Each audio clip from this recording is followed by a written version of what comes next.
O Samoa o le atunu ua mai a o na tofi. O le la au ua mai a o ngā tātulanga e le to e tau au whangaina. O le vai fo i ua malili ua mai a o na saiki.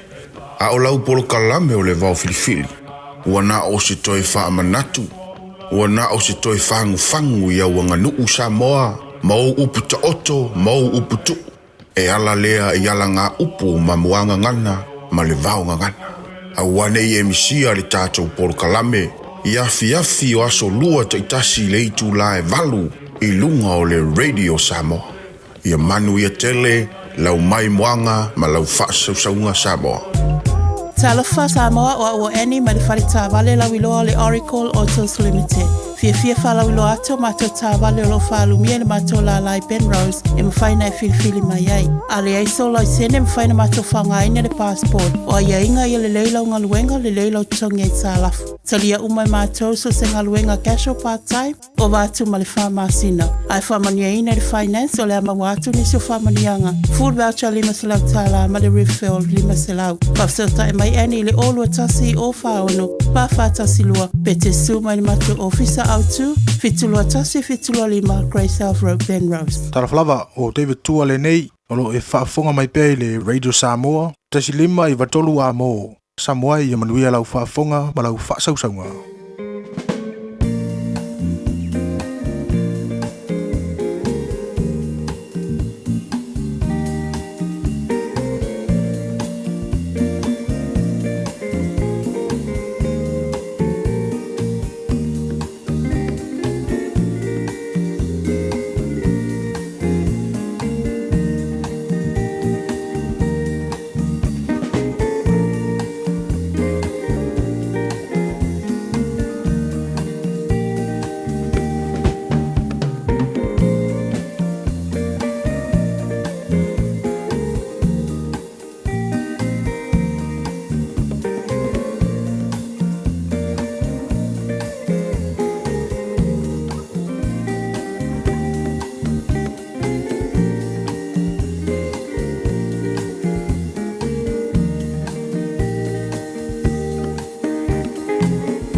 na o le Radio Samoa se furulima iwa toru a mo e tautuaina o e ilangu ngana fitu aso le vai aso.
Te whaatua lava i a te oe. A wā o oe lava lo papa ma lo olo i e tai mai ma tausi i a te au ona o lo swafa. O te whiawhia ma o ori oli i lo alofa mai. A wā wa e sila sila i lo ti ngā wa e sila fia fo iau i na o puapua ngā tia. Le tamama manai e mua le nei tahe au. Ona mātou whape atu, lau pule lea ua mātou maua. Le ola fōre nei tae au. Ua mātou pepese, ma mātou whaabanu, whaane e ia te oe. Le nei tae au alangaina, lau sili ese, ma lau manu malo. Ua o le fōi ua tele tala i manu ai titi mala. Le nei tae au fōua mātou au lia. Ua mātou wifo fo i uluma mātou whape atu e pa ia lava oe le atua mamalu. O oe le atua mamana sili ese male matautia e ifo uma i ante oe o meana e whaia. O le atua oe o atua, o le alii oe o alii e soi fua ma le vavau e o lava le whaamamau. Whaaftaita mai tu maualo lofa i le liu foi lo wanga le leima lo wha maoni. E o rangata anga mea malava. O le tua oe, la eilevi ingon ma malu o le tua oe. E putpuru le mātango fie. Mātu whaaftai. Lau mea lofa lo fau mātu maura nei tahi ao. Mātu whaaftai foi lo lofa. Ia leo o momori foi matai te mai le fo launga le tunu le nei tahi ao sing sengi. E whapopol nei as whauro lato se fua mara mātu nei ola. Mātu o lia ere nei as tofi o se furu i aso iulai. O le mātu wholaunga o le nei tu sanga. Ia o le mātu malanga o le nei aso lo mātu o tua. O ai ea mātu te manuia ai. Ma mātu malu ai nei aso. Wana o e lava. Whamone se i tautai mai. I le wholaunga a whai nei. Ia awari tia whaiva le whengai ma le tunuu, le nei asa whau ua e amai. Mātu talolo mātu tua. Matu ia whaiva le tunuu ma mātu ngalwenga le tāpua ingana ia mātu mātua tu asin sini o le tunuu. Mātu talo ai, tai tu luaina pe lātou le mawhana whana o lo walofa. Matau sia i lātou, whafo sia pelo lātou sui fua laule le tino sili le nganga. Mātu mana tua pēr sa mō le tunuu pele le loto le mātu te talo. Anga le lei le atunu, whamanuia le atunu e whaavai ia te oe. Manuia lea loa tula tunu mo nana whainga palota le nā masina o lo manai. Ia na yo mātu ainga ma na yo mātu tangata uma i Samoa ma so se tafora nei ke lope. Ia whaasafua e lua lofa ma whaamdianga lo mātu tuara ni yaso. Ia o mea umala whana mātu whaira ni asa whaulo mātu tua. Ia whaamanatu pēr ia i mātou ele o ona i mātou ai ona o oe ma ia fo ia rivi inga ia te oe lo mātu tua wha manuia mai tamā wha mone ele tautua Radio Samoa ni aso atoa ua mātou wole mātou wala au i nei mea malawa heala ele swafa mana malo Yesu Kiriso lo mātou ni i mara mātou wha aola. Amene.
tau Yesu ole be ingole tua langina la pese ale kanesia mbetisi mai whangatongo America Samoa. Le tautua mo America Samoa Svalima ewa tolu a mo utatonu ia le tu lai ono.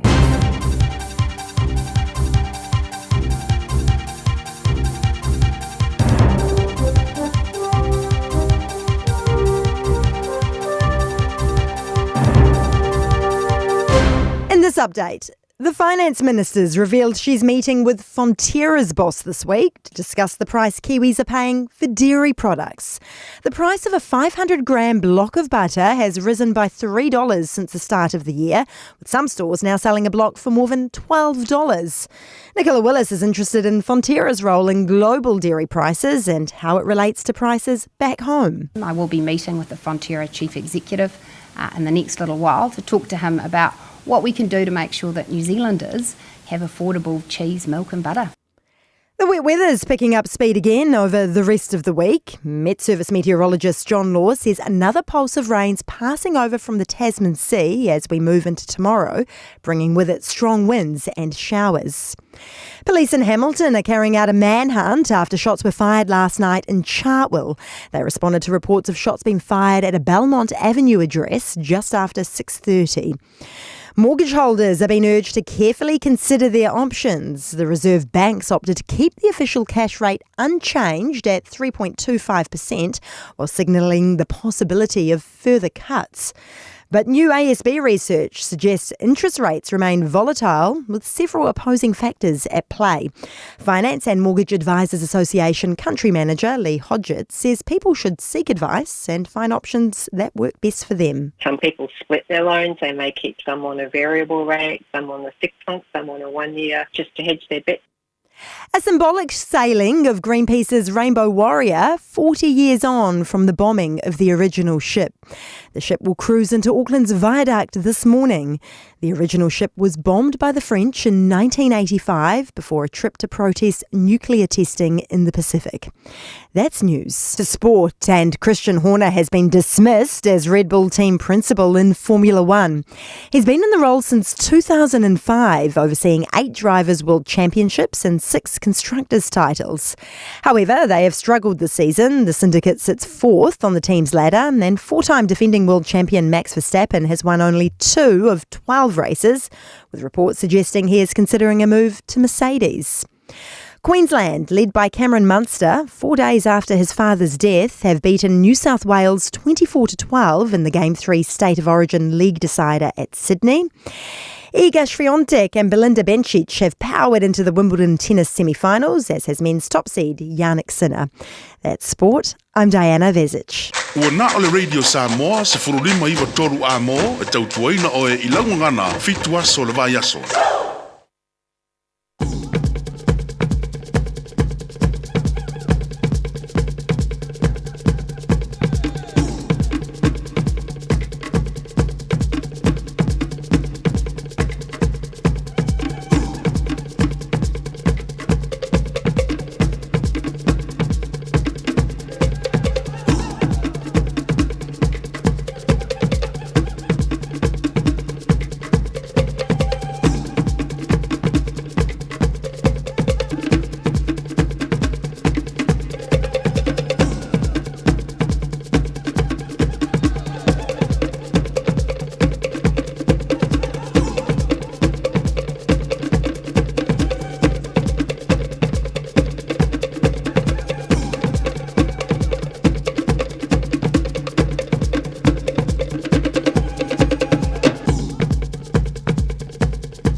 swa fa malolo tātou ni whaolo Yesu Kiriso mo whoro whaatalofa mo whaawhelai mo whaatu li mai lava te le lava male whaaloalo lo watu no pele Samoa hei le pa ia marmamalo lau whaafonga angara nei tai a whau mahalo lava sui fua manuia wha malo whole tunu wholau manatu tātou awe whaatasia ia le vi i tātou tua le langi ia wala tātou vi inga mana tātou whaaftai ia te ia o te tau mona melea wa lofa mai le tātou tū ma mai nei fo ina nei asa fōlu tū si fōmara mātou malosi o le asore nei uwhai le tua ia tātou te ori ma tātou fia iai tātou patapatia lo nā ngara leimo lo nā lofa ia le nei fo o moni mai lo i tū si fōmara mātou malosi a leo o tātou si le whai e fōi lu mo le nua leo tua le nua manua leo mala nei tai au ia tātou awe whaatasila ia le bi inga ia te ia le nei fōi tai au fōu te le ale lofa o le tātou tua wa o le lofa e maurunga le aina o le lofa fo i mauralo le mauruina o le lofa lau tele le opo ina o le lofa le whatua o ie o le tātou matai le langi leo le oina malutia pero tu si fua o whaua o le tātou wholaunga ne fwoi sanga tātou o le neas tofi wa se fulu ia iaso i ulai o le tātou wholaunga le lua lua se fulu mare lima o si mai lau whaafonga le porokala me mano le tai au le radio Samoa se fulima e watoru a mo ngalman mana tāsa wa lua ia lo so sani me foi tātou insinio o Facebook ma le YouTube o le Samoa se ro tasi patea ma fianga pesta el jelo sio ma to ona nei tawai meni ia tātou mafuta si e pa ere tula iwa e le tai nei ia na mana malole se fo moriele nei tai fo malole langi mamai lau sunga le awa o tawai fi ia le lofa o le tua ia ua tau lia fo ile nei asa fo fa pena fo in fatala fatu Samoa le atu no pele kofero le maruru pole ai maruru mana ia manis nei tai au e mo ia o la fo e kau ka pisa mai le kibu ia pe manga ia kau ma fanga mai mo tātou le usupo asa le ia sa bola mai mo mala fa fonga mai nei tai au mo le amatai no nei sa fo tātou iai ole e lui tau mo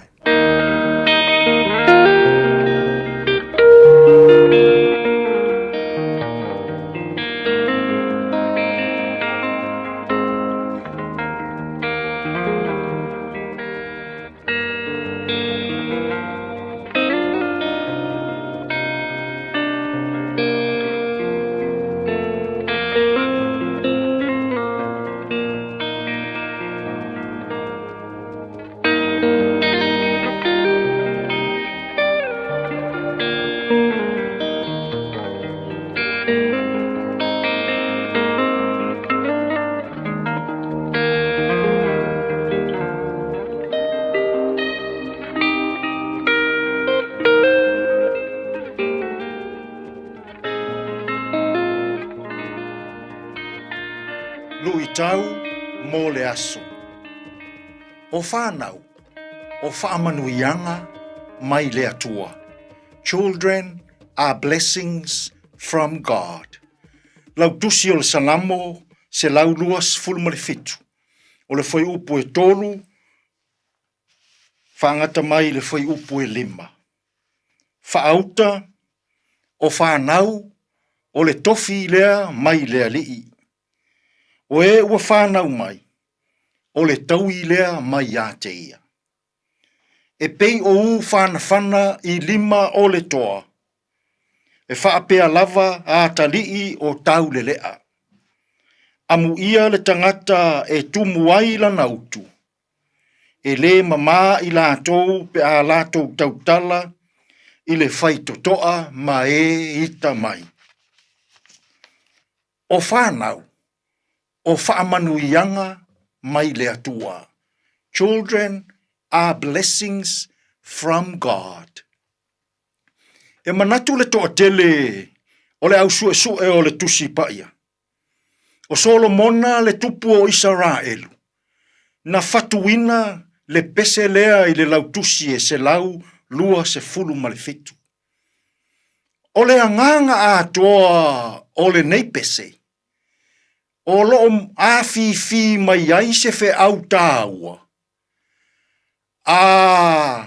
Au le tangata ma le atua i ana fe au maana ngaruenga. O se fe soa soani mautu. Au noa le tangata ma le atua i ona taimi. E mau le olanga. Lea lai au mai ai e Solomona, peise ata whaatusa, whaamatala ina ai whanau. Whai mai Solomona, e pei o u whana i 5 o le toa. Whaatusa e Solomona whanau, o u i le 5 o le toa. O se a upenga malos. O se a upenga e whaai tete ngata. O se a upenga foi e tatau o na ao ina le leile tangata. Ao ina le leile toa. Na te wha o ngā ina. O se a upenga e whesoa soani malos i le toa. E whana e le toa leu. E whaato i lalo ai lona fili. E whana e le toa leu. E maua mai ai se manu. Aua lana tau mawhatanga. E whana e le toa leu. Pei o se wha ilo. O se whe au e momori.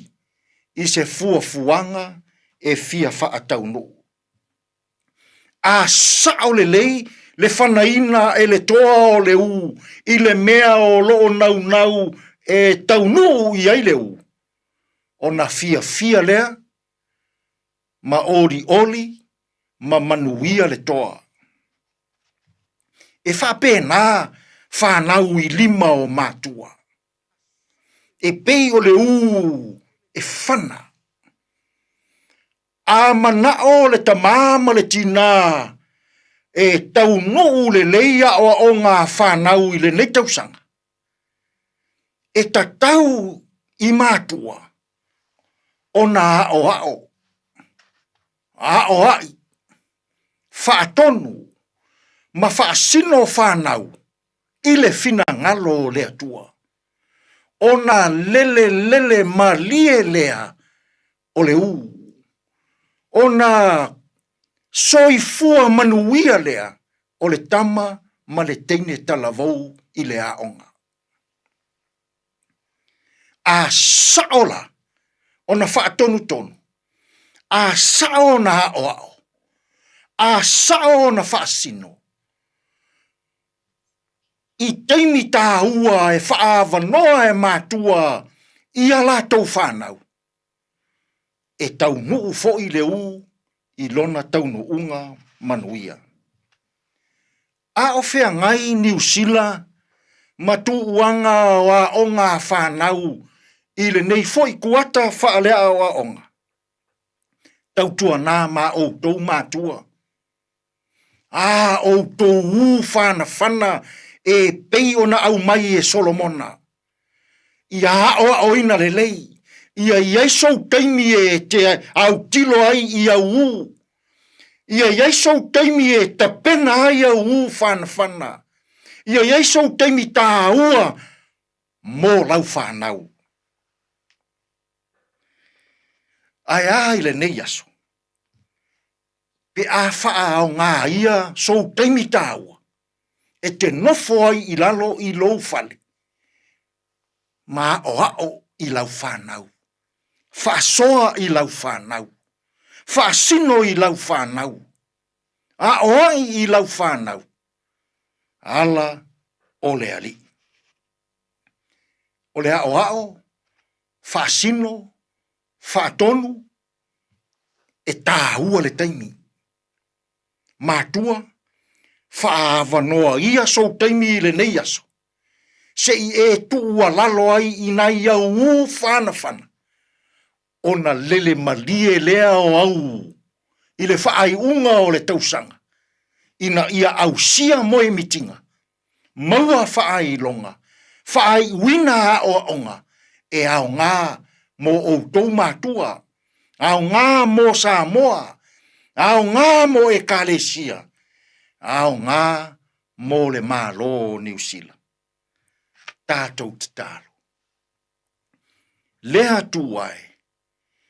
Wala usu foilo watu nuu i fe au mga luenga o le ne yaso.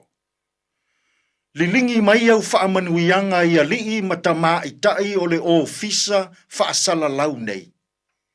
i le leitio ma le televise. Whaamanuia i nai tua a sina sina, whaamanuia i alii ma tama i tai o tama ma teine ua mapu ma malo lo, mai a awa onga i le neifo i wa yaso. Ia o ngā malo longa mai a awa onga, whaasiri malosi le tino, o le mawhau ma le anganga. Lea tuai, a awa o maia mātua uma, ia whaava noa ni o lātou taini. I le tele o ua i o lātou a ao. Ia o lātou i loaina. O whaamanuianga ia mai lea tua. Ia o aoina, ia o ai, ia whaatonu, ma ia whaasino. I lou lava fina ngalo pa ia. Tātou ia mala ua fio i le nei aso, e manu ia aia mātou fe au mga luenga. Lou lava suafa Yesu ua mātou tatalo atua ine. Amen.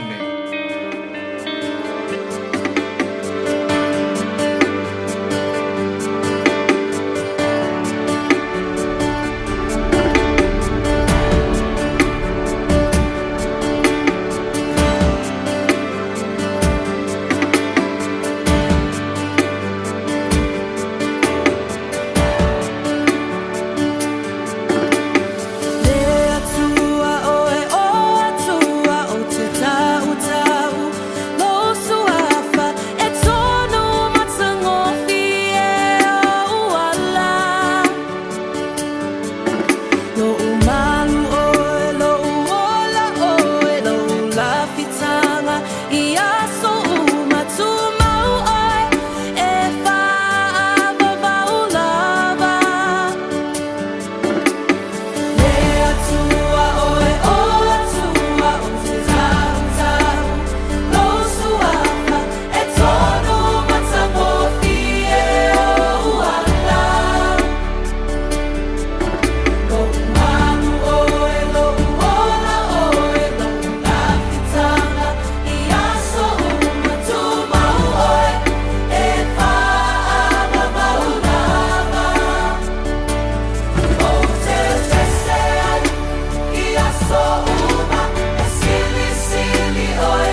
te pese, mai lava pese, hallelujah worship team, ole ni foi tai a fo, ina walua se fulu, male tasi miro te lawa te anele tula. Ono, ia, nai miro te foi ona, pa o loa leo tātou musika se i makua i whaasi whai o le tai a fo.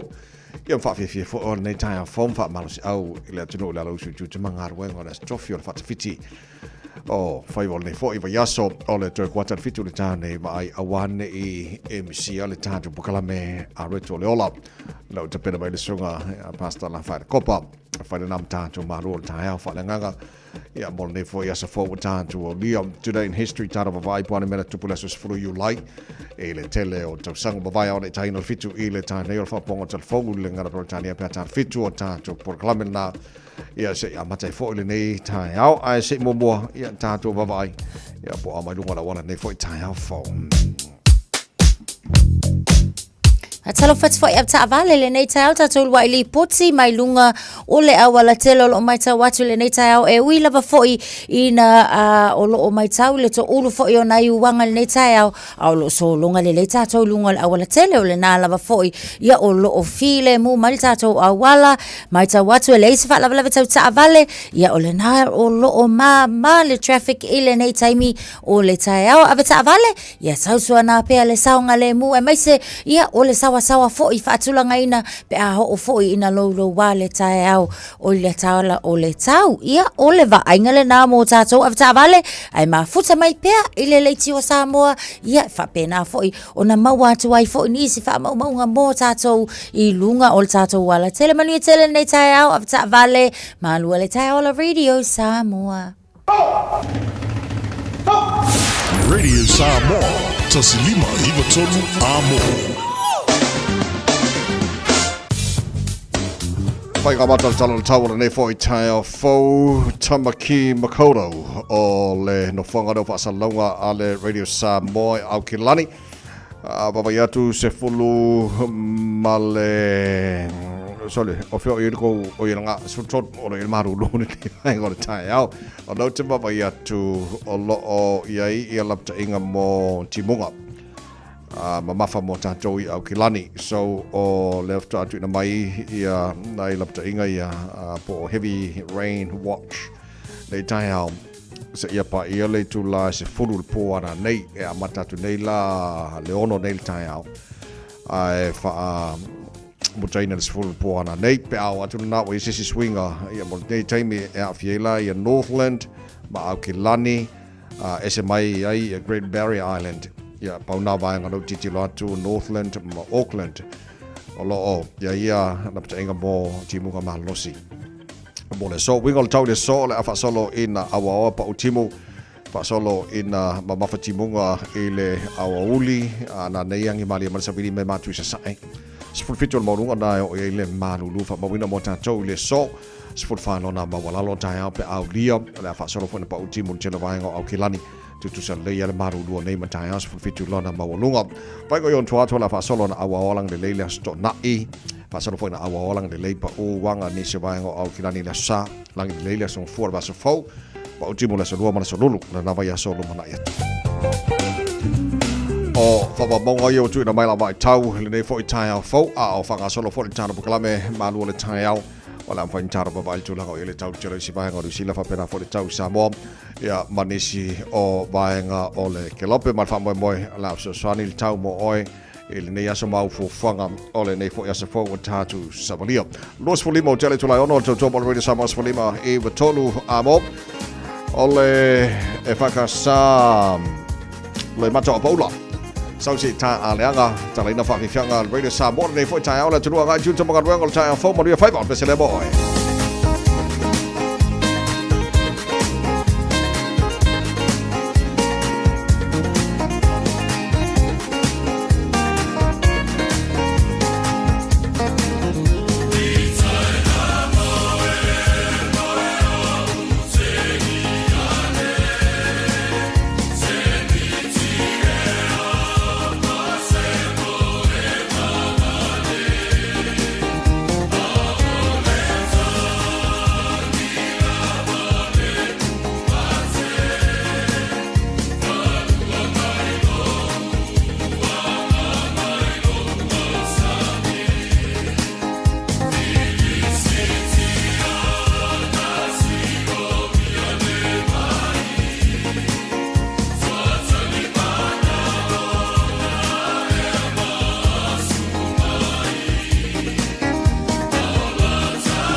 Wa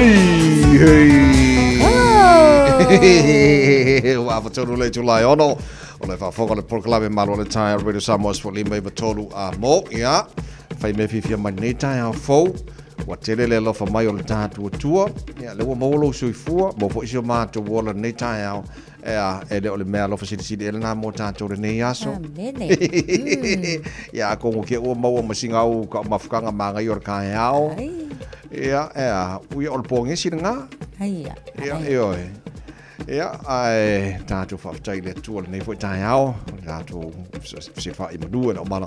Le lofa le tātou matai. Good morning. Paanga o mana tātou pakalame lunga o le Facebook, mara YouTube o le Samoa. Ma lofa whaftai le whantas mai. Tusa, tasesa, uso lo whātu le nei tai au fau. Ia, i Samoa. Whawhanga mai Samoa. South Sister, ma Lord Suf Pista, ma lo, UB36. Pei au te lo Amerika le whawhanga mai ai. Mama Maru Maglitz, good morning. Ma lo labar si fua maruia. Nei tai au, va ai tino, papa, si papa Savili Male, oka, kwa kien foi, Caroline Tuala, tāra paanga o mana le ua whatisi mai. Nei foi tai au fōli tāra pakalame, ia. Tapte mai le tua le tāra whorongora nei aso. Ia makako whai me fifia mai. Awangi isi si e mawhakia mwhangongoro ngoloko ringi kaya. Ana na fisa whatentali New Zealand. Po le ase tūlanga le au ia le fuafuanga le Reserve Bank. Le tātou OZR, Official Cash Rate. Ia te lo le na maua anafi. E le fuafuanga le tāra pokalame.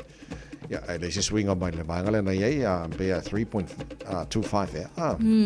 Lona sfuta sel nei o masina talu lava fo i ona ia fisu ia inga iti fo ia sa faia i le tūlanga le talo le tupe ia ai o lea la wa fa mau tu mai ana nafi. Tolu te sima lua pasene leo lo o tu mawai, but o lea lava e ia ia nai valo anga fo ia te tau lava ona ho o atu fo ia au kuso.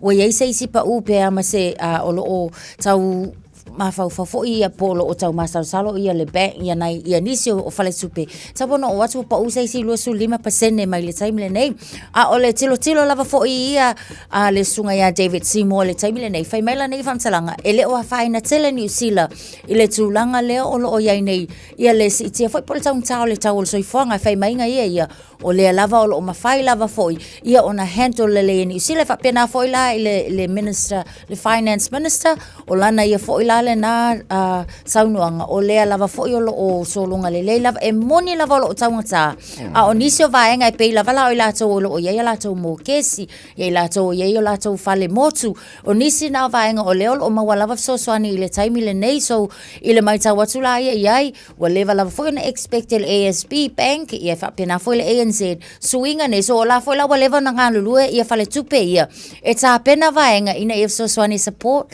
ia le mamalo le tunu le tulanga o lo ia nei ia ele la tulanga fa pole nei tato paulava la lea a fa pe wakaunga ka ata vai ia live within your means ele fu se me ia wai o lava tau o loa o so se vai ngata tasi o le lava fo ilo sina fia le tunu taunga tau le soifuanga ia ai o le fo ta tau le lava ia male fa so ia le Tu sa o le te lo o le mesili nanta wa ngal mana pe on ta o fo nei tai au o le wingo le tala fo le o le mene o le tonga tal su fu ngalo ene ele na unisila a fia u mai ala langi ato it's a global fo le problem o lo fe ngai matato so pe la fa mana fo nei tai au o fe ai o il tonga tal su fu ngama swingo o langa lo ye ai lo al tangata ye fa so singa nga sfuru ka la lo yai o ka sili mau atu na ia mo fia fa mori ina fo ilo fina ngalo ma to fo ilo to i me wa mai le tu le aso mo tato ele lo mai ala ka usami le eling o lai o so fua fia so fua malolo ina le se o ile steak sa o te lo le na fa ilo al minsta tu pe Nicola Willis o le tulanga le olo ia le so fanga po le economy in New Zealand o le fa so in the recover mo nei time so te lo banga foi na le na fuanga ia le fuanga le Reserve Bank ile le mi no yo le official cash rate ona le pe fa mai al minsta o tu pela to New Zealand o se atana na titilo ia o le olo fanga solo lava ia le toi fa foi mai o tamau ai New Zealand ele tulanga sai le maftianga fo italu mai ia lo langi a ko ka ko viki ia so kako kilo ia pesa ngi mea o kako ngar fa kari ma vai po sa ngi mea ia ma vai po mo be kako kongi le va sa mane vai ya sol mesiri ka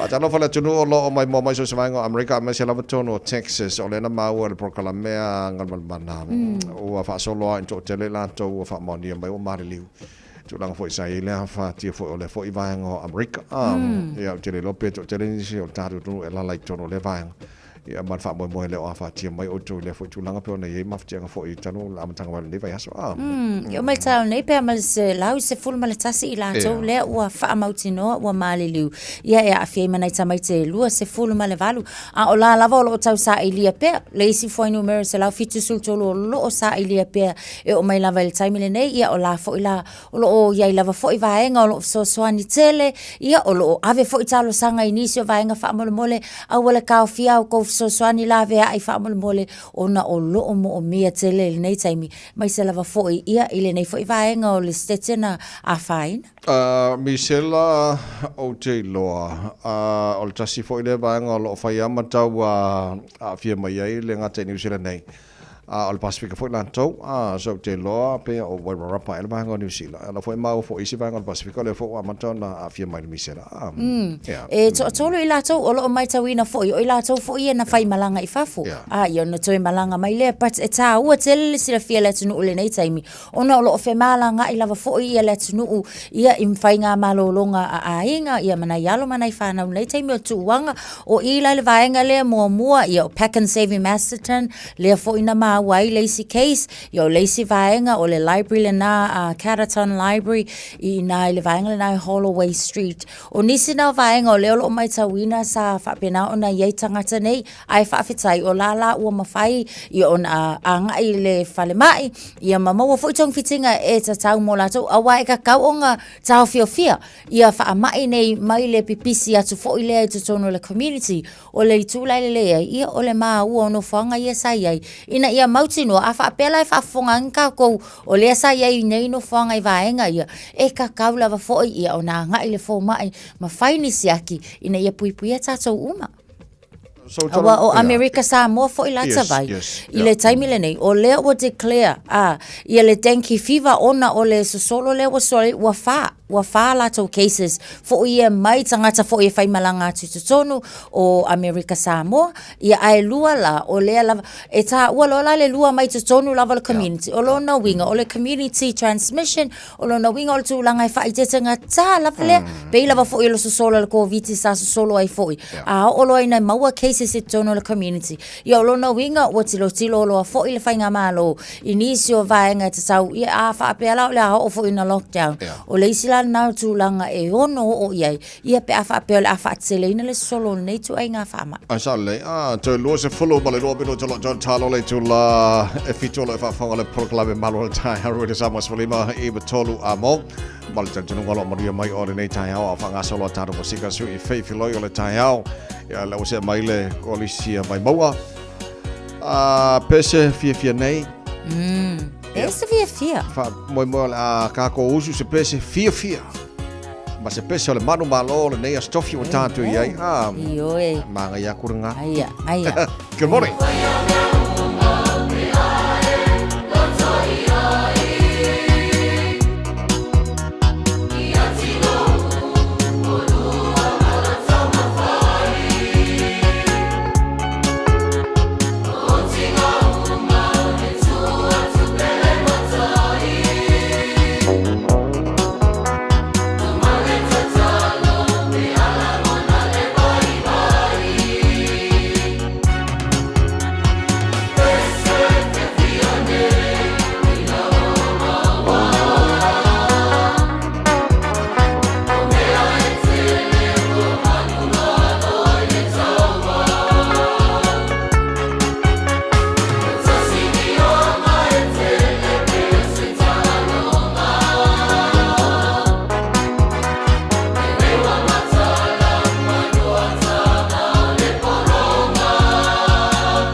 It's tough when roaming dogs don't get claimed by their owners. Often they're unregistered, so we have no way to reach them. He doesn't deserve it. He just wants to go home. He never should have been allowed out on his own. If you own a dog, make sure it doesn't roam and make sure it's registered. For you, your dog and your neighbours. A message from Auckland Council. All Together Auckland, Tāmaki Tūriki. Le Decor Cakes, ua ono sfulu tausanga talu o na tatala whaitutoa, ma tautua I whaipoiponga, aso soifua, whauunga, ma so o se whaamoemoe. O keke uma, e tuu whaitasia ma le whaamahoni. Mātou te au na atu I au mana o ngā whaapitoa, a wale tu ai ngā keke molo whaamoemoe. Vili mai e tala noa ma le au whaingaluenga lau fofonga fia, e le ai se mea mātou te le mawhaia. Susu mai I le Decor Cakes, se fulu wha Queen Street, o Tahu, pe vili mai I le lua fituono, ono fituono, lua fituono, ono fituono. Oceania Career Academy, Saudi! Kako o, kaule kaua! He whai ama whai! Wāse lumaga I maguia! A whaia sa ili se la asanga fau moe, a waloe te no whai. O le OCA e au tauina ai oe I mtata e sese. Maua visenga fau fale, vali fale, palasa, male soifua maloloina. O le nei avanoa e anga wa ai tangata no whamau masiti seni New Zealand o loo halala I au kilani. Le sitala nei loa I le OCA, I le go.oca.nz/apply, po le vili mai I le o varselau ono lua lua valo fitutasi. O varselau ono lua lua valo fitutasi. Sole, eva mali pese, malo le whafonga Samoa, malo fo ile eva ile musika, Radio Samoa #1 New Zealand akoa, Simpson, Tātou toianga I atu I lunga o le ala tele le taimila nei o le tai au ave ta vale ia o le nā lava o loo tū mau le o lunga o le ala tele e le o iaini vaenga fo I wapoloka ia pe o whaailoa mai fo I wapisi le taimila nei o le nā ua whatu a whaasolo atu na feo lolo le taimila nei I lunga o ala tele so ave ta vale le o iais whaalawa tau ta vale tau lava o lea ia tau sisia pea lou saunga le mu I lunga o le awala I le nei taimi o le tai au a iai fo isi foi o whaalawelawe ia mwhaila foi na vsoson mai le malu o lea tunuu ia awale longo puia ina ia o I tātou umai le nei tai au a o lea o lo mai tawatu nao solunga le lei lava la tātou au wala tele manu ia tele afta avale au whainga malanga I le nei taimi o le tai au malu o le tau Radio Samoa ino wato is full ono minuto na tale o le tulai fitu Talofa, we're the Katinas, and you're listening to Radio Samoa on 1593 AM. Bread of life sent down from glory. Many things you were on earth, a holy king, a carpenter, but you are the living word. Say it now. Come on.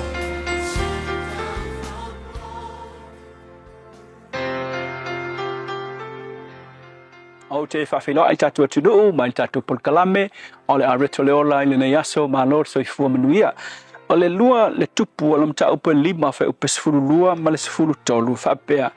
O na li liwa I lea o na manu, wa alu ma le ita tele, a ua whaalatalata ane ana auna, ua whai ane ia te ia senai. Ana whai atu el perifeta se mea tele ia te oe, e tele whai ea. A le upu mo o le asu le nei, whapea, o le fautua le lei, a good advisor, o le fautua le lei. Wei loa le tala le yana amanu, ia o le tala masani, o le toa fo ele mai, o le toa malosi mai suria. A le whawhitauli o le toa, e le pela ka malo, ia le lawe mai nai loa e le nu o suria, ia le wha malo longa pe o le tala ten titi fo ele au na toa lua, na manu. O lo ia le wha malo longa le perfetta le tua I le nu le Israel. Le langa kuli mai loa ia na manu mana au na o mai fai ia Elsaia e fa malo lo ia na man ai ke wo mai o menku e o mai o kuli le perfecta le tua ai kango perfecta o kuli mai fa fo na au na fai ai ngalo la ko fai le linga sau e alu ko fa fiku le tana nga mama ila ia longa le pela o le la sa ngama malong bangaku e sau me fafol perfect fa filo ia ia ma pe hava mai wa o yo te tai au ai vai ku le ia nga mang soli wa fa ka va al me pe le ango mai perfect ia ika lo ma mang fe mai ia sa ka mo sau fafol le ile ia ka ko sa vali lo nga mang fe mai o li liuna manu le pela o le a ko ya lu nga ika kele il perfect ai ke eu fau ku ko ia nga mai u fa ya ko ia na au na le ke ko nga au ngai u fa ya ku ia au na se nai se on sa anga fa ya ku le au na le tua te o se me ma fa se me fa kai fai e ke fa ia ani nge ia me fa ka va fai ngo fi ngalo walu e ki kof pelo Natalia na manu le fau tuanga le ana au na alu ka malo kof ma marta malo ke lo le ki tala o te ngata siri o ki menor kala o au na man pa vela anga le ka mai e le malo lo la tu matai nga malo lo ono le o fautuanga o le songa mo o le asole nei aua e ke tu ua le faiva o le fautua le loa po o la fautuanga e ke la vea i mai ai se tasi e se mea o lo anga ia tu iai aeva ai se tangata o lo anga ia ku se mea le anga fautua iai ai faifai o se tamao le ainga fautua lo ainga fautua la whanau fautua ia lo to lua aeva ai se mea le whikaui fai le faiva o le fautua ole kire e manuia ia ainga manuia ai malo mo meu tangata ia tangata fautua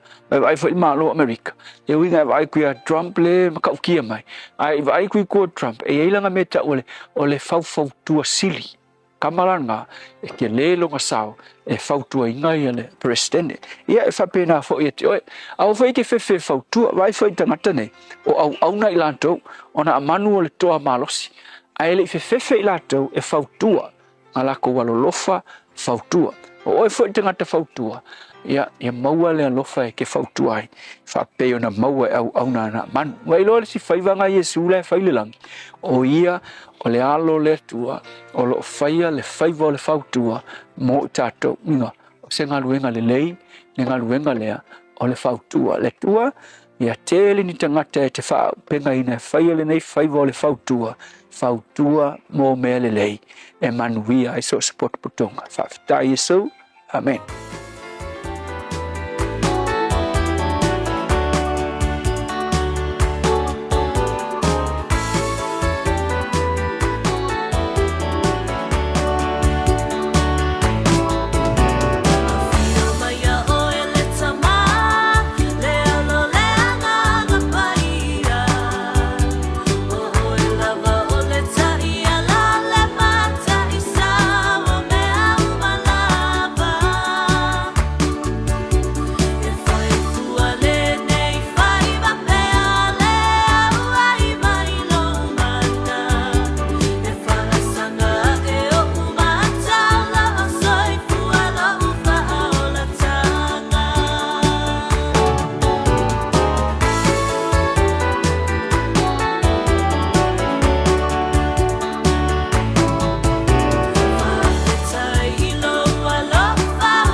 Sina seuta tia matau tia fia maya oile to mawha mai ele prokalame aru to leo lo nei tai hau ina wato 5 minuto lo tora tale le tu la fitula so se fulu o Julai. O animera tupuri nei aso I tau sanga wa mawai.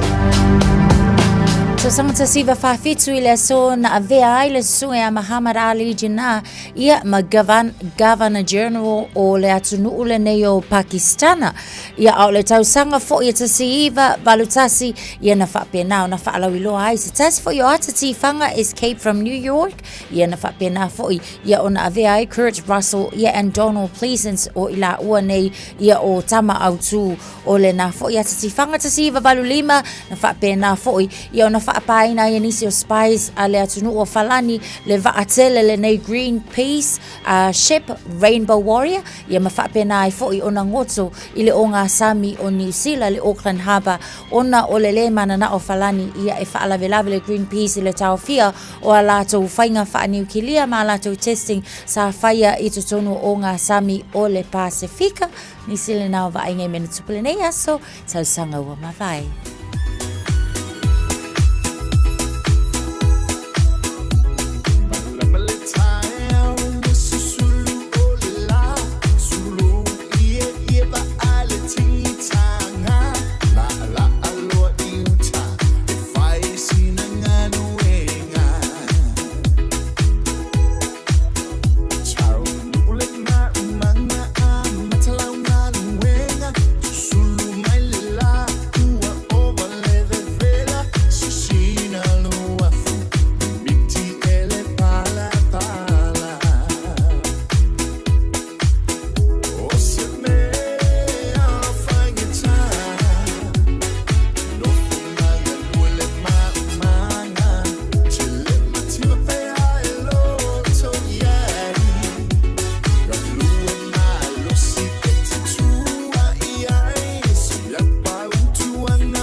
It's tough when roaming dogs don't get claimed by their owners.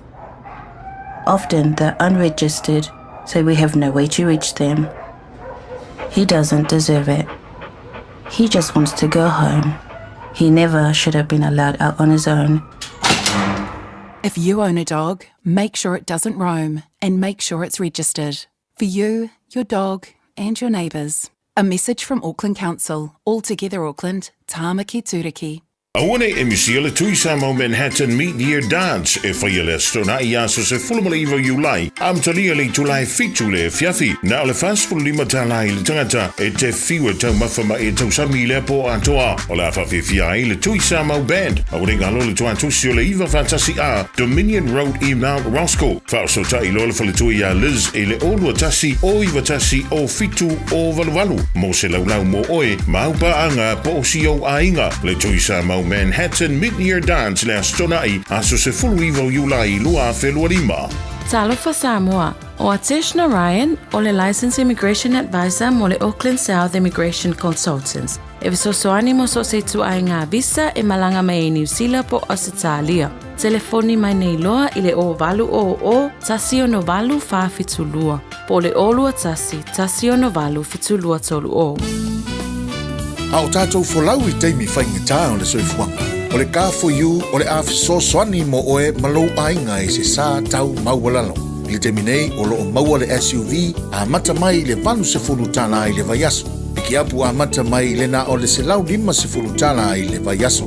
Ma tau te wheso soani atu I a te oe malau paketi. Susu mai loa, talia so se laisene, New Zealand po o Samoa, ia iai se ngaluenga tu mau. Vili mai loa I le ka for you o valu se lau lua fitu wha iwa o no malu. O valu se lau lua fitu wha iwa o no malu. Po le tuatusi o le tolu se lau Great South Road, Manurewa. Vili loa maki! Hei, hei!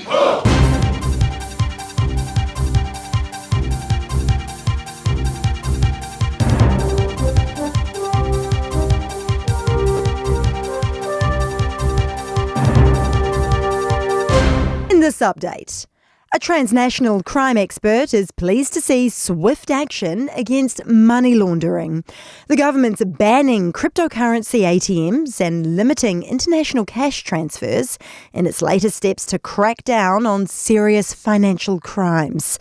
The Organised Crime Ministerial Advisory Group suggested the changes in its April report. Group Chair Steve Simon says crypto ATMs are really used for legitimate purposes, if at all. They can do a drug transaction, immediately take the proceeds of that drug transaction, put it into cryptocurrency and then transfer that cryptocurrency to an account anywhere in the world. Nicola Willis is keen to pick the brains of Fonterra CEO Miles Hurrell over why we're paying so much for butter. The price of a 500-gram block has risen by around $3 since the start of the year, with some stores now selling them for more than $12. Nicola Willis says she'll talk to Hurrell about what the government can do to make sure Kiwis have affordable dairy products. Well, what I worry about is when I see that it appears you can get cheaper milk and butter in other countries than here, and I am going to be talking to Fonterra about what's behind that. The Rural Support Trust believes beneficiaries will make a difference to the flooding cleanup in the Upper South Island. The government's activated a beneficiary task force in Tasman and Marlborough to support those affected by severe weather. Tasman has 600 work-ready beneficiaries. Rural Support's Top of the South Chair Richard Kempthorne says the initiatives worked well before. Certainly, if you've got people that are physically and mentally capable to do the work and don't do it, I'm not sure what happens there. And it's believed allowing people to feel heard during the COVID inquiry is crucial, despite a risk of misinformation spread. The second phase of the Royal Commission of Inquiry into our COVID response is in its fourth day and will address vaccine scepticism and conspiracy fears. That's news. To sport, and Christian Horner has been dismissed as Red Bull team principal in Formula One. The 51-year-old had been in the role since 2005, overseeing 8 Drivers' World Championships and 6 Constructors' titles. Queensland, led by Cameron Munster, 4 days after his father's death, have beaten New South Wales 24-12 in State of Origin League's Game 3 decider in Sydney. Halfback Tom Dearden was player of the match and the Wally Lewis medalist for the series. Iga Swiatek and Belinda Bencic have powered into the Wimbledon women's tennis semi-finals, as have men's top seed Jannik Sinner and 7-time champion Novak Djokovic. And the Lions have beaten the Brumbies 36-24 on their Australian rugby tour.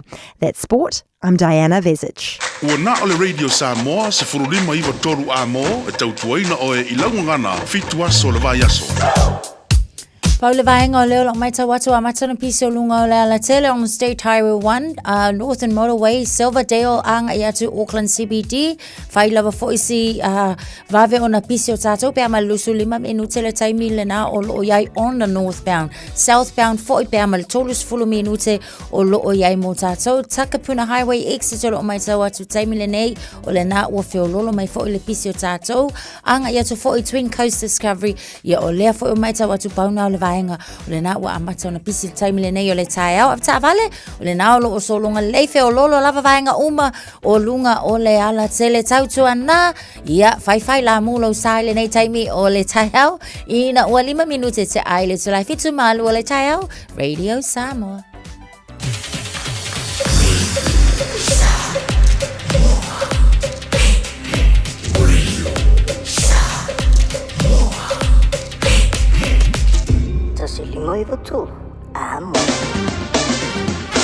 Palo se fo maria nei vanga o le tae au o le vainga lata mai nei I le tala o le tau. Mora nei fo tae au fau. Tātu amata mai Samoa e le nei taime o le tae au lau te wapai atu lua se fulu lo I le mawhanawhana le Samoa. E le nei vanga o le tae au te matu fo I o le bai te mine o le marulu e maua I Samoa le malu o le tae au. Po le marulu mo I au marakaya. Whapena fo I le fiafi. Ia ai la ngona le matau whiorolo fo le vela I taimi o le aso la tau mai kei milangi o le maruru ma ngai ai Samoa so o leo te papai ato lea e lua sifuru na ili mawhanawhana awa ola I titi langi le leifo I le nei vanga o le tae o te anabalu I Samoa o winga o le tau I Samoa le nei aso ato o le awhasolo na awa ola tau I le telo vanga o le tunuu e iei vanga o Samoa pa ua timu Losu malfitu o maurunga yo ele vela le e Samoa le so losu tolu I lona mau lalo la mangai ya la le ele o vela tele Samoa ia pe ona masani ai ia le atunu o lo fa mai Samoa tara proklame nei tai malo lava se fu manuia fa te se manisha lo fa mai America Samoa pe o te baba ya tole fa mai I ese palenga besara fua soya I oi batia America Samoa le fa mai e fa tala fatu malole se fu manuia e nei foi tai fo ia o taru tala mai Samoa fa te fiti fo tala mai Samoa pe atali tu la e valu I le tau nei se mai le tala le tau ia mo te tono New Zealand nei le motu I saute fa tala fatu I pa angal tala Pokalame telo vaenga o Queenstown wala fa sono pa utimo I nei fo yaso sfulua marunga le malulu va yato la mafatimu ngal telo vaenga o Nelson sfulima marunga le malulu le so sfulua marunga le malulu fa mawina mo kai Kora la matele na awa le tau nei fo yaso Wanaka Pasoro na awa pa utimu ni so taimi se fulu marunga le marulu Westport awa fo pa utimu se fulu marunga le marulu le yaso Dunedin ola tele na awa le tau se fulu marunga le marulu ya male ayo fungala au kada stete ma lo la se fu manuia langi le mel tau mo to le yaso awa ni so taimi se fulu marunga le marulu fa mawina mo kada stete le nei stofi tanto papa ya to le motu matu pi to la marunga motu matu kai taia Sfulu I bal marunga o le malu ele ni yaso la fasolo na awa pa utimu ma mafati munga ini so taimi va vatu le la mo Wellington ma lo se fo manuia pa angal tar Pokalame so se bangal la mo fasolo na awa pa utimu ni so taimi le town nei sfulu fa marunga le malu lu fa ma wina ya mo Wellington ni yaso sfulu ona marunga le malu lu tauna la fasolo na awa pa utimu Fasoro po ina pa utimu tela bahang tau post fulu marunga le marulu roto rua malo se fu manuia awa pa utimu se fu marunga le marulu fa mawina le yaso se fu ono marunga le marulu Palmerston North le pa utimu lang le ni so taimi se fu lima marunga le marulu New Plymouth pa utimu ni so taimi Napier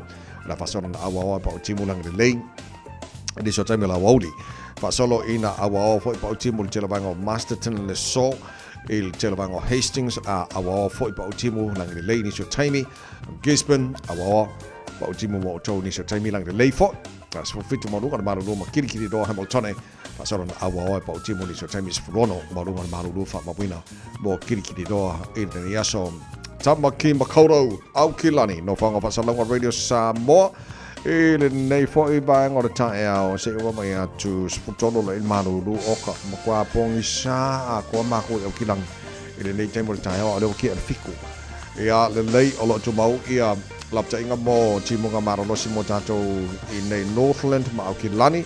Ai tu mau inga tau le so ala fasara na awa pa utimo. Nei aso spufitu marunga na maruru fa mawina mo au ki lani nei aso fasara pa utimo tai au tu sal maruru nei tai au spufitu na mawalunga fasara na awa lang le leila sto na e fasara na awa lang le leil na so samara so fua pa utimo la so luara na vai aso mana e tu. Ia, o le tūlanga nao ia i le tau, le ngata i au ki lani nei e whapena fo le tele vahenga o New Zealand. Ia, whapena fo i le tūlanga i le tau le atinu pele i Samoa. Ma le whapena moe le atinu o la lampapa au ni sa vahenga o le kelope o lo manu ia mani tau mo o tau. E le nei a sa fau o tātou Savalia. Se furu lewa te aile tū la fitu. Ia, o le whakawhiki o le niwa so soni. Ioe. Ia, ma loa mo la tū fo i o lo o whakawhonga mali tāra pakalame nei tae au. Ma wolo o yeni so tātou whafo mai Amerika Samoa e watia ia ma lo lava si fo nei tai au fo lo kire lo po un boy le ia supporters el blues on po Kung le se si o moe tavai le ai se singa moe le o le malu si osi okay lo nga boy pe ai ngi pi fa fa ngafi ala fa ya ku e ma lo le maroons ala fa mai se po sa o nga beki foi ya makiai oi ala pinga mai anga ko kiki anga la velo ka kalanga nga boya ka poe ai gipi o fiu dai ana ka fa e ka mini de ulu ba vele de solo maru ru de am ko fa mal ice pack mga mo ya ka lo ngale son pare ta lo ngawa le la wa yo fa ko foi ngo ka fa ilo foi de tunu de maka ngor vai so ka si ala ka ki lo piking ola awle maroons ba nga ngi wa pe ai o ka masasa o ka e plus ole ala po ya le melana o ye ya o se pingila maroons ngi tau sang ioe mana eu mau sang ada jadi na samping ya le blues yes le la ko se fo le samping yo le state of origin or native sang el ka ko o mai Queensland ya wala ko kam fai mai ko se fo le la ko so la yo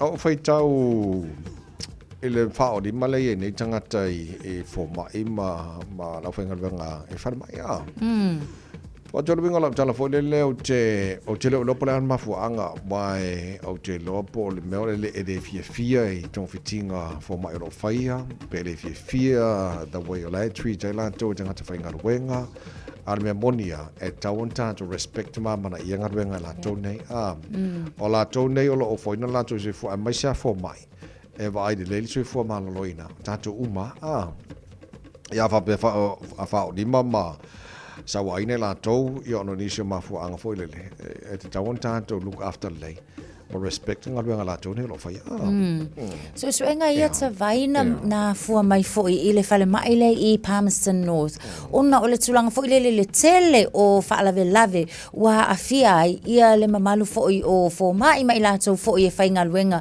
i tu tono fale mai a le so enga la lo wa mawai across New Zealand wa matuasi i tia lava le nei foi solinga tu la fono e fai e tangata foi lele ia ele ngata o upu e tau te tala i nei fo mai o nisi lava foi ia ua whaafefe fo mai au nisi ua wha o lima lava foi i nei fo mai o le tūlanga lo e te tawana malama le atunu ia ai e leo tangata uma foi o le to telo tato o lo o nga ia tule no fanga foi le emergency mana tuala au aku ka ko fa pe e la lava foi lo ia ile le potu fa tali e tali ai ona ngiso vaenga sioki fo mai o la tau vala au fo ia po la fo i toi on call le doctor e tala fea unga tonu lava foi ia malenga se lo o anga ia tu le tulanga o le lava le ono sai le foi ona control le ma fau i taimi ina ia lava lava tia ona sasali le kaimi le whakatkalia wapi o le tele na o soli ngā tūlafono o loo whaataunu uina ia ma leisi vaenga e iei lava fo i tūlafono al whalemai pe ila o potu fo i e whaatanga ina ai ia pe ngau se ko akasi to o lua tangata e mawhaina whaatanga ina pe le whaatanga ina fo i o leisi la na vaenga o leolo o ali ai ia tūlanga nei fo i le avatu o upu e whaati ngai nei fo mai ia ma saunoanga e le tala whea ngai o le afo i o le tūlanga o loo i nei o le ala atau whai le Health New Zealand ia le leia security cards te tono ia maanga which o le me le lei wālanga o lantou i o le afsosani fo i le mo le tau baba o la kowie le ia whai ngoi ina pusa o le mawhawhau i o i lau whai ngā I mean, masana po te lo lato nei o le ai fo mai po me po ku wai o le kai me ai lato ya which atu fo tanto I le side lato ia fai tio o mi lo fo ngo fo o aka fa longa ku la ka u fa le ko mo o kise ka la mo o ka u nge fu mo le jeno ia o nga e o ma tanto tu nga tu langa fa pena ya jamana tu foi o ngaruenga o fenga I malato ne kwa overloader o ngaruenga fo mai malato yo lo ngalue ai e ta foi vai e ala foi na ia ta foi e langona foi e u ele fa mala o tatou pe afa pe ku wa se fa longo kwa kinga inga manga o le e alu I le emergency mana tua e le nga o ka ko sanga solo o tinga ina o la foi o angi sangat but why not do something le kaimi wa makang fa longo ko ngiva pe alu lo le GP le taimi le na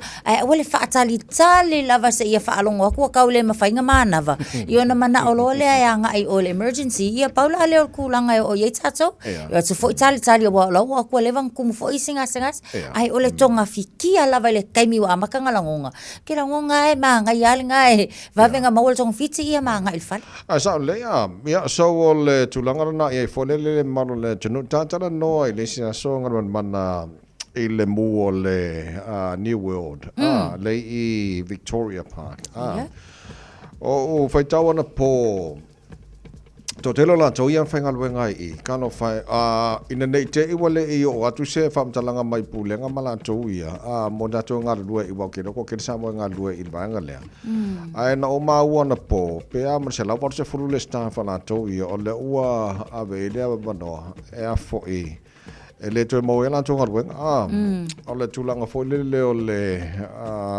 o headlines le no fai tau na po e tulanga o le potele staff workers had burned down Auckland supermarket informed of redundancy o lono winga live falling mai o la le te mo ngaruenga na toia in case ne te wo joy le silafia au e fa fo ma neta o le poti na ma o le tato le poti tato proclame ana po le wolonga o le tulanga na afki kilo se la por se food I'm sure e to tele anta tu tanga sa mo le afia I le e alfa ai una le weni na Paula si tulanga fo le o le e fa mama avenga una o le ala sa talo sanga ina isi ala to fale o loa mala fo le Woolworths across Auckland family loose from my tolu le lai maua mai ava noe se lau mai I le New World le Point Chevalier so afa pela tau la lata ye yo le kaimiange yo le sa ili lo ia ya o isi o tato ia ono sai ia makoe sa ili fo ngaluenga wa le lai mai tau se lau vals fulu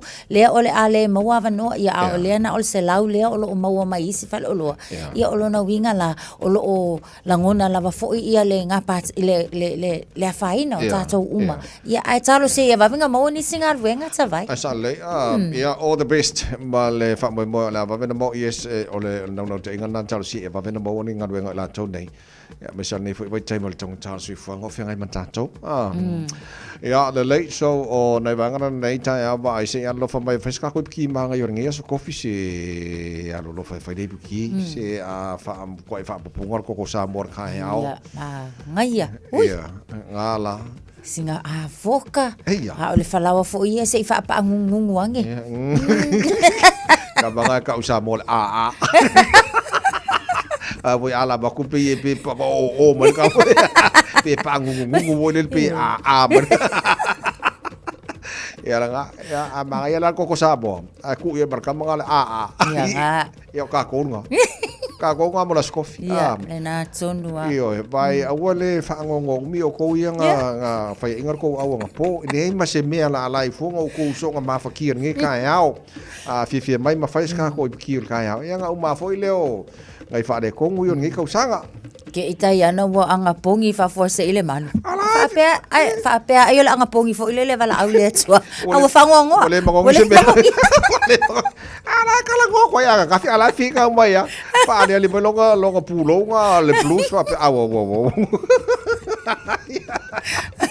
La la o se lo fo lo fa ka malaket. Mas se o la wa. Spuri va para fo challenge live feature. Fasalai Willie Tabita. Otak mafasa moso ay marpagkalaman ng Boltania. Think a minute. Good morning.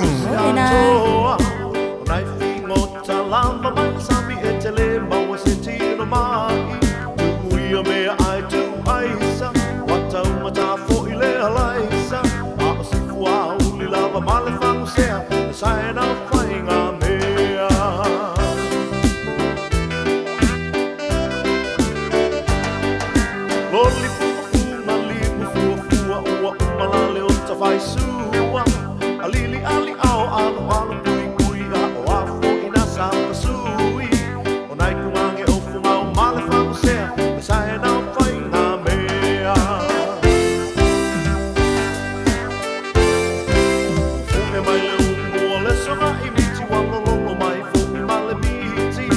O vela mai fume o le saka lisi lo o matua mana I tamaiti. Stoia ina o no fumai ilu.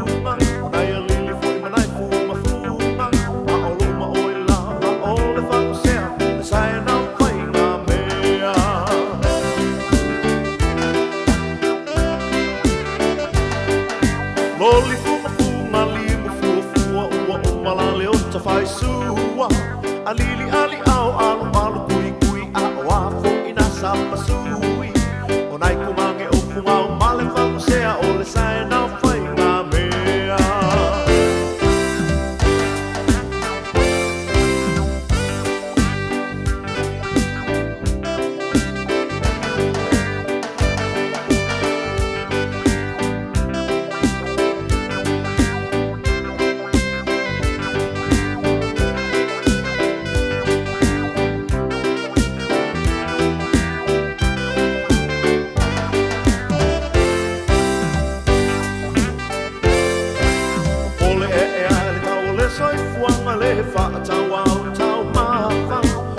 Ainga o e mawaile, puta e maise le toto mawalunga.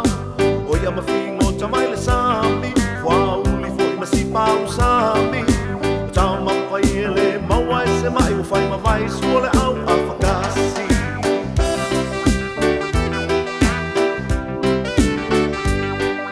Loli funga funga limu fua fua ua umala leo ta fai sua.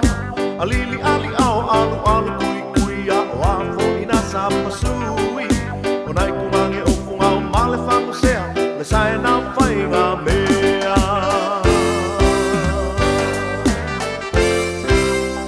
Talofalava, I'm Annie Pulitiwatua and you're with Radio Samoa 1593 AM. Just think a minute. It could change everything.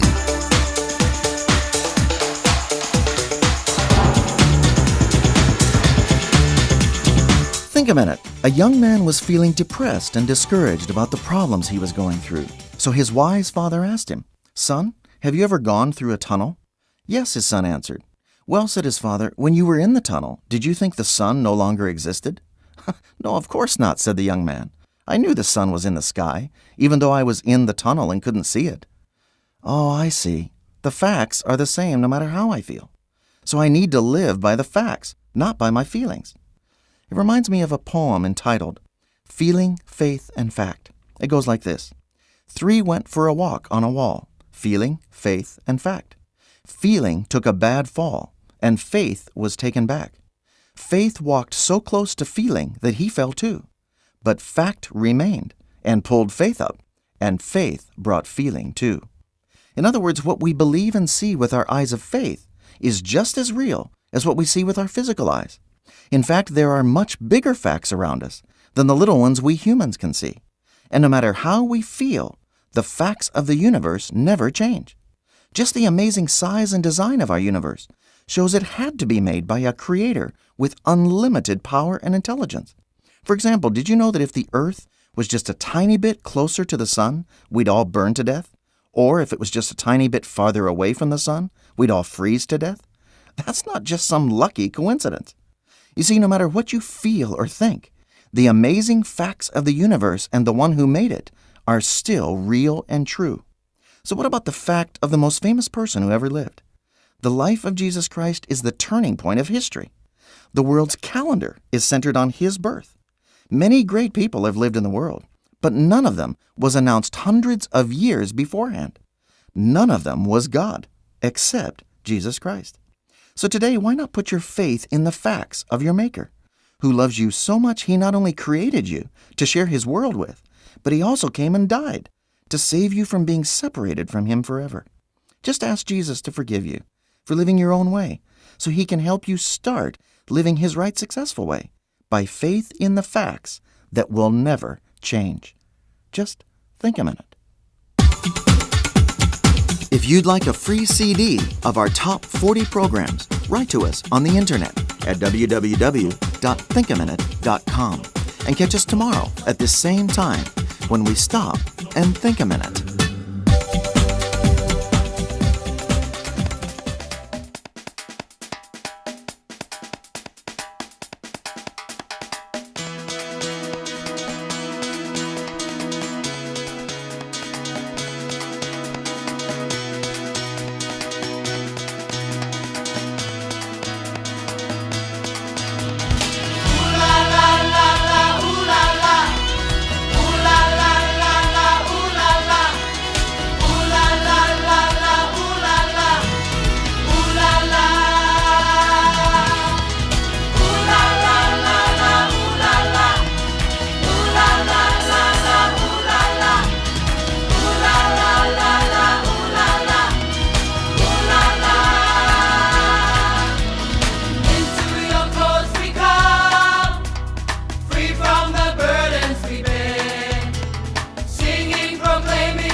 Samoa, tasilima iwa tolu amo.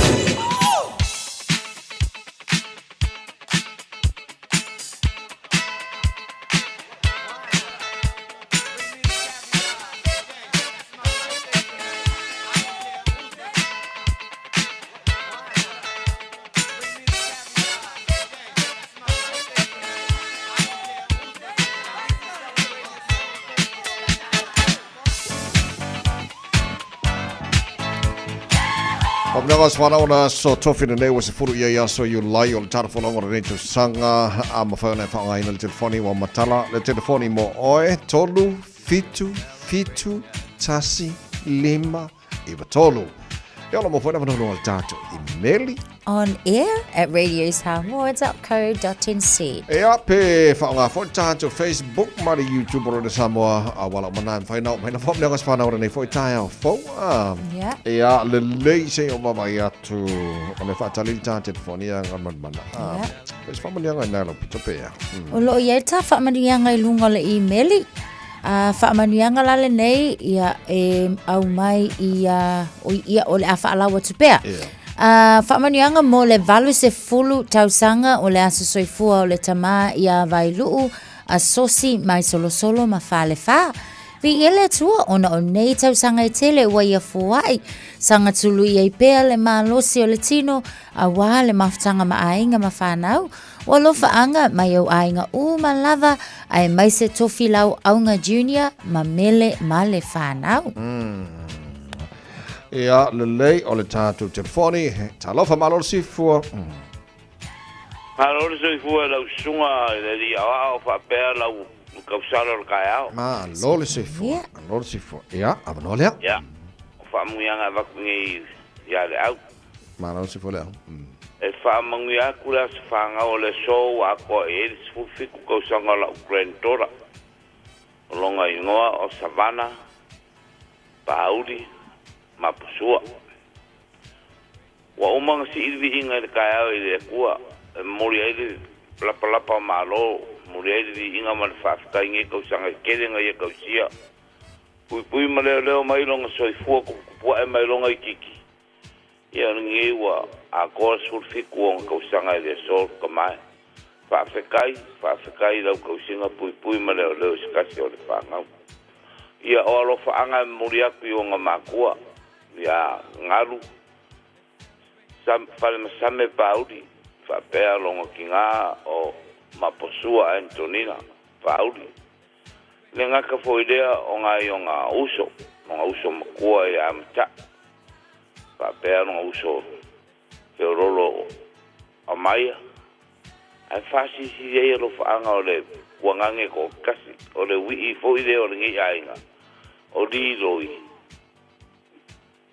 a lofa ka pauli ia fa pe fo nga kanga uso ma ko fa finge ia lofa mai te sei ma didi mai kai stand mo pay e me linge mitsima ni o mai stand mo pay la ia le nga ka fo ideo o pola ma le maunga ma travel ma tas mai hi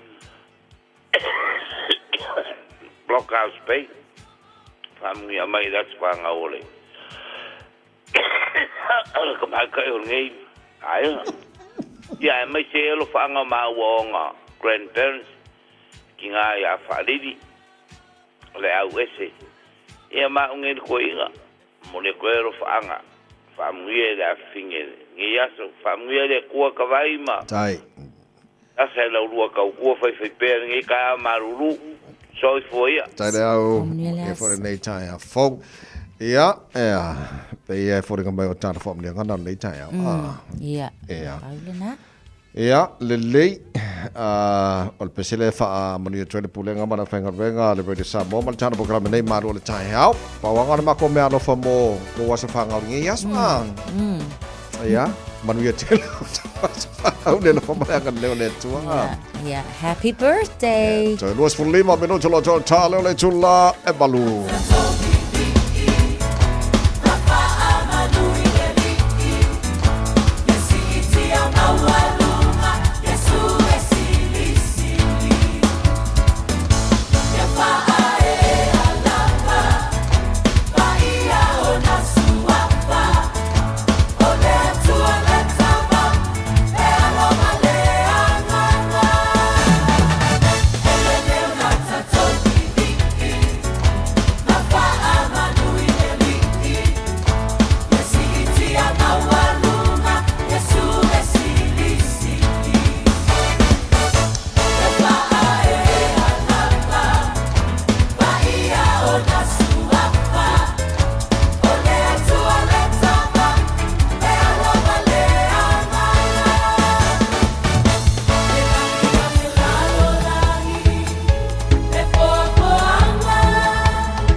Eva mali pese. Malo le whaafongafonga Samoa. Malo fo ile va ile musika. Radio Samoa #1 New Zealand akoa. Simpson. Lo o tu mau lava le mau le tatou traffic i nisio vaenga, whio lolo nisio vaenga, na pau le vaenga leo lo mai tawatu le taimi le nei on State Highway, se fulu ma leo no northbound lo mai tawatu le vao Helensville and Waimauku, pau le nao le vaenga le na o lo o iei nei vaenga nei pisi toi poloka i le taimi le nei la, so o le anga ia nei lunga i Western Ring Road, ia o na fatu a mai fo i leo le traffic, a o nisio vaenga uma o lunga o le ala tele, lunga o tatou motorways, ia whapena fo i nisio a wala i tua o le na o lo feo lolo lava i le taimi le nei avta vale tautua na lava foi le saunga le mu i whainga malanga le nei taimi o le taiawa e mafuta mai ai ma e fonga mai i le malua le taiawa lau Radio Samoa Radio Samoa Taslima e vatolu amo Talofa Samoa I mawhai na whasoasoani atu Dr. Chen pe a whai te a fie le mai suka. Tōta mawalunga le maua se whanau. Ma i sela, whatu ngao, ti ngā le ua po tuli. Whaalusi le tino puta, kānesa, ma le tino mangeso. Maua fo i le kulini fulunifo mō nifo ti ngā. Ma toi whaafi lesi ai lau mānawa. Tele nisi o loa e whasoasoani I lo soifua maloloina. A whio ane loa e wa ai Dr. Chen I le tuatusi lua ono Great South Road Orahuhu. Telefoni lua fitu ono tolu fitu extension numero lua. Talofa o au o leilani. Mātou tena nofo whaatasi malau to o lua le mawha naumana I o mātua. O te pala au I le Healthline pe a whaia langona le tino mai e se tasi o I mātou. E le ai se totongi o le nei au o nanga mai mawhai ona o tala no e se tausima I mō fautuanga tau soifua malonoina ma whaamatalanga I mea te tau ona whai. O te pala au iai ai le tinga ina seisio I mātou. E awa noi te mi uma, lua sul whai tu lao le aso, mo aso umo le vai aso. E maua fo I le whasosoani mo se whaamatala upu, pe a whai o e fia tala noa I lau lavanga ngana, e lea I fo I se tutongi. Pala au loa le Healthline, I le o walu se lau, ono tasi tasi ono. Talofa Samoa o Eni ma le whare tā wale lau I loa le Oracle Autos Limited.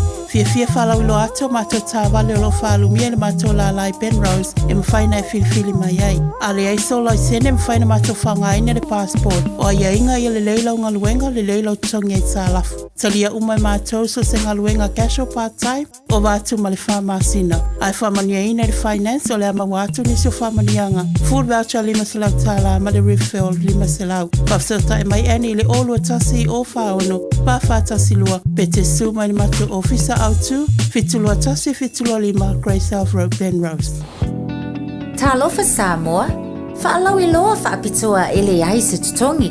Whai a fuale sia kino o lo whale pe fia leo whae ua iai nei I lunga o le maketi. Wala au mai mo lea au nanga I le masina o Iulai. E tuina lo sua whai tutono le sei, e te ona manu malo ai I le se fulu afe tāla. Le lei lava le malamalama le tūlanga o lo o iai lo maota. Vala au nei Taralina Samau Johansson, Professionals Real Estate I Papatuitui, telefoni o luatasi o fitu toluiva fitutolu.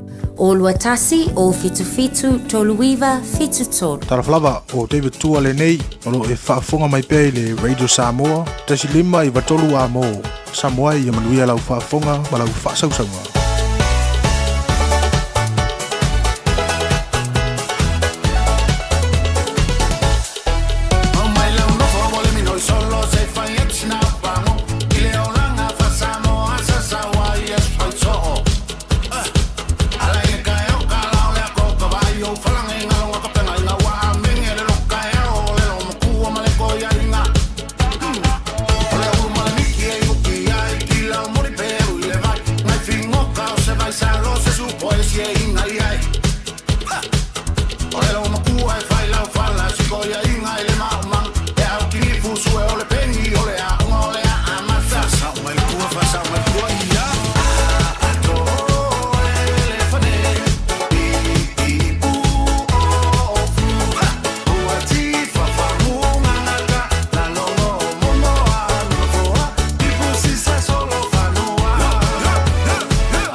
Juna vai lua e alanga fai ma a ato e el fane I plus fai inga ia lelei Tia fai inga tia la fama esa ia lo fa Samuel Smith ma Luisi e riga ka re opeki o de usungel ka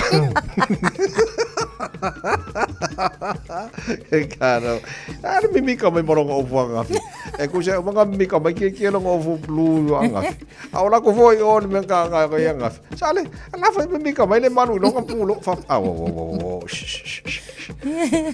Vai. Yo le ala me o bo. Ya, malo dong sa.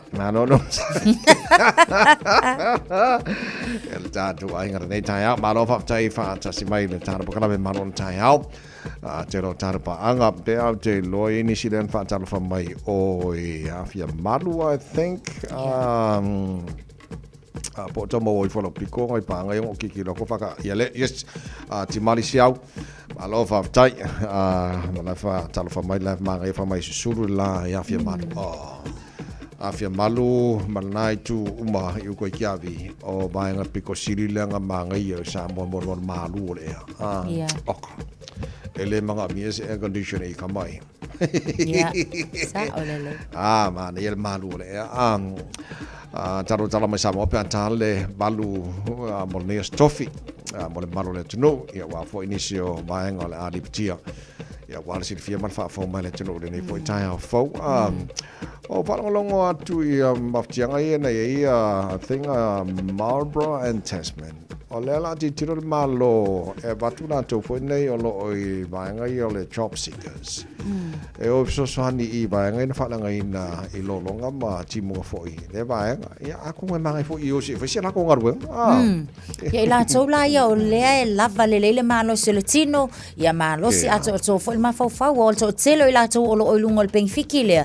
Ese lava ma fu anga ya lai ona leo e fainga luenga au le nei la time ia mo ila ko uma lava la leo o afia il program le ia wa manga ia kele la na atavai fai foi se sao ta ua ia mo na isi foi ai mai se lava lai la to o e fai la to farms fo ia le au fai la fumanu ia mai la to o e fai la to fa to anga le na afia tele I lo longa fo ia le mautela ia manga ia kele fo ile va enga atavai le mana ina wa le foi le avola to ia wala mo la ko pengfiki ela foi mo le temi se yo se ia ba ku se so sangi mo na nei ai ngola ma fatia ma ba ngo fa la ngai na foi le ia ma we ma se la ko foi exercise le fa pe la anga ngo fo fa ka dio se ngi pengfiki se yo se fi singa we ngalo foi mo la to ia le pe on te va ia to len sa ile le ta mai tipa kala bo ko Apo la kung so la esa mastasio vaanga fo le lo ia ma pui la to.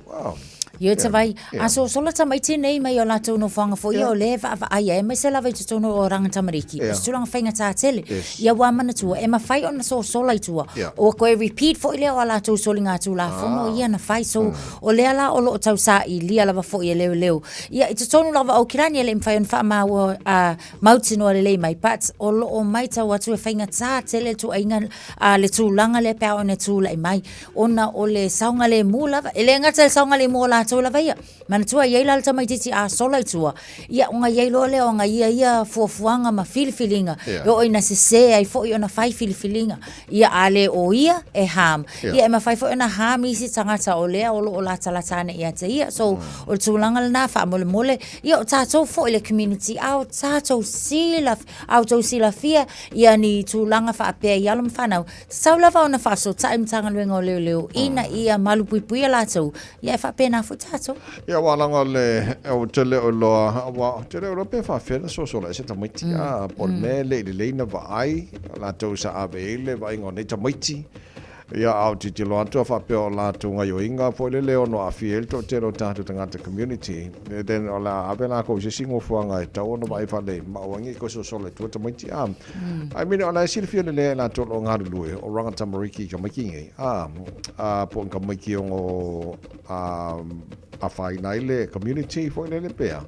O ingana ka wanga ko ai whai le foi le o ne isa no so la isa mai no fa. Ia. Por me ka mo na ko o lo vai ka mai. Por me o la ko yang foi ka mai so la lo. Ia. Ia la va o ko se fa sing mak malo.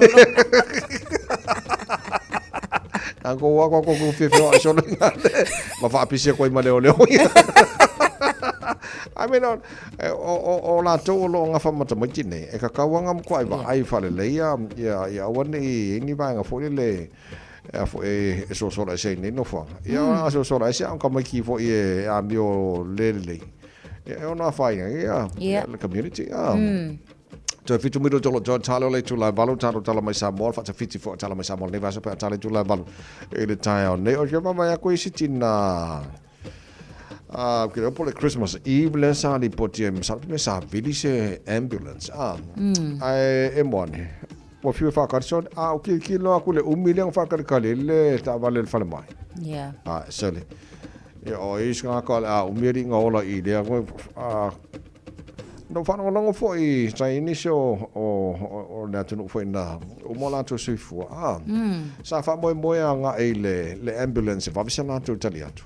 E au whanonga ko le uming whakarikari ai ko iki ai kula ako ai sem kwa whare ko kera le au na ngari ia le whaina whaina isi tina fōi e le mama tūri potina tūina mari le kala mea iai ia tū fōi e tātou te tiro so toa le lava iai ia maisela o le whaingata o le ua maliu si tina but o le toe su enga lava fōi ma toe sa ilinga te sa ona maua o lono winga o lo mai tau atu o lo iai ia vaenga fōi ia procedures e le i sao pe le i le lei ona whaatau nuina i le taimi tonu lava fōi na wala awa tuai le tina so o lo mai tau atu la e le ngata la ia manatua o le vili le tina ia e whapena foi le tali mai i latou ia wai ei lava foi ia le tu ai ngā vili alu atu ia na whapele okay o le priority la le o le awina atu le taavale o nisa taimi o le mai tau atu o le tina lava ia na wala au ona o le tūlanga mawhatia sai ai so whaila e le foi ona tali mai pe ua le tau tala le tina i lea taimi ona o le tūlanga whainga tā ua iai. Ia, sa te tau lava fo i la ia i lato o e ngā karia ke whongi ia wao leng whapea ngā umana tala no le taimi mua. Ona to e vili mai la ia lea pe ia isi response fo i lea ua sui atu e vili mai le isi respond. Ia o lona winga o le tūlanga wha le tonu lana iai. Ai te sila fia o e tawai ua umana tuai. E iai le isi incident fo i ele ima mau te le atu. I lalo atu i a tātou. O sa iai si tamā lea sa ngase i luma atu le tātou officer. Lea lana vile le officer le ambulance. Ai sau le tali whai mai. Ia ele o priority le tūlanga le naola o iai le time. Antio ua le kau le maa ngawal koe inga. O na toi vili lea na ta ulo le iai. O lea ua whainga taha o na ua iai le tūlanga whainga taha o na maa nawal toi ina. Whako asen mai leo le ambulance. But e ta tau ala o ngā titeo. Ia au te alofa la tina. A whai ua le lava le kau kala le ki ngai lea taimi a. Ia o tūlanga whaale tonu la na lea na tūla i mai ei fōi. Ia le whaale tonu. So all the sad thing about the story le maliu tina and na ask more of Sosani angai oil ambulance so all vanga pitu silina na fa no le telefone le ele lo mai la vanga lai o mole au na le ambulance o le wa final tanga tam o morso fo tanga tai ona o le au na ngai le ona fai ia fua ko fai ku la fa kari ai sole wife kile al fale tonu li ia le lei au gelo fo i le it's a wake up call mo tato uma fo le langa ye taimi o na sanen we need all the service al ambulance fo le so I loa le tunu, misi fia le tunu. Le me tona fai ma le ko inga mo I pela le mele na sa no ne anga man wo video ko fa mai le o agent kere le va. Ya ko video ai. Ya le agent la ko pe for TV le. Ade le. Ya le agent ko police le la fa de ko wi foi le pico. Ko fa so e ko video ko se furunga video ai. Ya tarsia ia awane tupu ia me fa pelang a umaro so for tanga ta ono fa tamala fo ia au ya ka ko le kire fa ne ko o le fia o le wo fa wo so enga o lai mau o le lavanga langonga le tangata le na talia le telefoni o le ana struggle le lo matua matau le atu le talia lo matua so ia te au sa ka kawa I lava la ina onga fa ona act lo la tau ina na lo fa kat gali wa leng fa menga umang ko fa kat gali ko sa le civili wa le se respond ia le la fa to o la le winga ala sa le vai e alanga kau nge fule channel le fa maraski le ko ya lenga fa marastino ya la fa to fa marastino tayao mai lo na so mata to tala mai Samoa ne foi tayao fo le nga bo ka ko yo foi Aya, tafa. Tafa. Ya, bunga.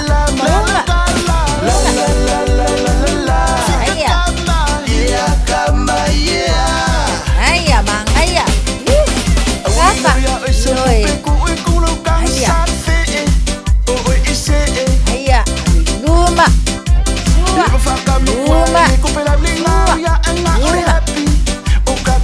Aya, ya maka yunga. Aya.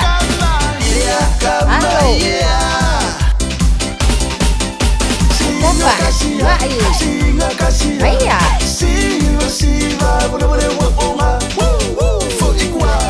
Aya, man, aya. Vale. Aya.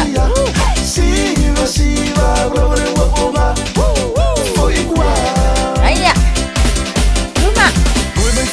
Aya. Yo. Aya. Lunga.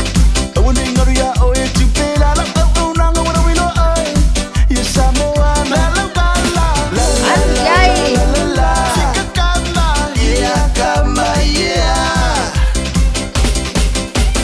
Kasih dua tolu ba.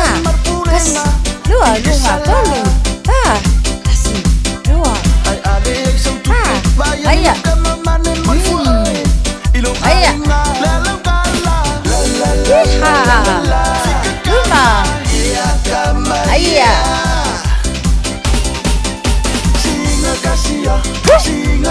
Yo. Aya. Sepuluh sekone. Aya sabali luma. Bali luma. Ya. Aya tolo sela mana bai tolo. Mana bai fafo. Tatonu. Ia fafo. Manu ia tele le ia so soifua. Tasilima ibatolu. Radio Samoa. Tasilima ibatolu.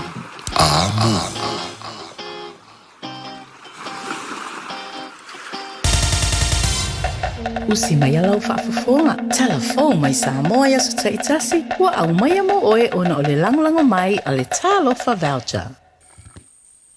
O te whaatalo foi lo tātu o tino o le whaata whiti o le ngā ruenga, tala tau longo mai lo tātu o tino.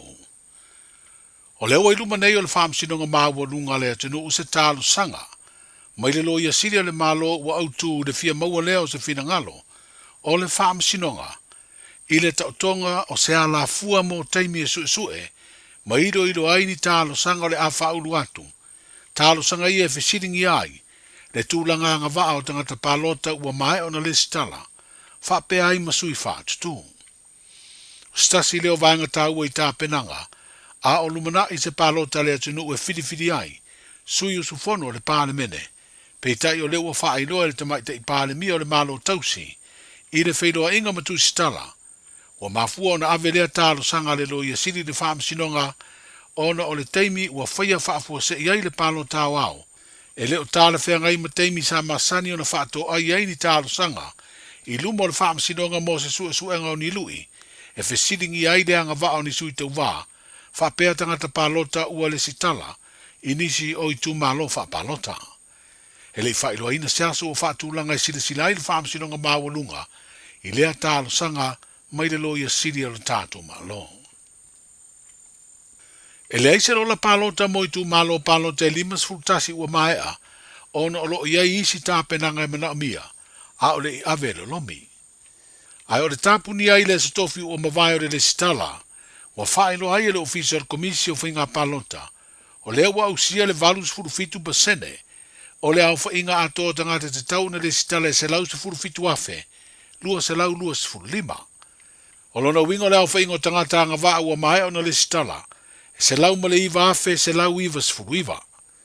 Mai le au whainga wa tula ima iai e se furu lima afe ma le lua se furu ono, tangata anga waa e te tau na le sitala ma palota, e le io atu e whaatino ala atu le sitala. I le au whainga wa manino ai o tangata ia o le afe ngai ma le whaasalanga, e lua afe tā la.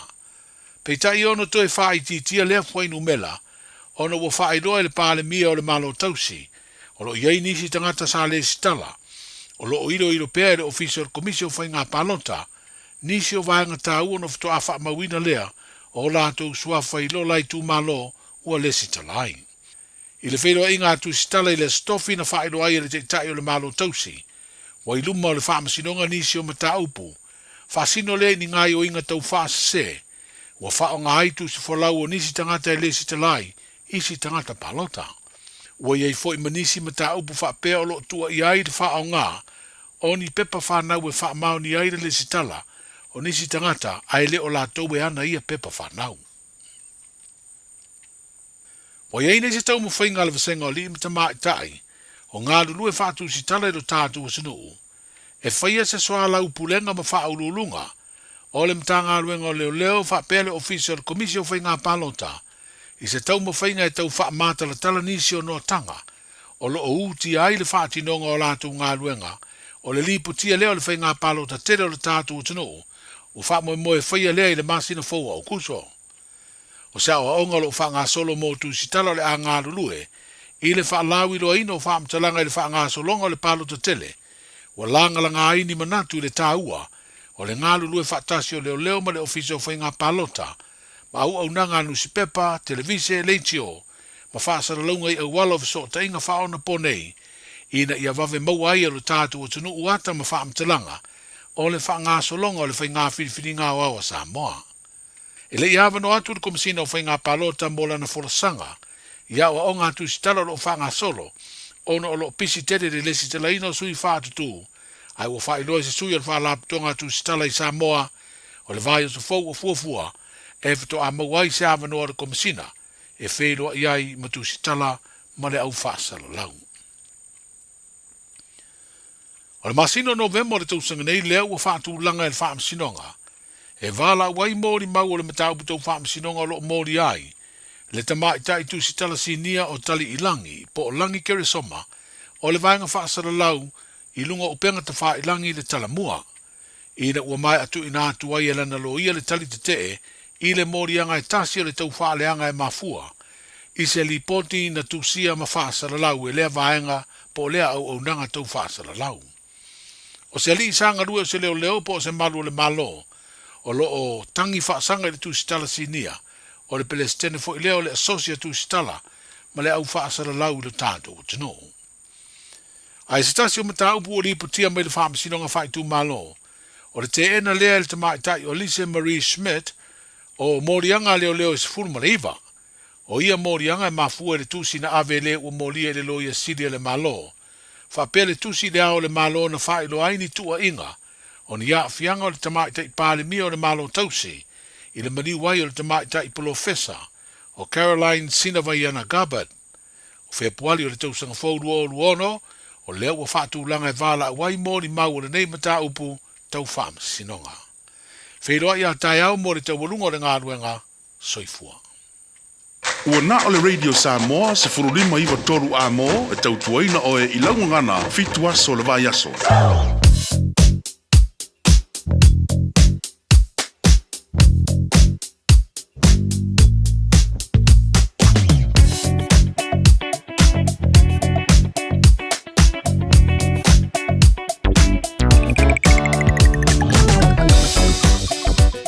Ngala tamai lunga la wala nei taimi ole tae ao ile vavai atu se o kikilok. Le mangaya lunga na wala ile o tele ni vaenga poloka ne vaenga ole tae ao mana vale le. O la okay le mana vale le.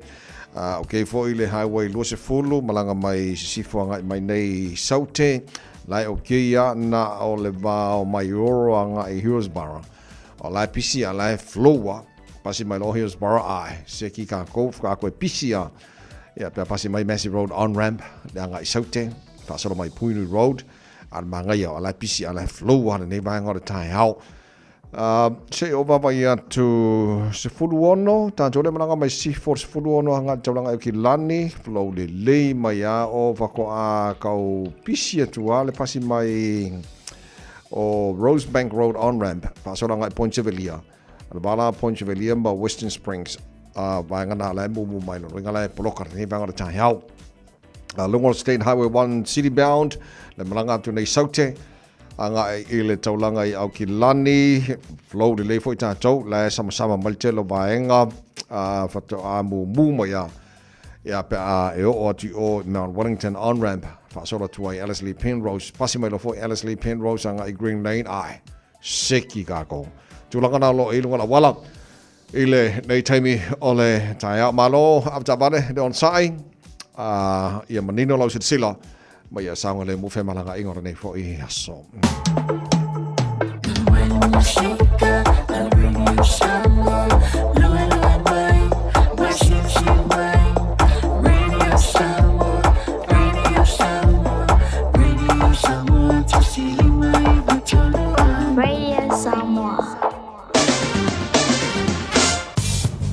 Ole vainga lata mai i le tala o le tau, i le nei vainga o le taiao, se o titilo atu Samoa.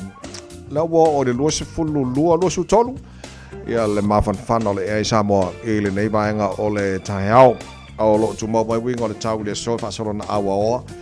Ia winga na le tau Samoa e awa oa le tele o vainga o Samoa, se wangana po inisi o vainga timu. Tu mau luasu fitu. Le morunga le vevela le ea whamawina mo Samoa. Ia morenea stofi lua se fulu ma le tolu i lona mawalalo. To te le paanga le tarapuka mele sa whaatala fo mai sa morenea tahe au. Ala whatu, manuia la morenea yaso. I fuafuanga fo e la whengai mana tino e le whamuri mai uro tātua tino pele Samoa. Ia, tātua papai Australia, whaatala whati paanga o malawa le tarapuka lame. Maro le tahe so se maenga Australia. To te le i o tau.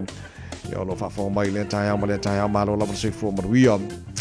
Onolo i le malulu le ea Canberra ni yaso fa sonong pai malulu tele le ea mo tau le so ole a awa pa utimu valu mo lunga yo le malulu ni yaso pasasa kongua i le o le mawalano le malulu no wenga kwa malulu ta tau i le la mo Canberra ni yaso le sivanga malulu le topa va tumele pone valuolo i ne vanga tai house o la fasolon awa pa utimu sfulua marunga na o il malulu mo melpone e le nei stofi o tatu o lia o le te va va sfulua fo il marunga malulu e mo Hobart le niaso le sivanga malulu Adelaide sfulima marunga malulu la fasolon awa pa utimu fasolon tele malulu sini Australia Malola se fomria as futolo il malulu ne vango de tahiao o la fa solo in surmato mo file la malo se savili ne so time is for fitu por un al malulu fa wina mo senior stadium le so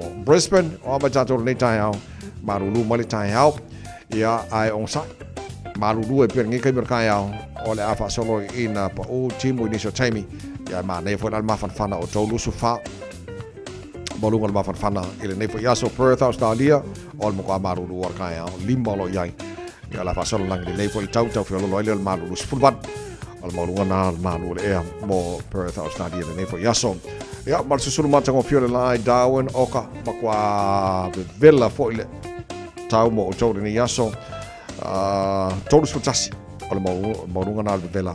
Ia mo Darwin nei fo ia so o le tūlanga nā lo iai. Ia ma vaenga se Australia ma le tūlanga i le tau mo nei fo i aso tofi o tātou au lia. Tasilima I Fatolu Amo Radio Samoa. Tātou tala mai Samoa nei fo i aso le antou whasalawina mo oe pe a tāle I tula se fulu ma le lua le aule le so ma le fitu I le poa na nei.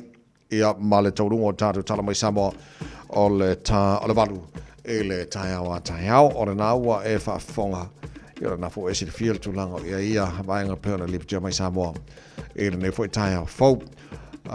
Titilo atu so o lewa e si le fia nei wo o le valu se fulfitu pasene ia leo fa ingo e lato o umana restala mon taro fa inga palota la se rosu river masina o kuso lo no winga to se fulu toru pasene o lato ele facial risk kala ke le la fa ina telo ingo le fa a leo ina lato fo I ayat tau e le fa inga palota so o lo no winga la le valu se fulfitu pasene lea ia leo la tato fa tali e o la fa ile fa unga le atu no ia mo po ai o le atu le mai tau venal tanto malo pe mai alfa nga palota ia akuso la so ma iva o te o la te talo palota no ta inga ia awane ia isia faino la toui o sui tava mai tu malo te tasi ua restalaina e ono a faina mai o la to foi a ia tau e palotai ma fai masui o la to tu malo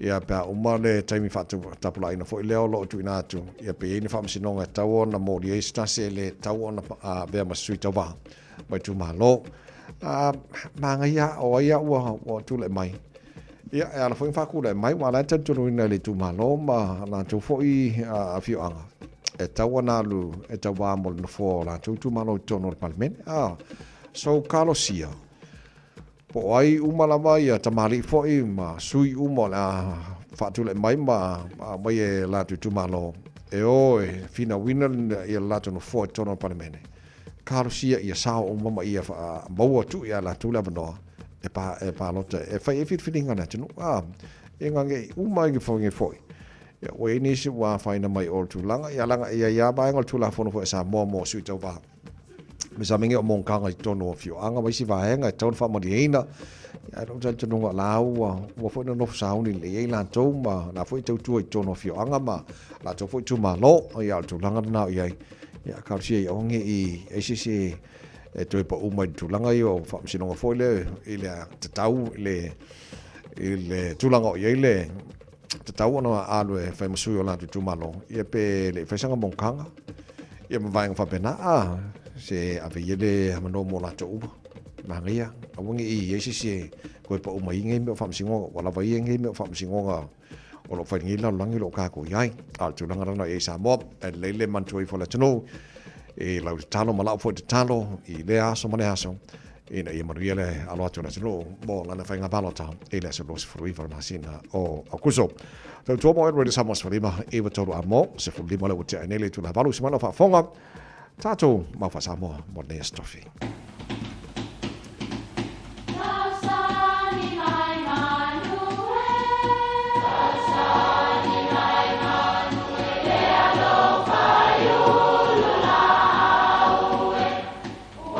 E o whanga manu I ululu o la au, awa e whawhanga I funga o la au. A o le tangata, e whawhanga I upu matala. O le mawhileo o alanga upu mamuanga ngana Samoa maona whaapongai, e a fua I lona si o mianga. O lona lea sao I le whaatufunganga o le iloa whaale aso, mai le tautua se ia o ina pule. O alanga upu mamuanga ngana, ua lanto mamanuina le tō whamanino a Samoa, mana tua foi, e tāo fitau muli le atunu. Ia mafuli a puou. O le puou, o le isi lea I tu ai ngā ulu. Ma e pei o le ulu pito I ta tele ma manao mia tele tangata. Ona e le leilo na a ano. E le ngata I lea o se ulu ola ngofie ma tupu tele iso o se tu ai ngā ele. Ma so se tu ai ngā tau foi, e whai ngofie o na lamatia e whāma matangi. Ai pawale mea tasi, o le ulu le nei, a mafuli e le mawhai o na pēloa, e mauti noa lava e toi tupu maola, o le mafuanga leo le upu, ia mafuli a puou, a wae toi tupu ai. E whaongain tele I maliu pe a si ia lofa se paolo. E ui ina whaanoa noa le nai tuo le ainga o nao le toa sea o se tasi sa wha matua I tumu I lo toa ainga. Masa ili I aile launga le fio anga nei. Ai talitonu e mafuli a puou le wala ua le tua. Pa u se toa, ai toi tu se toa. Ia a manatu fo'i I le maliu o le tātou whaola o Jesu Keliso. O le mea tonu le nai ta ua o le mafuli a puou. A wana ta oto I le tunga maue aso e tolu. Ai toi tu manu malo mai. O le mafuli a le puou e mafuli ai toi ola lava. Ia mafuli a puou. Manuia lau whaasonga sa moa I le nei aso.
falava o a o Lapi Mariner, mau pelo li tio, i le Radio Samoa tasi lima iwa tolu amo.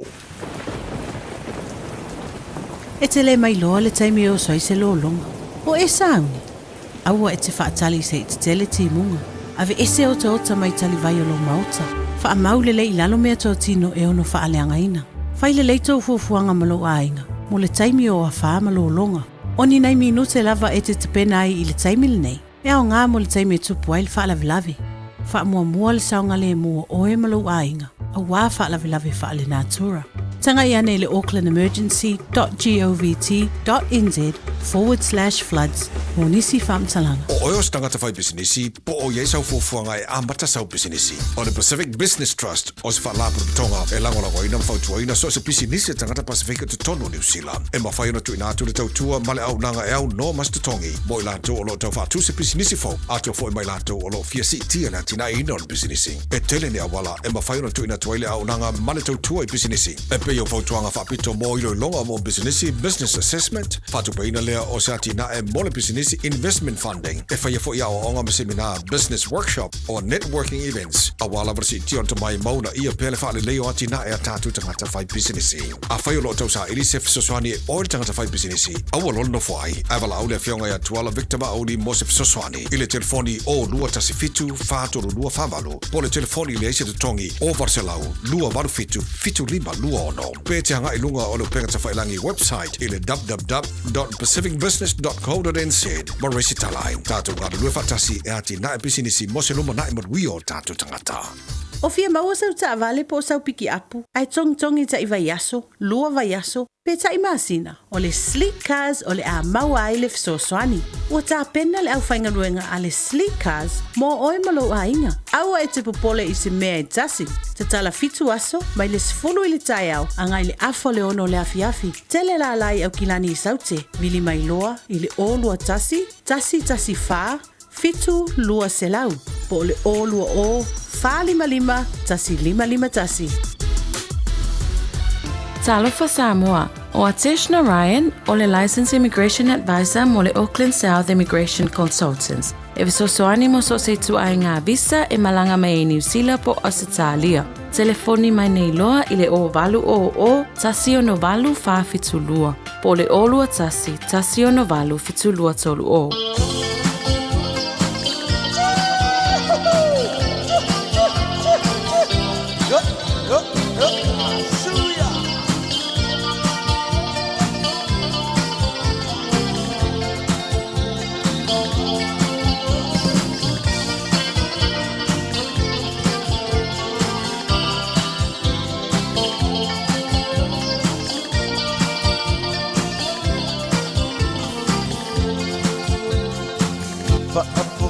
Samoa, o Andeo Imoa, o le toa ua lepa, e ua o tia I sema, o sia umea ula, a ufa amo imoi, e tofa tuitoni, e ole a Oe tofa, oe la dia, ole ama bae le taua. Zoe lili ulo ma pau pau, sa ili se tasi e taua na pau. Ole a se ulo uba ai anga ile au.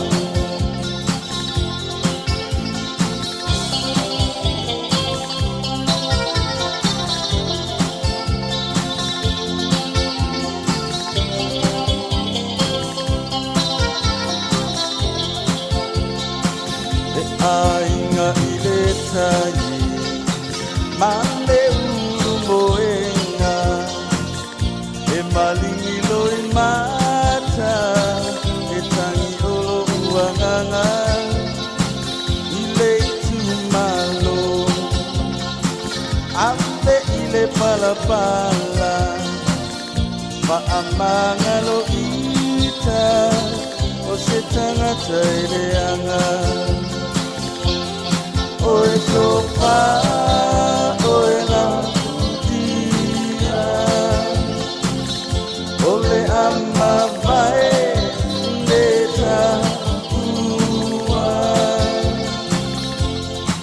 so elili ulo ma pau pau sa ili se tasi e tau a pau ole a se uro ua ai anga ile au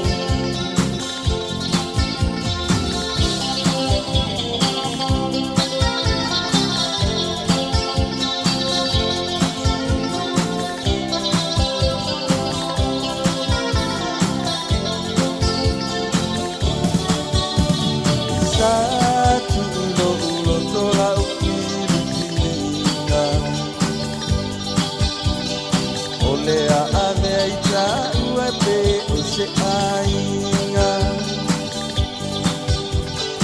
a ole nei ua esi sole na ia whainga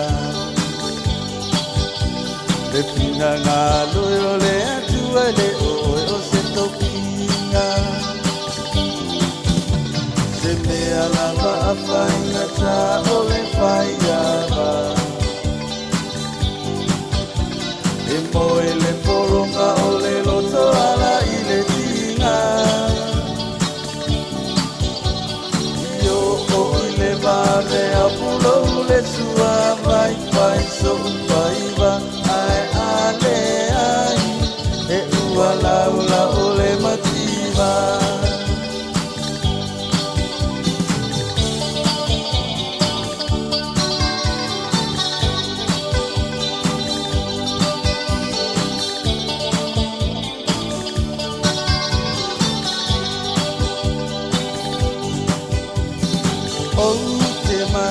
Waina sefaato anono ka o alua e tarusu e oni whaimani popo e tau mawhaia o se suavai e talo ai o lo umusu i lau tamapuna ne i fia ai se mea lava a whainga ta ole whaiava e moe le poronga ole loto ala i le tinga e o i le vave a pulo le sua vai whai so whaiva ai ane ai e ua laula ole mativa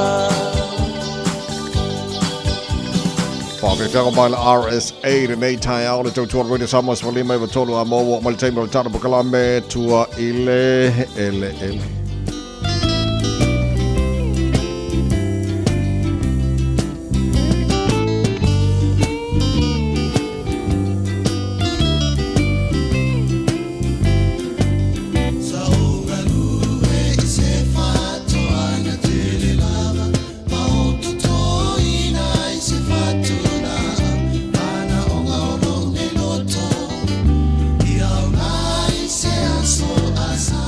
Le lei a whaafonga mai oil tangata whai whaatoanga pe fo i wa uia sa whai fo i lata whaatoanga tante usu a te tōle whaato le la au te tōle tia pula, te tōle ta amu, ko kōle ufi, ko kōle whaai, ko kōle kukama, ko kō mea umalava ma le wha moe moe au ngā mai ia moa so o i luma o i ka ne vale whaka i ka i pēha alu ka kōse la au ma le wha moe moe o lai lesi tono e o lai fwoi ma manu iei nei whanau ma le ainga ai do le sau lesi ngā oi le wha ko anga ka i ka ngā koko ngā roi loko malosi le so ngā tula e para ropena ko vati ma le tara pokalame tua ile ele nei tai up ya ma lo se fo monea tira e pa ia fa talo fa tula sunga ta vai fa pe fo le malo la fa fonga lita e tu langa fa lupu lupeina fa ma lo se fo mo me lange ma ia wal fa me futa tu lita e o lo sulu me la multimine ale o tala tau fa me tel timu ta ya e sa o le ala so do ko le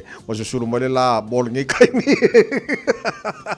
bol ngi mo lo le la fa la mo lo vitamin D ya sa ya na ya le Matua le anyway, ole le ole na fam na tu ta po kala me vason ta atu nei vai vitamin ne wa matau na teu a mat teu la au fo le ma so ngai la ole nga pepe ya la ta mai ma o mai al kai mo spring ya wa mata fo la o mo nga kiu le la ya na tonu la ma famna tu la tu temi o la ona tu temi ne so ko nga ka pisi lava broccoli cauliflower ma lettuce ya ma silver beet o ele yo ke me ko fa la o sama na po nga la tu temi ne ma processed sprout fa la o sama le te sa no ye fen fa ma no ma la o sama ye tomato pepper fa me ai kukama ya ma mo sanga ma melengi me fa pena ka fila ka banga si yo mal ma fan yo le ya pe o mo to pa le po weekend lo weekend nga to ta mana sama anaya le on nei le tai o le o tele ba yaso mal fa fo mal le tele o tele ba yaso le na ma va tu nei sa tala no le tana ba klami superfoods ya ar nei la tai o le la tatu tele no le tulanga o le fainga le compost ya le manto fo tanto sa mo yaso la fai ko nga fa i walo ke ma ko fa ma ko nga fa ia o ye le vai nga tu le fa le ye fo le po le feta la sa eli le pu tan mo yo na o nga fa ia le se if so sar mai na fa ngor compost fa mo ia fa ngor compost so mai o ma fuanga ne ia nga il fa ngor compost mo tele tu mineral la iti e mawai no lu ta sile o le fa nga ta o ila pisi o no pala ia le si lon tolo e tango fia tu le compost lo fitala sele fa ta mo fa lo lon fa nga so e so ni fa su ina pala ile compost te mi le bunga la ai o tu lang mo mo o compost e tele tu nga minerales e sele mo mai i lo fitala sele fa ta mo fa lo mai nga tele va ve na fa va ve ona ola mo le lo compost la fa o tu lang dan lu mo compost o le wal pitu sili le ona fa nga e fa nga o tinga la o tinga la o le na fa i le te wino la an men mata e ma la mo mang i lo tia i lo la pisi e fa nga fo i la e la ni funga la mo mang ia o ni o mo va fa nga o mo lo compost yo tu lang dan tolu so me o le nga si o lo compost o le afso so ni yo tu pe fa sa una mai fa ti ai lo fa ta mo teles o compost e le ia mineral ta o pi nitrogen phosphorus potassium o compost fo tele fo ime o la ni no me ka o microorganism la te so ni fa maluina i el compost mai mai e fa le lega ti le para ma o le o la o tu lang no fa mai o compost e nga so ni ile vai tai mi la e fa su el parpala ile compost non fai pala o pala nga la le compost so ni ta fi ile vai parpala tai mi o le se vai le parpala o le afoi o le o compost material la me no tu lo compost me ka green materials e mo vegetable peelings po fala ombo to la pisilo mbuka tu lo compost no lua fa nga ve pen coffee non tolu ave tea bags ia fai ave tingi fua mo ia mo nga va mutia lan me mata o mo o manuele mo o povi sol fanua ma mo poa o mena o green materials na fai na ave lo compost o meu brown materials e la o mango po straws pen ili la ni mo nga mutia o mango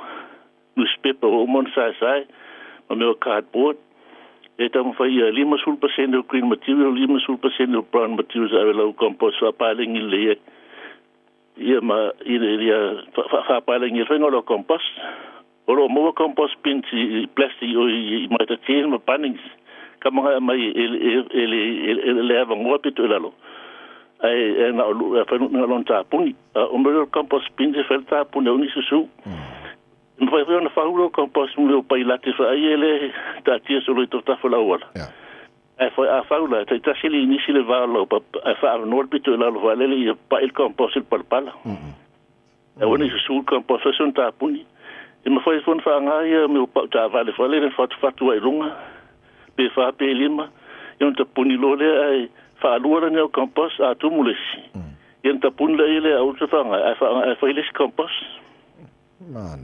Mane. Ole mai elisi la ole ka ole Comfrey COM for Mary FRY Comfrey launa te to foringo stapa. Lotapa. Wa nga launa impinga level mo garden center. Launa impinga fa popola lo compost. Va ve una pala lo compost. Ai fa foi lau impinga pati launa tu le ton speke ke vai ata puni. E pe tolu va so o lanu ina le vai. Ina foi le o la. Ai foi le la foi na fa me sululima minerale mo vitamina mo launa. Fai fun fa popolo ya fa nga la we I tu lo fruit lo blend le foi le le fa me le blender o le foi lo smoothie o po la tele me nga na vitamina mineral no so sorry na compost ya mai o foi tu fa le fa lo no compost bin o man tu mo le si e pe sta tele le mo le ondo le luto sanga I o malu o regular compost. Mas se fez tu pe mai o le tu me la I compost lo stale se le fa tam le fa lo. Ai sa le okay le fa fo mele no o mai ngana e au nga no fa ta to mo fa se fe foi kupe Ya na to lo ya o le tele la mo mo to so fa no le ma sen fa to ta fa o le fa I kai luta la tanga ya mo se animal manure tu lo compost kwa le ya okay malo ia le lei e fo ia langa to tele tanto we o fa to mo compost lei oi fa le fo ia ale em fa ia ka ko fa le fo foi nga ia to fo la ule fa ia fixa pa que fixa pa talo meu mau alo ki mo pa moli okay malo fa tai wa langa to tele o si tanto fo le bela o meio pa que ma moli ma va pena fo le nga umanga fai fo le o loa lulu sa o melang o la ia kalo po o isi la fo le na me le compost la ia mo anufi mo microorganism la breakdown que le yo isi mi el processing breakdown no compost que le foi isi mineral le fa popo le se senga la na ave yang po kalo la le killing me mo le fa nga yo microorganism so fa pala mo isi mineral fo Mana le le to no o na ua batu le afo I le vaenga so son tele mo tatou ya ma sa tatou fi fa to anga na fa ka ko fa le ele ya ma so son fo mo le ola le ola au la to ya na to no lo le eles fanga tawo na fi sa no ni tele ya o le tip mo tatou vasen o pa moli o le hota to e ma sen fisil pa mon tia ila ele o mo tele fo fa to tele le sia o pa o so se fruit and vegetables tele mineral ngala mo vitamini lo ano mai la o le pa moli a fisil moli fis fala pot fa le te se ula ina o le ave tau to fa longa o fa tele vela lo kuka na tu le tono le pa moli fa mango I le vela na to e mango le pa moli e tanga le vai fa le tu ton se fang fa so me le o me fa le kuka so se kuka la vai nga ele stir fry a me se la li fa la ia ma non yo tama na fa la ia bo supo fo I bo le mo kokole se fo ton fo kokole ila kama ia mo pa le tu tia ia pa la ai fa ta si mo pa nga fa lo ti tu fo lo ti fa rip ti ia la nga kama pa mo mo pa mandarin fo pa mo singa to say the same thing Okay le ya o nei mai nga nei so san fu mo ta to wa le fu la wa o yu lai le la fa so fu inga ma ku yu lai wa pe mo fu yu lai o ma fu ka su mo ka la ko o ku so umba ia le winter so lo le spring ia ma mo si me fruit le mo si me in season tam vai tam ma fruit le in season ila avoka mandarin moli kiwi fruit ma ti polo le ti polo sua ta o le me le mo da per ta so ti polo le me le mo pito sua la valo ti polo ia tu ala so ti polo la pu vai mo alta a tele I face don alwen Alo fa te tele lo so tu le pa mo le nei tai ao e se va nga fa mo ta por la me le mo tu la vo le 5 plus a day la titi food posa ai lea so le lima fa te le lima me nga mo le fute tasi ia wo su lima me nga mo lo tino neas ia so sonna mo ta to neas ma lo fa te tele mo neas o te lai pa ia fa tai fa so foina le sunga te lai pa pena ko vati mal tara kala me tua ile ele le fo tai au fo ina ua toe se fulu male fitu minuto lo ton talo le tula eva toe pa na minuto lo tara kala me ma luore tai hao mora ne fo ia stofis fulu ia so you like on tara fo lua fe lua se fulu male limba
sana ua taunu manu ia le malanga e wani lingo le fumatia ai patalo pai le fia ya wa mai ore au pia o so ua patsia e papatai le pale mia ma le pale me neo niusina e wai le tula poa ia wae a mana ia ita e ma leo le fetua o lo e mo le Pacifica o Mr. Will o le fita ti au lo pe o la ua tulima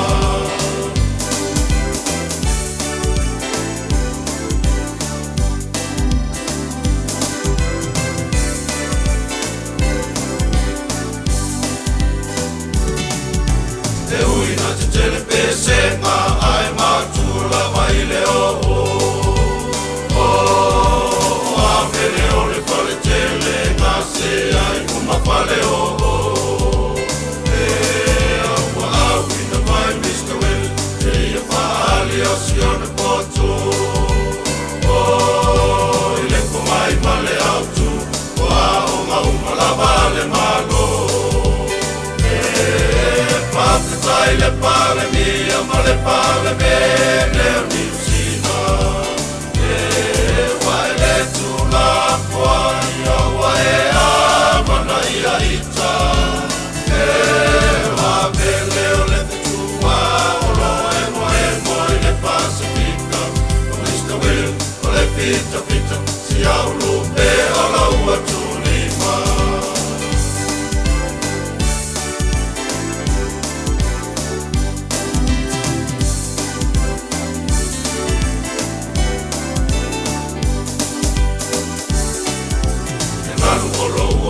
Sina le ai ua seo mai le fatina le na pole no sina le manuolo ua seo mataina e trai sano foi tua mai te ina ua e mo mai le upi ua toia le Europa ai whaia o ma fau mai New Zealand Papatai le pale mia ma le pale me neo niusina e wai le tula poa ia wae a mana ia ita e wabele o le fetua o lo emo i le Pacifica o Mr. Will o le fita si au lupe o lo ua tulima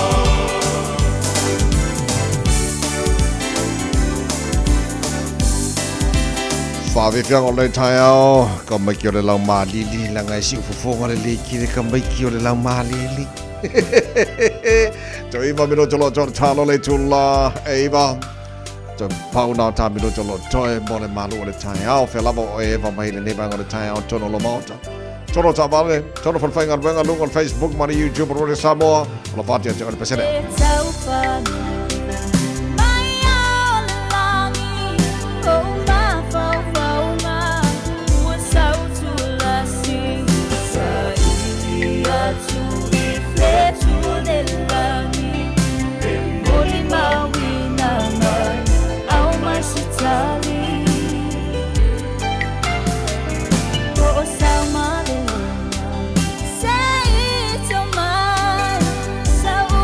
sita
Pacific Love Band mai maua ta mo'onga.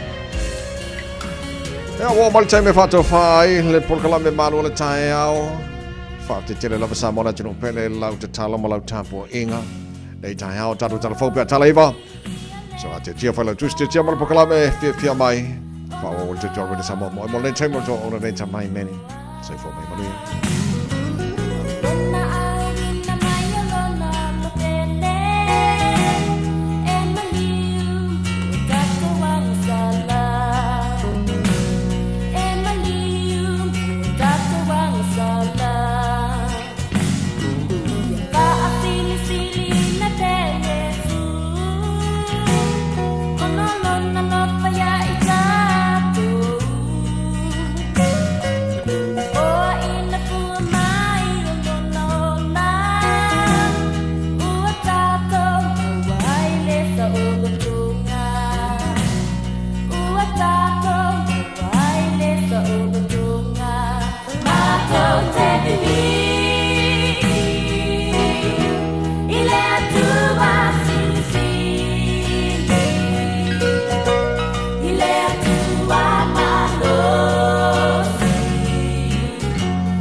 Ia mai Aotearoa.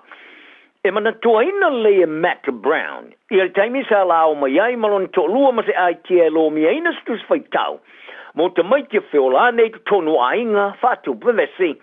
O le pōlea sa fsire tuaina tolo ia tia, pe o le ana me mana oi pe afai atu sei si a te ili taimi sa no fo solo ai I no fuanga mo sulu fainga sa faria Brown ile vai ngotala le stuff o le se fulu na tu sanga sa no fo solo I no fuanga o mo sulu fainga mo tina ma tama tai I kala estete ma fai ai lona to lua e mai mau bana ye sei se fa sa fa ile o ye lalo mo no so matala no atu e le o se fa fita uli le mo ila to e to avea se mea I le te tau o na o ia ila to o reita fa tu bevesi ma sa wanga sa ia ilo la vamanon tina o no manatu sa ia o se fa fita uli tau ia ila to o le fai ale o mea uma ma fai ai fa fia ilo la tu tama ma fe so sonia I fe au e fai I le fale o Brown malon tolua o lo I tuote ngā o inga mālosi le te lope te ai whātu vesi no tonu ainga uailo ai ole she is not your rehab se wala au mālosi le moni ngā o inga e whaia o se la tu se whai tau piru silo nāru mia o whaulu talaina lava I le ingoa e wha mālosi au ai le itu pāo li ma te mā ina I li liu o lātu o langa whātu vesi ma wha vaese si o mianga saonga le mū ma le ola le lei mo I la tau ma o lātu ainga I le siria mas futu sanga o whaafoe e Brown, I ni kulupo lango e te te whaatu bevesi, o li tu pao li I mai no whanga e peo fale o tiulu, no whanga e fausia I fale, no whanga o kengi, fale pui pui, ma no whanga o tangato ele ele. Ma ua li liu nei le lātau la inga malona to olua I leisi au ngā tūpranga I lātus whaitau, o ilo ai nei ole this is not yours to carry. Se tala alofa a toe wha malo si au e so soni ai I tamaiti e whiolane tonu ainga e ei vevesi ina ia mana malama I le ti ngā lo si o mea I lātou e leo so lātou ti ngā e a moina ai o leo langa lava I o Brown sa wha a tūlanga ina I mawhatianga ma le wha ola tia ina e iei poe o a I lona ainga I se tūlanga matautia I le nofo I pe I le fale I lona tina e whaala la fina I la tōma o nausa o tonu o pusa I la fua I ei lava lava tuai, mo le whaala abra mutonga mo so Sonia le Salvation Army, e whaama mo e ai mo lo latu saonga le mu, mai lo latu tamā. O le tusi wa tusi e nei mo tamaiti e wha au tūlea, I le tamaiti te ingo I a tai, le sa whaali ai a Brown, o lo na ingo sa moa, mai e tā uai e manao e so Sonia I ona tingata. Ina ua mai ona la fo I le lus fulua feo kopi o la tus faitau mua sa tu sia I fale pui pui tu tonu la tunu au se talia le tukuki ma peritania o taula I nei a Brown e wha mea lofa le se lau lus fulua feo tusi o le la tus faitau le mota maiti I tamaiti uma I a onga a inga ma no whanga o sulfa inga uma I a te roa. O fua foina le malo I le au ina tō tangata soe ngā nuenga e so soania I le tiliatu I a fianga o lo longa sa a fiai tu malo Tasman ma Marlborough I le motu I saute I le baso mawai sa fola foina le tamata I ministawa tina e lautere Louise Upston I le whātino ino le porkalame o ngā nuenga whale leia o le Enhanced Task Force Agreement leo le whātanga I le whaonga ino whātupenga moa o onga whātei type of trainings sa palai whela ua inga moa whela ua inga ma te tongi ai te ngata o lo maua benefiti su e ngā luenga mai le malo, e whesoso ni ai le wha mamanga. Wharia Upston, o rea ngā luenga e wha ono au fia ai le wha mamai no la pisi ma papu I pui o fale. Wha pea le toi fale le o fale ma ala vai o fale ngaina. O rea porkalame o le atu sao ai le au su e ngā luenga I vahenga, o le asiliato na mana o mi ai se whesoso ni e pe au whai whatuanga, mo le wha mamai no mea uma o fale ngaina. O le porkalame o ngā luenga whaale leia, o le isi leo whātinonga, o whai tau sanga o whai ma apa iai le mālo mo ngā luenga sosani, e whaia. E matua I tele ni a whianga sa a whiai niso vaengo nei tu mālo I Marlborough o Tasman, ma le matau tio lo longa sa iai, I le vaso o mawai. Wa iwa ne lava ina a waini usile isa tunu ui lo rangi le poe vaina o le ava noa malu I tau o wala wha teknolosi o iei nei, leo wailo ai o le AI, Artificial Intelligence. I le whaelo ina e malo I ala na fuafuanga whatino le a wala whateknolosi mo le tunu. O le fuafuanga o whaunu talena o le investi ma le te tunu ngā tōtō po investing with confidence sa whawhelo ia ma le naunau te inga mai le au whai businessi. La pe tai, e ia tunga lunga ma ia ila to o ye popolenga I lo lato whaariena wa whata oto ese awala mata utia ila anga ia tule luma ma se mōli e whapopole na I tūlanga o ilo ilongo whai unga e whaia e ilo ai lelelei ma le leanga o amio ta whaari ai e Minister o Sainisi ma le wha teknolosi Shane Reti e mo mea New Zealand na nga iluma I le whao ngai no le AI ilona ta wai o le tunu muri muli le nei I e tunu o le leita mao ainga I le rangi e lo mia ina se tu aingo fuafanga fatino ma I ta wai o le AI o folo se ese tasi o avanoa o wala wha teknolosi piru ta ua ilo tatou vai taimi ai mo New Zealand o le opongino le AI o le o se tūlanga e whai e ese whai unga ai o se awala o ta o tele o le fuafanga sa fauina le fisosoni ale AI wa tuina I New Zealand o se tunu e vai te mina le awala wha teknolosi na I lore wha avaina ni wha avae o ni awala fau ma ua palomi se ele malo le wha tinoina lea I se tūlanga e peona ta wai o se pai mā to e wha avae I lungo ma ta upa wha avae e wha o ngai tūla whonom wha tonunga o ye nei na I lore to e fausia o nisi tūla whan fau ta alonga o se tamaita I ta alo lau laka pia tamaita I le manusina Samoa ia Senate Rider wa wha apa nei leo pengo o I singa le kivalito e sa ili aini se leni awa iai mo le tamal sangabori polorangi a tamaita o le wha tupino lau laka pia pe o le manusina e whainga tā tele to e taunga tā e peo nā vei ma venga ma mafa I o lātu mafo fau e peo na ia tūsi ai lungo o wala o sota inga le tele tai tawai o foai o le fa o ngai so so ni ia te ia awa ia ia la tu fa singa ma ta longa fa ia sa mo fiti ma ingela ni mo le lo masina o ke topa o le to sang tawai sa kwale fa ia sa mo mo ta mo sanga ri porolangi te ma tai mo stay mo te no mai le wa so fa ai le pine mo muliane tele no ai le kapiteni ya masu sui matamali te wa sa pa wa raisa ile le toni sila pasifika e winga I le fōlaunga whainga tāle la tō au, pe a fuatu ai whaale tonu ai tūtou tupe la ka pisa moa. E ulawa I le whaale tonu, ai o se taunu unga mawa e tele lea I le manusina I le toi tuo sa mo I lungo le whafanua la ka pia le rangi. A whaari ae masu I sui matamari, e tele nam no se tūlanga sa la tō au siena, e au noa lea male lava ni ala oa. Ma ia tā wai sa tongina I la tō ini tutongi piko sili unga maulalo, I le ngā kai se lau ko se fulu le ko se lau kālangi sila I le tamar sa ngā toa ma mea mo tole ninga e whai tole ninga maisi vai ngā whaunga sa tua I taunu atu whalia raida o lana sini au tū sa iei o le whai lea masui o ni sila I au e pe o le hurricanes poa ma le black ferns e petai o se sini sa whainga tā telo nau si au lava I lan tau tinonga o lona malosi ma le naunang ta inga sa a vea to iai ai wile ua peila vore upu a whai e tapuni le whai toa su e le wha malama o soai o le wha malama le o nina fo ese o le mansina le sa I e wha uluina I raida I le au I le luafe ma le rufu tolu wa safa I lau laka pia le wallabies Australia se tā tele o na ua lea mwhai neona ta alo le ato tama wha mua mua e wha tontonuina le leina I tua ia noa lo le sio mo le ta alonga whai taulia mua mua ma le Liona ma a Peritania ma a Alani I no mai an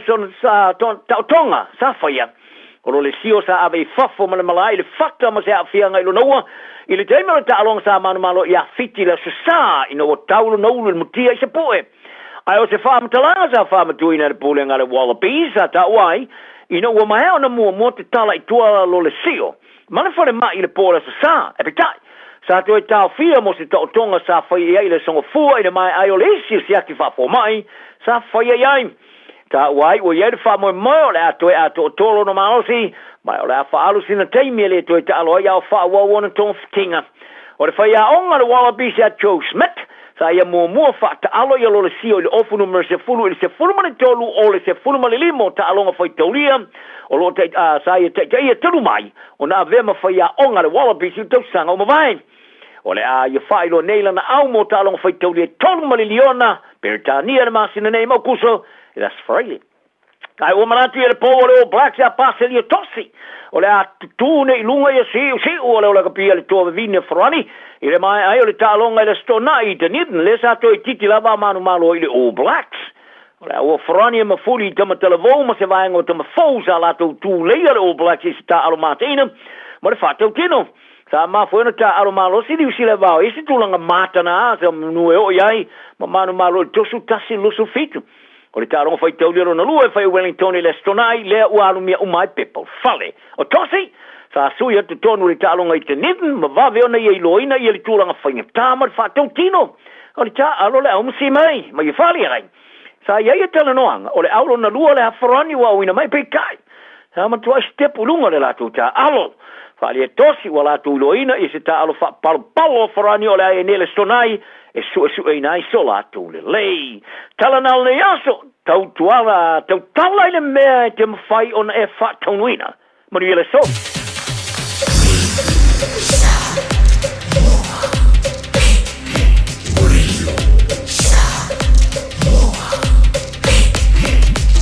Tasilimo i votu. Amo. Fai mea alofa I a inga mawo I Samoa, e ala ili whaatawina o se hotel ta alofa voucher. E mawhai ona whaongaina mo aso ta ua whailongaina. E pei o aso whanau, whaipoiponga, pe fai malolonga mo ta whawhawa I whaiungo vai aso. Whaatau e oi New Zealand nei, ai piki e lau a inga I Samoa. Tanga I ane ili pacific40.com/hotel. Ma whaatau nei loa. Pe vala au ili o lua tasi, o valu tolu tolu, lua lua lua tolu. O lua tasi, o valu tolu tolu, lua lua lua tolu. Whafonga mai atina matama ita I tutoa, ma malolosi o Pasifika, wala tau lavea ina lalang. Whaftai moa o tau ngaluenga lelei uma, wa whaia mo a inga, matangata lautele. Ae pe tai, tu salava pe tutoa ma malolosi tina matama ita. E la tau te mo mia lava, una whaia la tau siaki whafoma. A whai ua whaasful lima I le onos fuluiva tausanga le matua o lo soifua. Whaatonu nei loa so wavanoa siaki fua ai o susu, mo le siaki ina, pe ua afia I le kānesa o susu. I le pressed, screen, Aotearoa. Wala awane I le numera. Oval se lau, lua fitu o, lua o. Awa, o le whaia o le siaki mawha ata o susu I le aso. E lawe ina ai o tou moa tai au. A o tātou wholau I teimi whaingatā o le soifuanga. O le ka for you, o le awhiso swani mo oe malou ainga I se sā tau maualalo. I le teimi nei o lo o maua le SUV a mata mai le vanu se fulu tala I le vaiaso. Piki apu a mata mai le na o le se lau lima se fulu tala I le vaiaso. Ma tau te wheso swani atu I a te oe malau paketi. Susu mai loa, talia so se laisene, New Zealand po o Samoa, ia iai se ngaluenga tu mau. Vili mai loa I le car for you, o valu se lau lua fitu, wha iwa ono malu. O valu se lau lua fitu, wha iwa ono malu. Po le tuatusi o le tol se lau Great South Road, Manurewa. Fai tauina le upo le poto no le tautua matavela linga Fusi and Sons Funeral Services I Mangele ma Samoa. I taimi o mawhatianga ma whaanoanoanga ona o le maliu. Mana tualingalinga Fusi and Sons malana au nanga o le a whaamama avenga atu mo oe ma le ainga. Wala au I le telefoni lua fitu lima, tolu o fitu.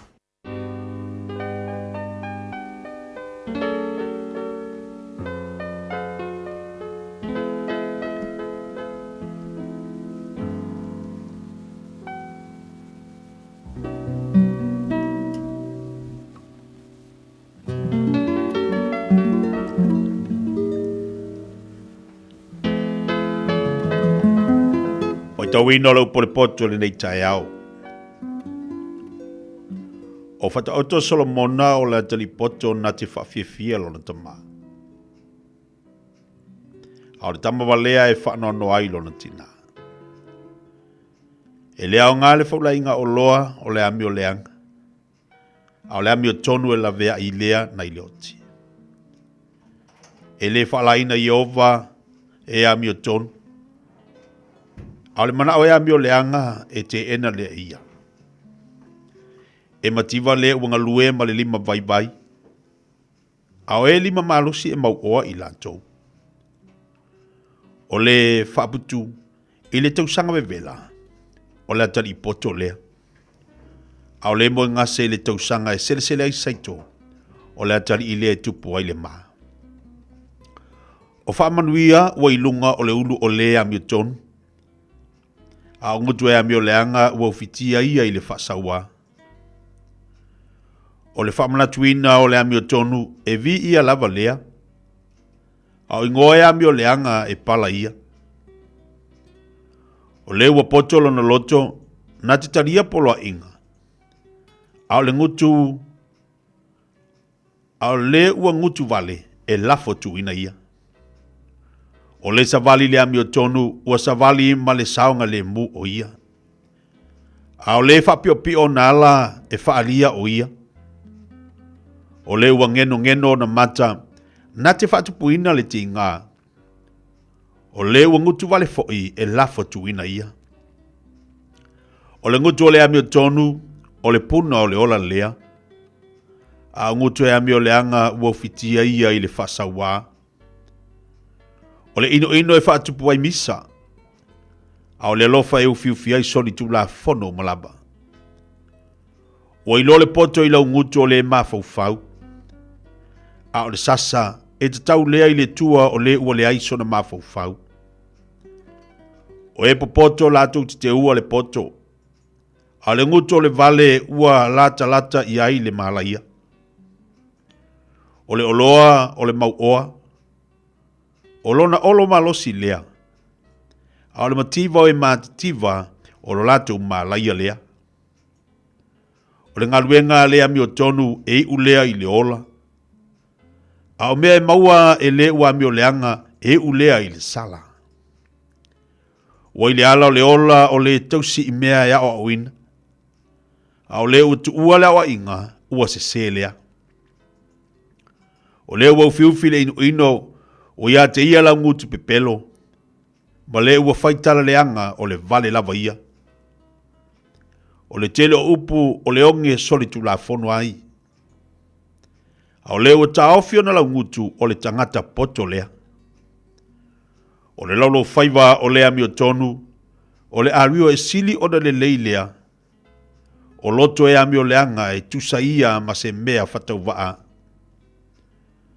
O la ngutu o le ami o tonu e fanga ina ai le to tele. A o e vale lea e oti i la tou ina ua le ai se mafaufau. O le whamanuia i ova, o le whaatamau ai na ai, na te le whaapopo i ai se ti ngā. E pei o na whai ma mea e ata atai le vale. Ina ua whai mea leanga, e whaapea fo i le poto le tangata mafaufau. O le mea e matau i ai le ami o leanga, e o lava lea i a te ia. A le manao e ami o tonu e whaola ina mai ei lava lea. E pei o na mawai atu o le asi o sio, o whapea fo i le ua ami o leanga o na le ai. A o le ami o tonu o ia whaavae e whaavau.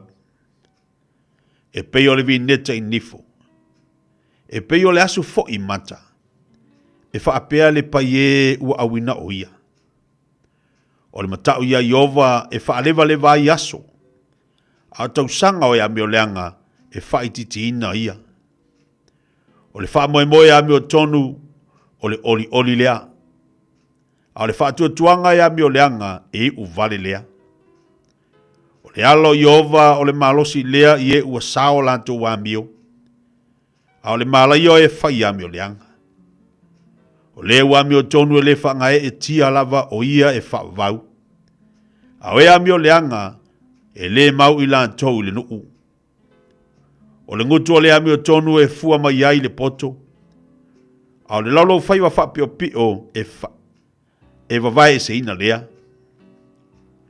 O la ngutu o le ami o tonu wailoa ia o mea malie. A o ngutu e ami o leanga e whapio pio ia.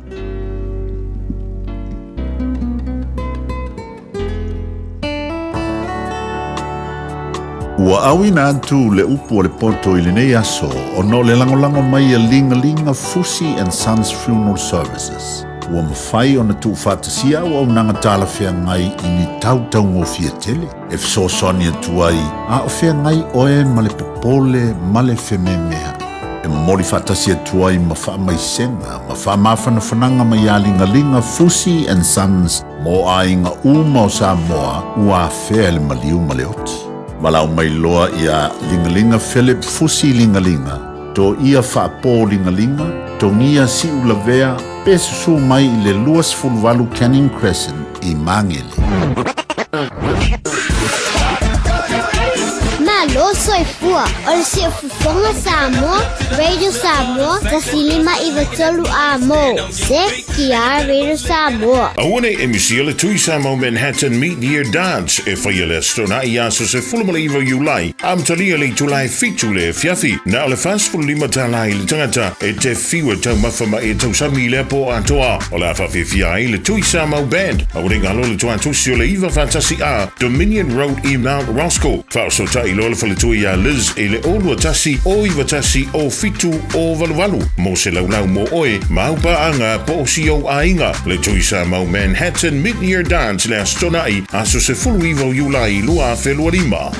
Sunga o whenga whakao e lo kawa le fōu maunga Max Ila. Se inga uka amilo e o kilangi. Mo koe fōi mai lawa i o Tara i le Tire World and Auto Limited. Lea e mau aiso skoi ngā meg ma pa uka awari. A ole me Pico City. E ngā le lua lima ka aladwa i aso le kokongi. Le Tire World and Auto Limited e te maua i ta awale ma pa utau ngofie ya New Zealand antoa. Mo fōi se ti Mag Wheels mo so se tu ainga ta awale ma le telo isi au unanga. Warren of Fitness i le na ole se fulu tala pia i wha i loa i eina e wha afafonga le Radio Samoa i nei wha abitua.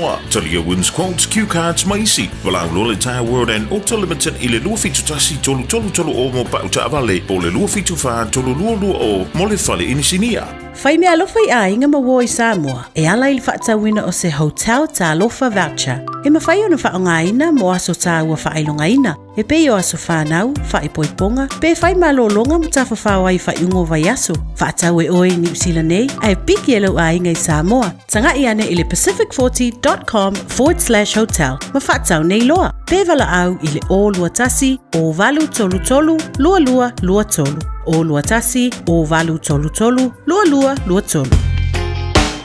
Radio Samoa, tasilima iwa tolu amo. Radio Samoa, tasilima iwa tolu amo. Ya nau whawhanga tātou wa tino le nei tai au, le amtaina whau tātou pokala me pia nei tai au fau. Ya, e lunga tau tuma nanga si fonga Radio Samoa sinima fitola a moma pokala me fifia mai. Luas fultolo minuto te nei le tu la iva. Ya, wa matango fifo le ria so fo mai le tu ai fa popo ya solo to se fuma so matu wola. Foi na to e mo li maftanga fifia, pale nei foi maftanga matango fi lunga tau tuma Sunday Radio Samoa pokala me fanga solo mo tātou. Via le li pe ona ye le nei tai au. Wa taile tua i le taina mai lo tu se fuma so matu wola e le ngata fu ilea i o lana fa malo longa manatu lea o lo so longa le ma manuia le tai au fo ile lo fo le li ha fa nga solo i tato proclame i o la tatu se le falo fa talo fa ma fa filai ale sunga la e tawai meni pe na tato proclame le tai au ia fi mai su mai tala mai au la tatu eva i proclame fa nga solo le fi mai pe ona ye i le nei fo i aso tofi fa fito nga luenga mo le nei va yaso. Tapena mai tatu pokalame o le tu asin sina. Le la tapena mai tatu pokalame tasilea pokalame ia o penantu inatu mo malo le tatu wa tunu ia so tofi o vesta tasi. Fa fonga le le tau o fo il mo mau a le tama. Ese le tau ala na ia fo ia unanga mo le tautua. Le ngata le tautua no tautua e ka tautua le kalesia. Tautua I tono ainga. A olana tautua le malo sa yai. Ya le la talatu tatu pokalame o le tua asin sina le nei tai au a wal whaafonga mai le tātua tunu usmai le whaafonga. Whatalo whatu malanganga whaalalo le nei fu tai au fau mal nei aso mātango fie.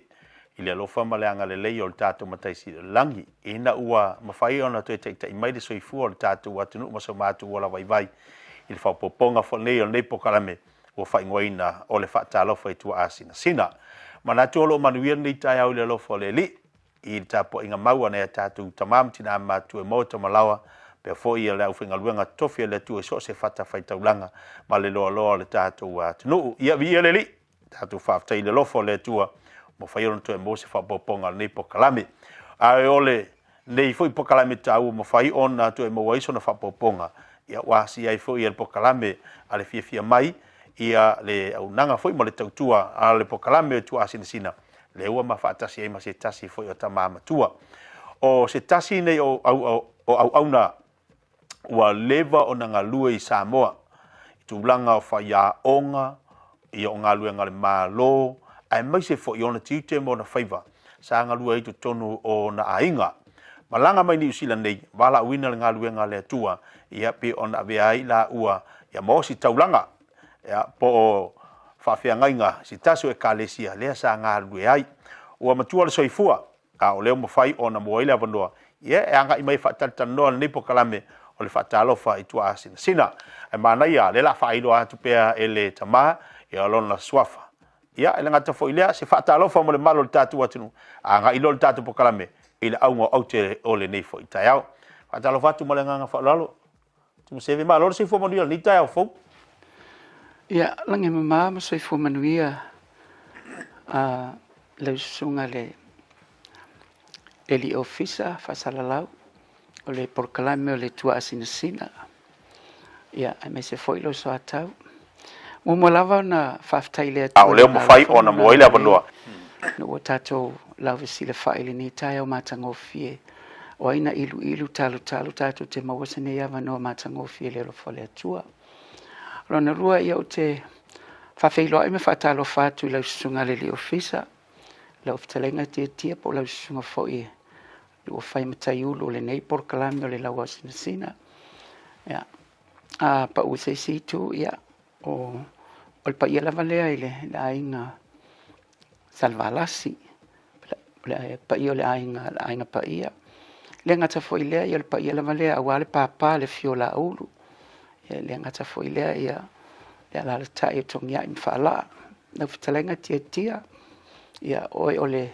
fala no ma ave ole vaina le pa ia o foi ole pai male auli le ngata foi le mamalu ia sale mulianga ole Filipol Tofing ma lo soi fu male lange mama fa pe fono fa talo fa tu pa ia male la silasi ole fa fonga anga si tatu tunu le nei tai o mata ngofie ia na tupu mo nai le ngata foi le ia o le ainga sale vi so se fata fai taulanga o te whawhilo i talo whatu le e nei tai au matangofie le alofa malanga le o le atua malo lava le soifua malange mama malo fo i le tawatai malo le ono sai tato malanga whai le nei tausanga mo le manai malo lava le soifua vatai ia malo le soifua manu ia tātou whai wha malo le tai au e ile alofa le li e kaunka whailo ako alo suafa ia e mese fo i stoa fi anga Samoa mo le whafonga anga se le mamailo le tatu atunu ia o tui maseve miskupa ngasu mai sat paitea i savai o lo tausanga whanau o le asafumlei vau mati ta siiva whalima o le wasa valia nei le wa atoa le o whaitau nei le o walus fulma le tasi tausanga ai na atoa ia mati tausanga nei le o walus ful pea na whailo le tatu atunu se taimio na o lo le tatu po kalame ia i tiute ma whaiva po ngā ruenga sa ngā rue ai ia le tamai atu ma seve. Ai, o le tāua le nei whaasoa, e tala ai tūlanga i lona whaiva i taimi tonu o lona ainga. Ia ma whaasoa mai ai le tāua mo tātou ainga, ai mai se whanau nei vai taimi.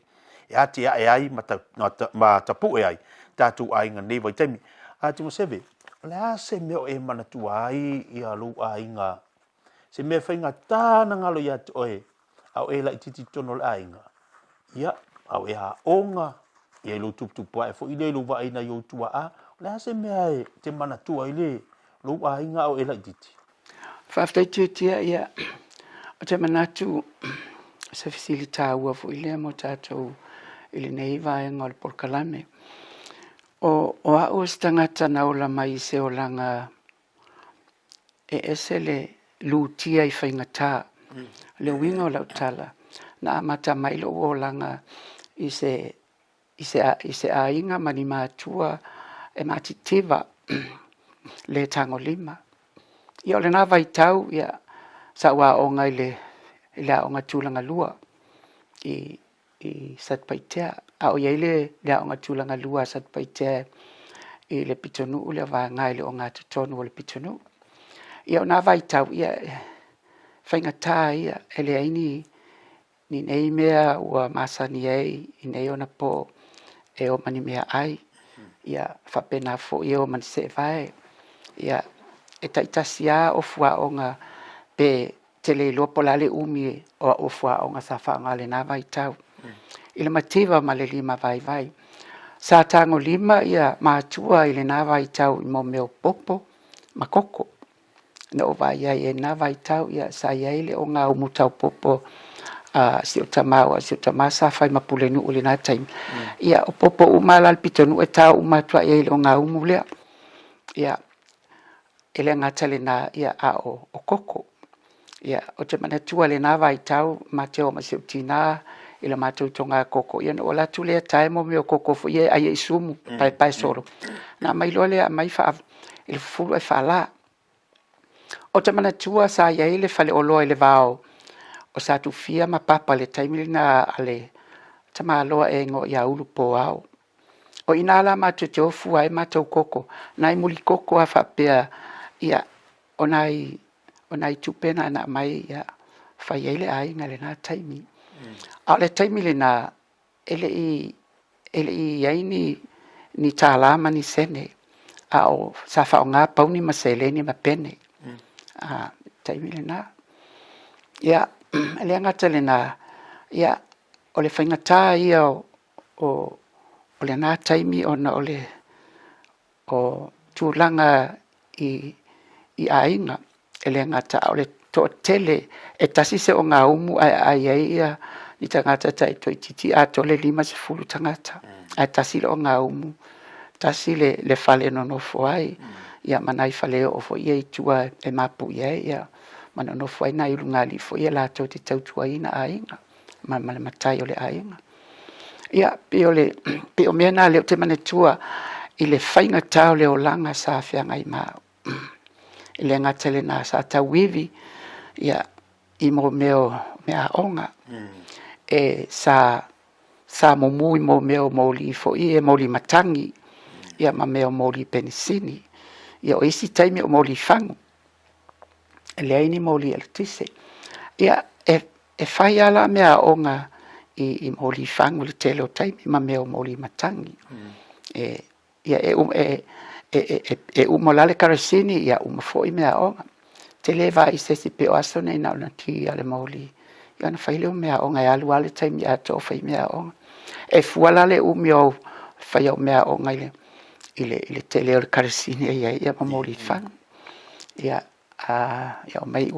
umalea onga ia o mai e laki pe au mai o te toeni mea ai ia o mai ia o i tā whai popo whai alala whai whawhie ia mai ia o mai whai saka ia whapena ia malama le tae usu na umaleo la wa onga ina o le tele i ulu i tau sa whianga i mao o na usau lea o wa tasiiva te mana tual tasiiva 5 na o wa onga i le Wesiliana i le o aso na ngata le Wesiliana le form 1 mal form 2 o la tulele o wa onga le Wesiliana o wa onga no form mai le Wesiliana tasiiva 5 te mana tua na o maiti ngā ina ile a onga wa amato wone uta ile fanuala na o le Wesiliana e ngo o la pi e o mai ta ma monga o mai sa vali mai le mea mamao o mai tai ia a umale ia no mai ma abenga mai ta ina lule le faiva ia na faiva ia tate fefe tate alu se faiva wala la it se tele lo pof ia tate tai tau ma le mole ile lo loto le sami ia te tau ma faia su ese tu fole tate tu wai ia e pule ata ma matu tu ai ia taita no mai tinga ina lea na mai lole wa wa lo fa matu ia te o pa e lava wa na toi a fale tonu ele na tai o tele i loa po le ale au wala na o ai le onga fai tu malo i palauli o wala tu lo wa onga le tu malo i palauli i le form 1 ia sikipi le la form 1 il tau sanga lava le na o form 2 o stu e pasi e lo wa lo i avele e to lua la ma to le onga fai tu malo na i avele to lua kolisi ia to tolu ia vai poli no walu le interview avele to lua ma ua ma Malaysia le na ole vai loi palau le sanerivi ia lo na ingoa ole fala vela ina ua ma watu le interview ele aise a inga o au ia pia o te tau savali ai au a fo o avele e o ia stona ia na ole avela to tanga me o la to ainga ia manono foi fatao mai la fia la sa ele ai la so ai ngai ia pia ile na vai mea o te no foi ia na mafuai on o lea o ngai avele ai mawalolo wa mano ve poli wa on le ve poli ia o wa on ve poli na ngata lea o ngai poli le form 5 ia uma lea o ngai poli ia o saulo lea on fa fa ia onga o le taimile na le lua tau sanga lea o ngai fa fa ia onga o wa o lea on fa fa ia onga le ono lima ono ia ono fitu loa a matalo na ufa ia onga o te lei fa ia onga se primary school no fa ia onga intermediate o la wa onga mua lava o le onga faitu malo le tua sau intermediate tamina o fa ai ngoa onga na o wa onga fo ia fa ilonga lua po intermediate schools o le taimile na o le ono fitu ma le ono valu tausanga tonua na suia i lole tupelea o le pauni ma le seleni ma pene i le tāla ma sene le watato iei nei ia o le fitu tasi loa ia na faa e swafa matai ia te o le selsele fitu lua faa e swafa ngasu ia te fitu tolu fitu fa fitu lima ia o le tausanga le na o su e ai piula ia na manuia leo la su e ngala sauni o te aru i piula o lo le fitu ono leo te manatua wa wala au mai au ile interview e fai mo tangata o piula ia na walua ile matou e totolu matou mai isat paitea o atali umo fai fe au ma ia o le mela na tupu wo o sauni o le awalu i piula ai te ua maua mai ia le fa linga mai ofisa wa onga o au o te scholarship i fafo i fiti ia na fai lo le o la filfilinga po feo me ia e lua e te tau na o fai o lo walu piula ia po lo walu i fiti ia o mafau atu e whaingata tele na fa tupela walu i piula o na e au sanga e si o matou ainga ia lima vai fo a ole alu i fiti ia o la sponsor mai o CFTC mai Peretania ia la wang na mafuai lona o alu i fiti o foi mai lo i fiti o pulea onga lo i le tu tane taimile na ua sui foi le porkalame taimile o fatonu sili ai la fionga ia fanafi i le ofisa wa onga o le porkalame fo la fanafi ua fa'au popo le form 4 ma le form 5 ia onga ia faitu malo ai wale toi ta ua fo ila on intermediate schools a ua ta o junior secondary schools o junior highs o walu lole o pulea onga i oile i tuatane numele tasi junior highs i tausanga e valu lima valu lua valu tolu valu fa valu lima valu ono ia umalola pulea onga i nai le tua sau o i le tuatane numele tasi a foi mai lo pulea o ngai il matutu malo i palaulim sat paitea i le valu fitu valu iva se fulu iva tasi loa ia o tau valo le tofi fai pula le matutu malo i le suafa sele o le mela na tupu wa o te ilo usu atu i le sitai au ai tu mai le komiti o le aonga le tusi ia tea ia fai mai o le tusi mai le malo o tangolo te tala le tusi ma o fai tau atu fa pel fa oponga le tusi ia ngasu ia ua terminate ia lau ngaluenga i palauli awane e toe ulufale ma e toe ulufale le loto au le aonga wa umalau ngaluenga wa terminate oe ia o lau fa te ia le na taimi o le mea na fa te ia iau o le ai oni mafuanga e mafuena fa te ia o le taimi le na ia ua amata na whanga ioi meo le tauwanga le palota ua amata na whai meo whalia ua whai ia whatosina ma whapena ai te iwa o maua le tala muli na mafua na whaatea ono o walu i le pāti le SNTP io le sa te Le sa tai tai so ino tupua. Ai wo le alu ile afo nei. Ile HRPP tai mele na wa malo siale tai mele futa atula e mai le HRPP wa malo si tele le ia le na tai mele le HRPP i lona amatanga. Ia to tele mato na te al tai mina i le no mato ina wailo mato wo ile le SNDP. O le mafuanga na fate aia o male aonga. Ia o walungu wale tapena la palota. Ia o le mela wa tupu o le wa sauni le palota. A wo le lola pe fa fena fa tupu le palota. Wa ile me tau tupu wale ai. O vili mai loi pesa ngai si a wole na sa pule lua. O palauni talata ina. O stama sa matua o ngai fiti. O vili mai loi ai. Ele me wotu pu ya te fai mai ole a ole o fa te a o ele malo ona o le te alu palota a le te alu ile afone ile SNDP o te le alu atu le HRPP fai mai oi tai mali e voi na me ya vai ya saulo vai saulo tatala no o wo solo i pesenga wala tu lo matala no lo ma sia wol na fai mai ya usu mai le vai asole le sngofua Iva tasi o vevesi le palota, iva se fulu o whaia o ngai, iva tasi o nai pesenga, tau sanga ale na ngi eile whafo i leo leo, ofa mawale lia, iva lua o pesenga lava.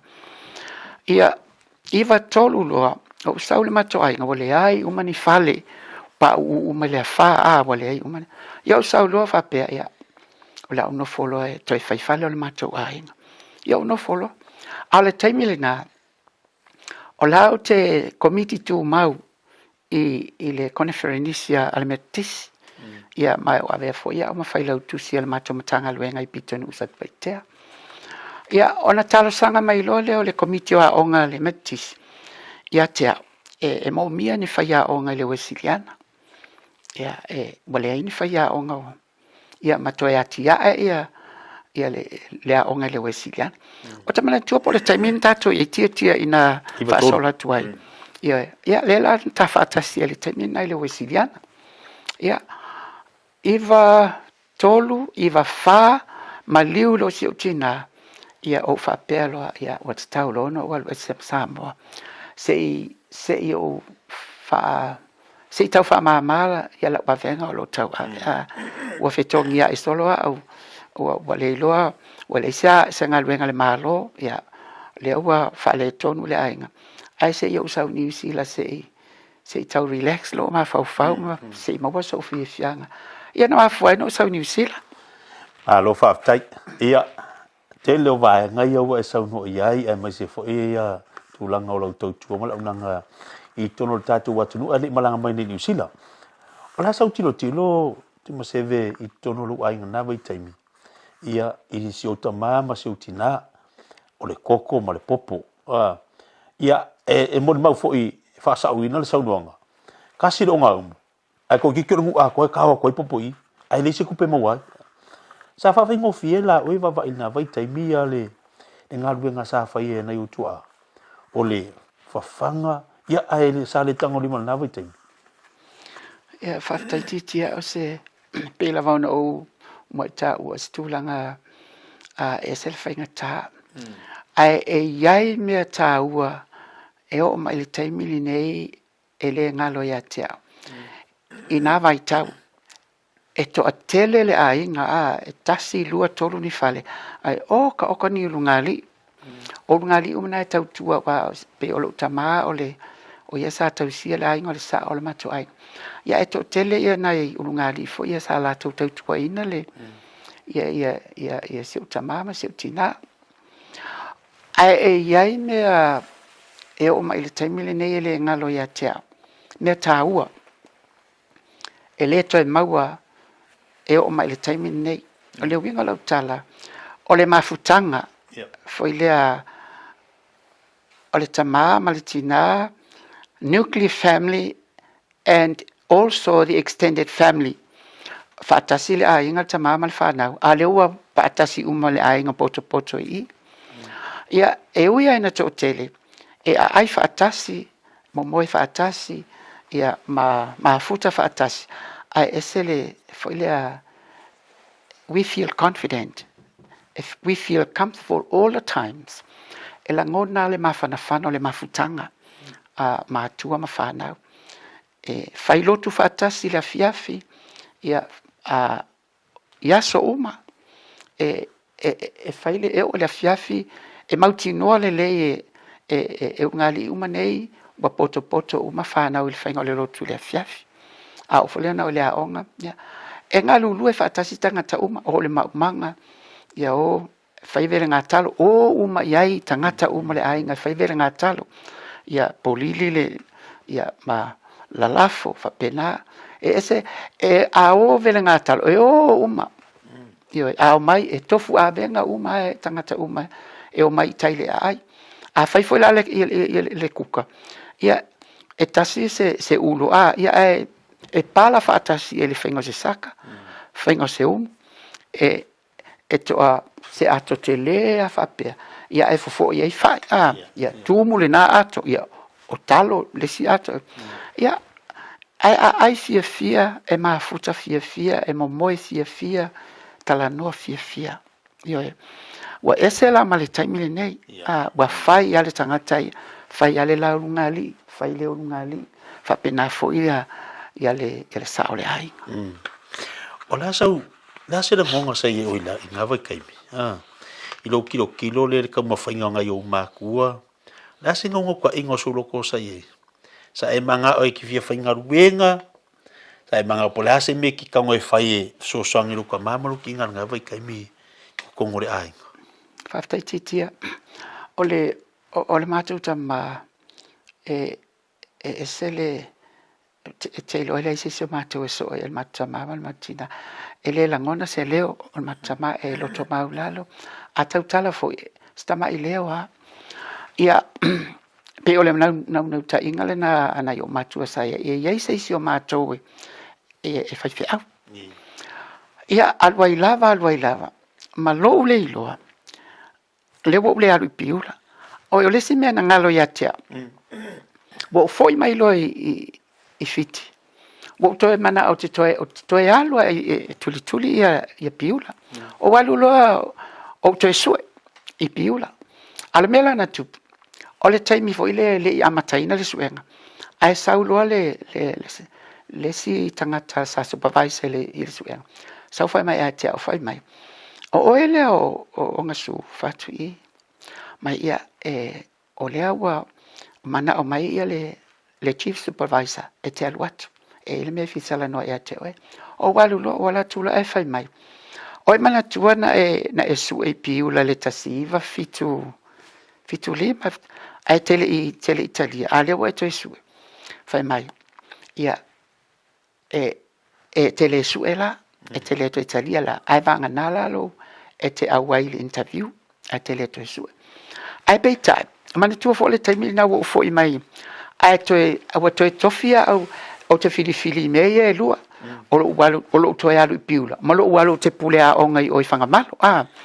Ia nala lo le avea lo le o i whai o piula. A ualo lo pule whangamalo i le tuatane no maletasi. Ia tatia la le tele o isi mea. Ai o le a whaapupu lau tala. Ina o mai New Zealand. O au.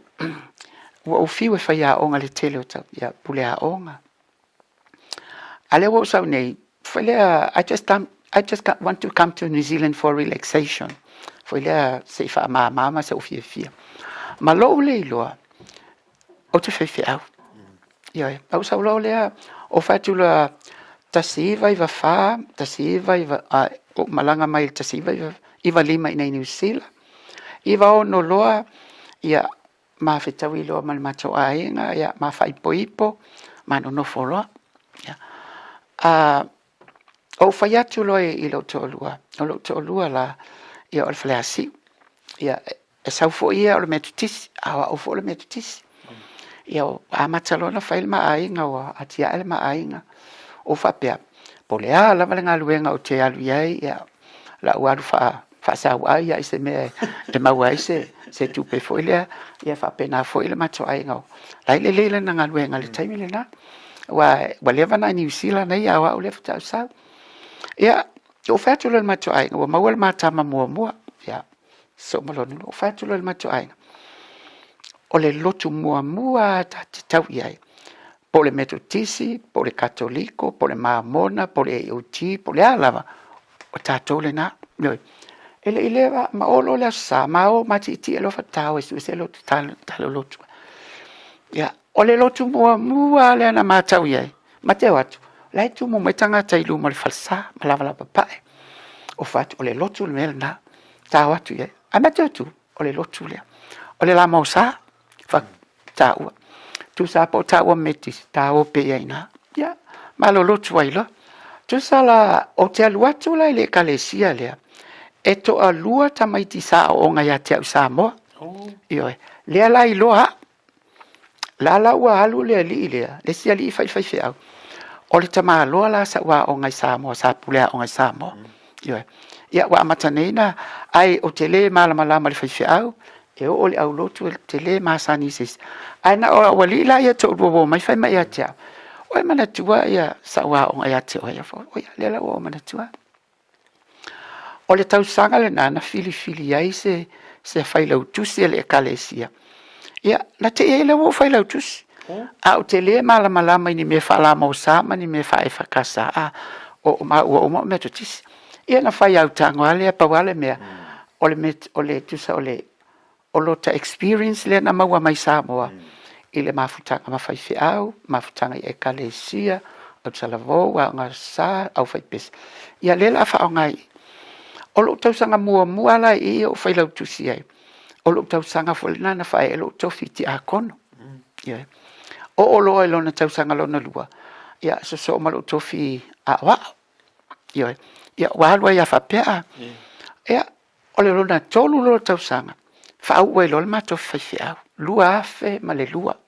O fa pea lo o tu sala po tele ia lu piula. Ale ala o fai fai. Ia pe o le tala atu na pe o moitinga na ile taimi nei la lo so matua le na ingo ia tole a forma na ia na te amai piula na I wa ina fifiau io ai to a fala na fanau e fifiau uma e o male taimi nei ia ma ula le o fifiau ia alfalva ia le o wa foi ne o malolo man fa pena foi la lo so la foi o man malo wa malolo man malo ala na fa na la na to lu tama to lu ten fa fi au mala pine fa ma wala so no ngole iva todo ko risio wisilianga ia le fu sa e fa ya o ngai pule ha o nga ia le sungal fa fenga ia masunu tu mapu ia or ka usanga nga le nga ko isa pingi mai ia awa a wisilianga il kam sanga sa ya ko or tasina pingi fa ma wala to tu ma nanga le nga kai kongo le malo ia o kongo e kalesia ia ai li tolu ngai na tapo kalam awa o ha ure sile ale ngala vea I lau sunga re ia I lau sunga fa ya o ngai lava kai or kelo fa ya o nga e sasa la or kelo fa ya o nga e kuri fafo ai o le mai moa ma sile sila mai li telo o ila to na o tawina I lau sunga fa or ko ia e nguku se va tu fa fonga la tu se foi as kai dia la o foi sugal fa ya onga nga vai kai ka kalango fa ya onga lela fa ka ba kia se foi fa nga la o mo linga o le fe au do vai kai ia le o ka fe do I le fa wa ke le swing ngi vai kai mi ia wa se foi nga duenga o vala winga le li ia ai pe ia o le angol of city o lo sa wa la vai kai mi e pe e ko ia lu mo e ko lua e ko so o la se ka o la o fo ia o nga vai kai mi mo ka mi kia onga ia fa tai ti ia me sili matau ia na te mana tu ale te mi sa ta mafutai ese foi discipline sa fa ia onga e fa ia onga fa ia ko foster discipline e si fa ia onga fa le ma tu ese fa ia onga malato fainga ma fu anga la na o is fa ia onga e sa wa valea foi le so na sa wa without any reason foi le mala fa ia onga e ye ma fu anga o te foi ne o te sa wa hai I'm very inquisitive okay I'm very serious o te nau ia o tamaiti ina ia lelei. Whailea. What I mean is ia saul tamaititi up to date uma ana homeworks. Ia ele ngata lena ia sau e whanei ia lelei uma mea uma. O le tō tele whaima whataita inga o lau a o whaia o ngai i le tūmalo mata ai vave. I se mea le tasi iwa fitu o, tasi iwa fitu tasi. Tusa i le taimile nei, e toa wha ia tamaiti na skola sipi umai fafo. Lai tūla i mai le malo i le taimile nei i tūlanga mawalulunga. Io e, be o lau. A o lau whaasau noa lea na whai. Fwai lea, e le ma whai ona o loo manao, ia e uma o tamaiti, ia pasi uma o tamaiti. Awan e tamaiti e whale tonu. Io e, o lau la whaingale na ala ina o sawa, au te le so na sawa, vole le whapea o te sawa balea vole, e iai le mafuanga. Io e, ia le lei, ia popota o tamaiti, ma ia papasi uma lava. Ia tula i mai la, ia pela ole ia ele na malela ina. To tele o fai au me tu tisi le taimi le lai tula i mai o isi lai sea. Sa onga ia tea.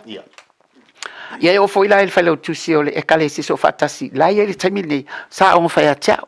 Ia motu lea maunga motu. Ia maisi a fai a onga maisi fai fe au. O lo fai fe au le taimi nei. Sa onga ia tea. O lau fai ngā lea. So o le fesili. Ai se a mea wala e na o ina tūlanga. Ia ona o le nau. O le sa wala na. Ai awa e isfe anga fwele le sa wala. Ia ma pule ale o tamatiti ia. Ai ta tau na pasi tamaiti. Ia pe ole. Siri wakala of sit. Ia ole me fwele na rei no sa unua ia te oe. Ina ia e ola manu ia foi oe. Ia ai sa ole lei lava. Malo whaftai. Ia, na ua whafongal tātou atunu i le saunuanga swinga. O lei vai temi lo tātou iai. Ai mai se foi la vai temi sa soifua maola e ai ia na itua manea tātou mātua. Leo tātou o mani vai temi. Manino le saunuanga le tamam tua i atu maseve. Kaso me skupa. Ia, tō lunga tāpo kalamen lei tāo le whafonga mai le tātou atunu. La lafa tu ia te o le tama. Mon molena e o lo whaangam whaamorianga i tau ainga. Wo mapaanga. Ia lo o mori mawina ma mai mo mai lunga tapo kalamen lei tai au. Mamoli atu lava le anganga whaafitai i sa moa i lautou whaafonga mai le nei por kalame matangofie. Wa avea lava nei por kalame i nei vaitau e whaima awala e whesota i ai tātou i so se tafa le nei larolangi e wilava na tātou papano no nofo ese i le atunu ma le atunu. Ia e mai se fo isi o tātou atunu o Samoa. Ai wa avea ia tūlanga whaatena kolosi li nei vaita o tatou whiloa ia ilunga o peau ngalungalu le ea. Mele momoli e toile anganga whaafitai tele lava i lautou whaafonga mai Samoa. Ia o te asua so foi mo malu puenga. A foi o la sau tau whaafonga. Wa iai se pati ua sala. Ia pe iai foi se upu wa le taunga maalia i lautou whaafonga anga. Ia malu ave fale lo to finangalo la mangalo me uma lo to sila ile atua ia malona finangalo ia mulai se tala i lau sunga titia ia momoli atu le anga whaafitai tele lava i lau telenga titia e tu sai male nei por kalame matangofia moni lava au whaafitai tele lava i le ngaluenga whai wa avea lava le nei por kalame ia ma fesota inga Samoa i so se tafa le nila lo langi lo au mawai. Ia le ngalo la whaatai le o fionga pe sta whaatai tele lava o e wawea ma lima tau le sunga titia. Ia wale whaatino ilo nei ngā luenga o lau te talo i le atua. Ia lo whangia le atua. Ia I have nothing to give you in returns except my prayers. May the blessings of the Lord be upon you. Give you wisdom and knowledge, experience and expertise, love and courage, strength and honest and humble, to serve our people with love and kindness. Take care and stay safe. Samoa, ia whaamanuia le atua i la tātou malanga whai i le nei teimi. Ia malelo mana, soifua. Malo whaafitai.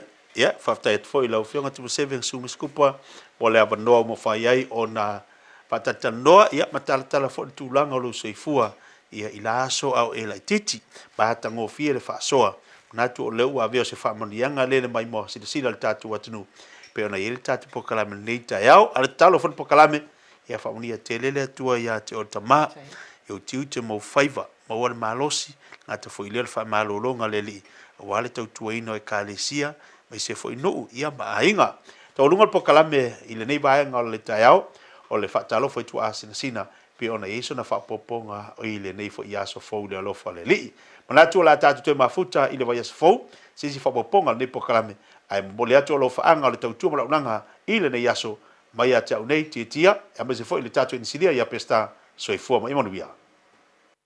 Ua na o le Radio Samoa se furulima iwa toru a mo e tautuaina o e ilaungangana fitua so le vai aso.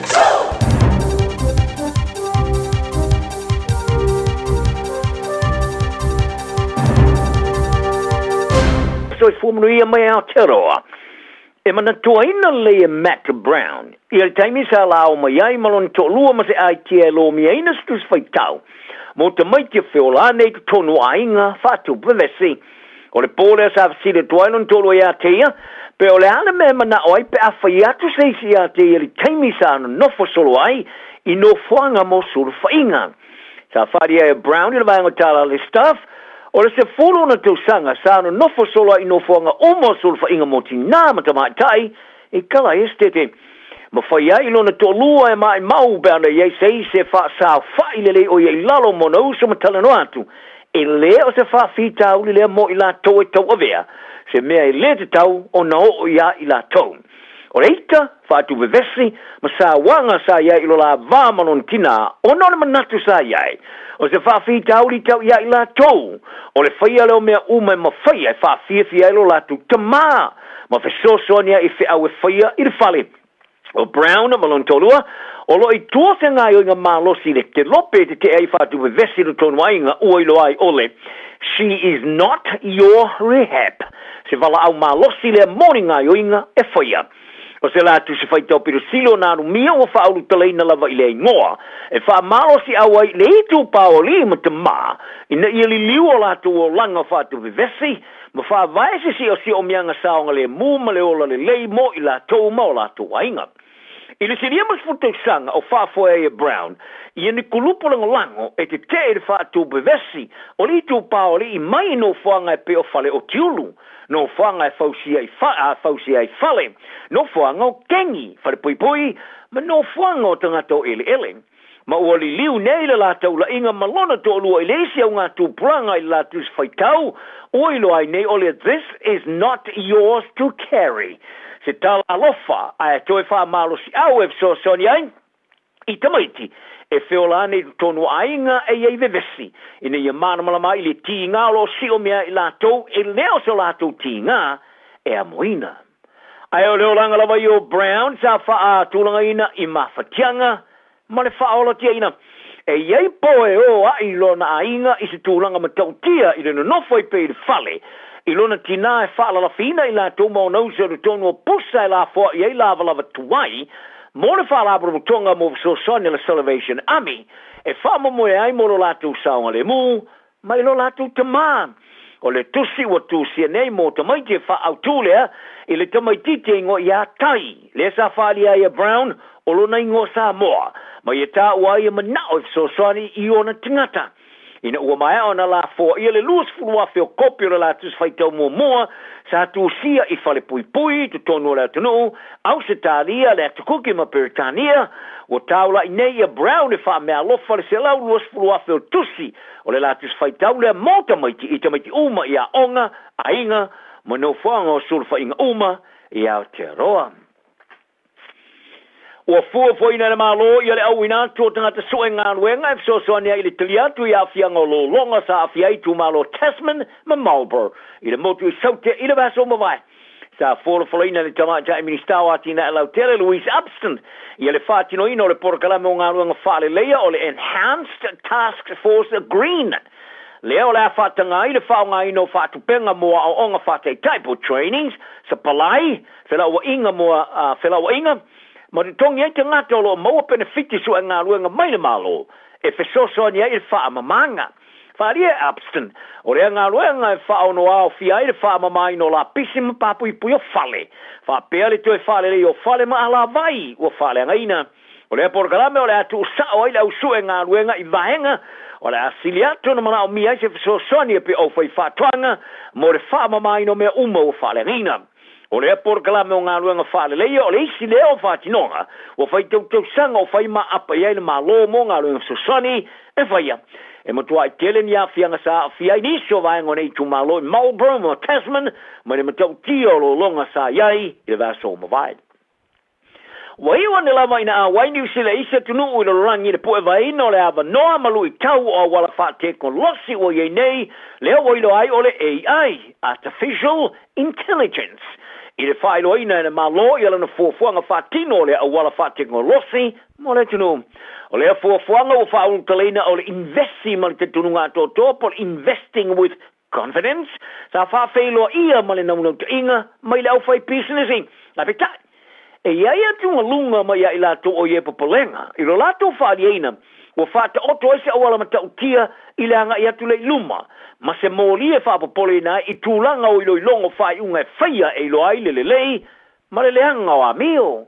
Sa whaari ai e le Minister o Sainisi ma le wha teknolosi Shane Reti, e mō mea ni usilo na nga i luma i le whao ngai no le AI. I lona tā uai o le tunu muni muli le nei, i e tunu o le leita mao ainga i le rangi e lo mia ina se tu aingo fuafanga fatino. Ma i tā uai o le AI o folo se ese tasi o hava noa o wala wha teknolosi piru tā ua, i lo tātou vai teimi. Ai mo New Zealand o le o pongino o le AI, o le o se tūlanga e whai e ese whai unga, ai o se awala o tā o tele. O le a fuafuanga, sa fauina le fisosoni ale AI. O tuina ai New Zealand, o se tunu e vai te maina le awala wha teknolosi, na i lore wha avaina ni wha avae o ni awala fau. Ma ua polomi se ele malo le wha tinoina lea isi tūlanga e piona tā uai, o se pai mā to e wha avae, i lungo ma tā upa wha avae, e wha o ngai tū la whanum wha tonunga o iei nei, na i lore to e fausia, o nisi tū la whan fau. Tā alonga.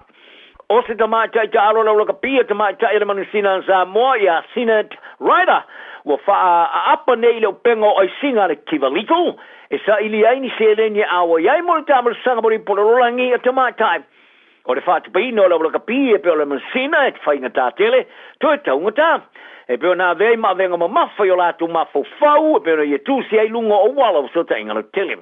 Tai tawai, o foai o le a whao ngai fsosonia i a te ia e awa ia i a latu whata singa, ma ta alonga e whai e sa moa fiti ma inga lani mo le rua masina, o ke topa o le tau sanga taruai, sa kuale whai e sa moa mo le tamarasanga i pororangi tamai, tai mostei moa, tanu mai le rua so wha, ai le ipine mulmuliane, talano ai le kapeteni i a masu i sui ma tamali, ta wasa pa waraisa ila le toni sila Pasifika, e winga i le fōlaunga whainga tāle la tō au, pe a fuatu ai whaale tonu ai tūtau tupere la ka pisa moa. E ulawa i le whaale tonu, ai o se taunu unga mawa e tele lea i le manusina i le toi tuo sa mo i lungo le whawhanua la ka pia le rangi. A whaari ai masu i sui matamari, e tele nam no se tūlanga sa la tō au si eina, e au noa lea male lava ni ala oa. Ma i ta wai sa tongina i la tō ini tutongi piko sili unga maulalo, i le ngā kai se lau ko se fulu le ko se lau kālangi sila i le tamarasanga atoa. Ma mea mo tole ninga e whai ai tole ninga maisi vaenga e whaunga sa atua i taunu atu. Whalia Rider o lana sini au tū sa iai o le whai lea masui o ni sila i au e pe o le Hurricanes poa ma le Black Ferns e petai. O se sini sa whainga tā te alo nau si au lava i lan tau tinonga o lona malosi ma le naunang te inga sa a vea to iai. Ai wile ua peila vole upu a whai e tapuni le whai toa su e le wha amalama e oso ai o le wha amalama le o nina fo ese o le manusina le sa i e wha auluina i Rider i le au i le luafe ma le rufu tolu. Wa safa i lau laka pia le Wallabies Australia se tā tele o na ua lea mwhai neona ta alo le atou tama wha mua mua e wha tontonuina le leina i tua ia noa lo le sio.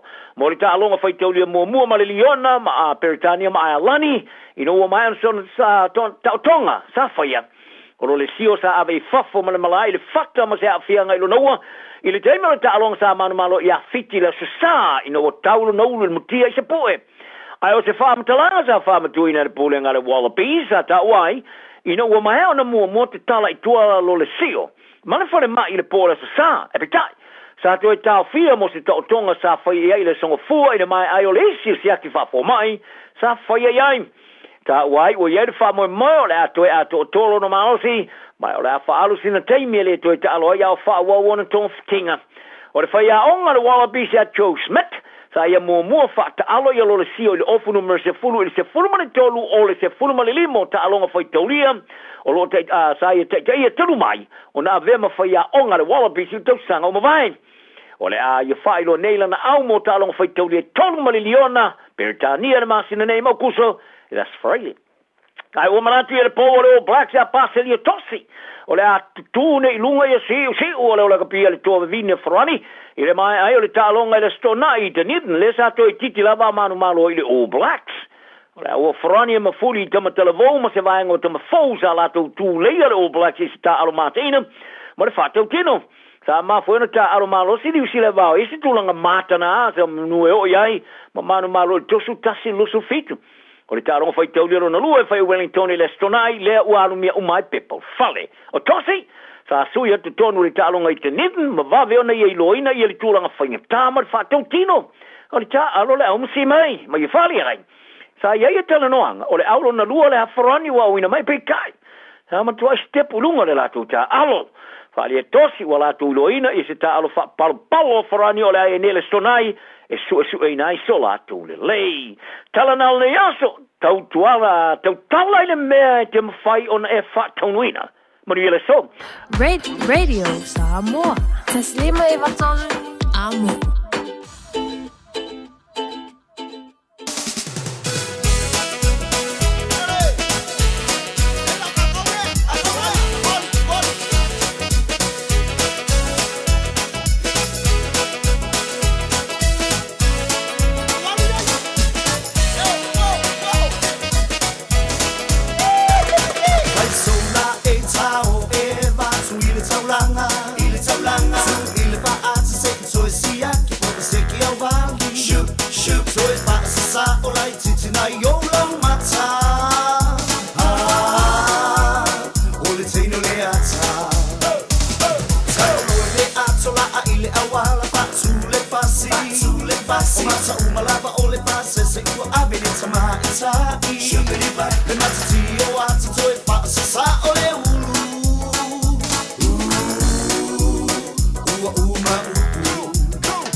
vai ngā wale si whawhiawhianga mo tātou le nei tai au le wha te whito ngalwe ngalwe i aso.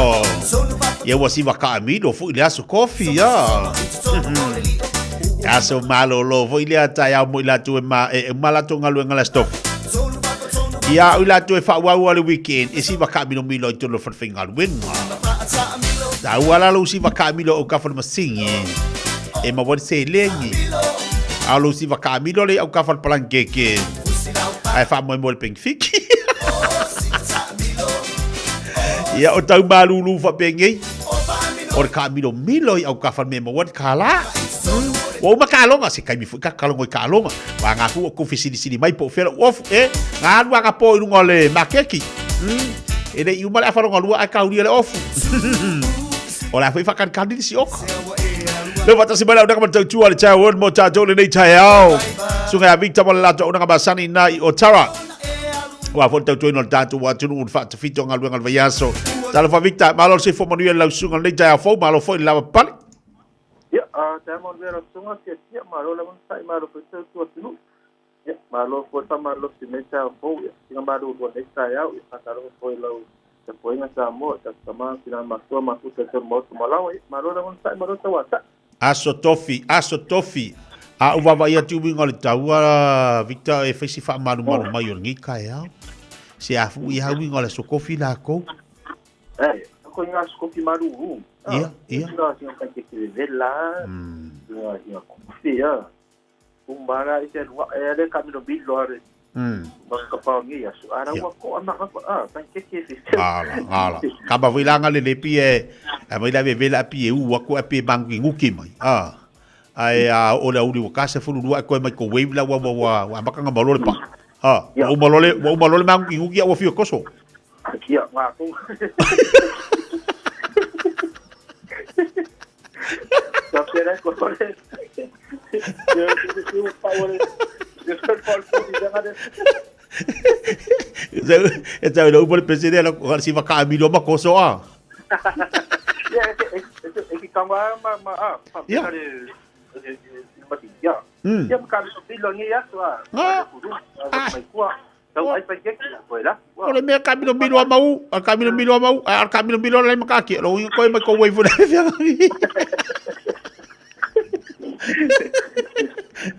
Lelai, ole tau tau danga tatu ka pari pe ona yai aso te tasi malo la valo sai.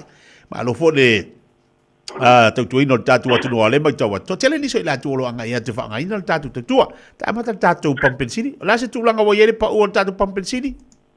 Ya fa sai ke ole ta sai fatasi le ulua sala lo di masene. Ko ti sore sala no iba sene man tu su dua sene. Le tu sia ta pe kilo sa ia matou ia fa mai no lo Apple Car Tax ia point. Kan tu nanti pada lo apa peso after pay, pai funga utro tak balik lo after pay, apa peso after pay, pai funga ina utro sa tu lawan satu pam, dia fang kesi LPG, iba kel kalam macam tu fio dua su value sala, iba sen di kamang tu ngofi kalau saya foi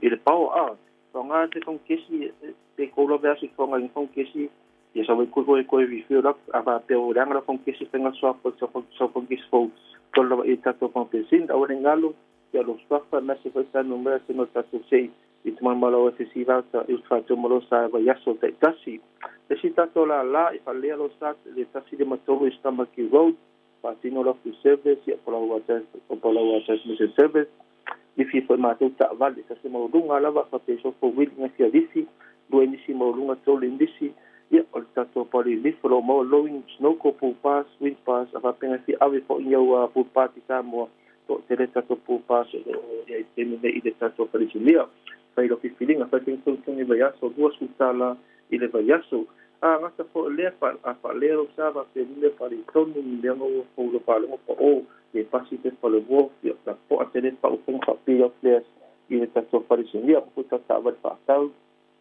Sabar fo sabar kuai mo in maso fa taman apa peso sabar kuai mo je in for toni tadi fo ta to ile je in amatal pe meni lima sutala nga idung sabar fo sabar kuai apa pe nga ko so fo willi lo mo maso ko venta Hilux Nissan Tourer drive fo in four-wheel drive uma teu ta sabar fo uma lava fo uma teu 10 minutes fa fo taking na fo uma na disi o le tatou pupas ma le sino ko mafafi i tatou piapu pe se ne ke po le sauro fa ka o kuro umana teu ma po le sino tupe e te an mo to ai ngata pe pa tawina tawa le fo tawa le swai le tatou pa vale po le me se suma mo oi le sene tolu ma singa ran pen statement apare so vale i le mato fa vale te po le wo pe go tu sala pa pe na e ko fu po pe po le wo ni mai le fuki ia mato le tatou fa disi ia mo se so tani me te foni o iwa luki tu fa to lua o iwa luki tu fa to lua o wala mai se so tani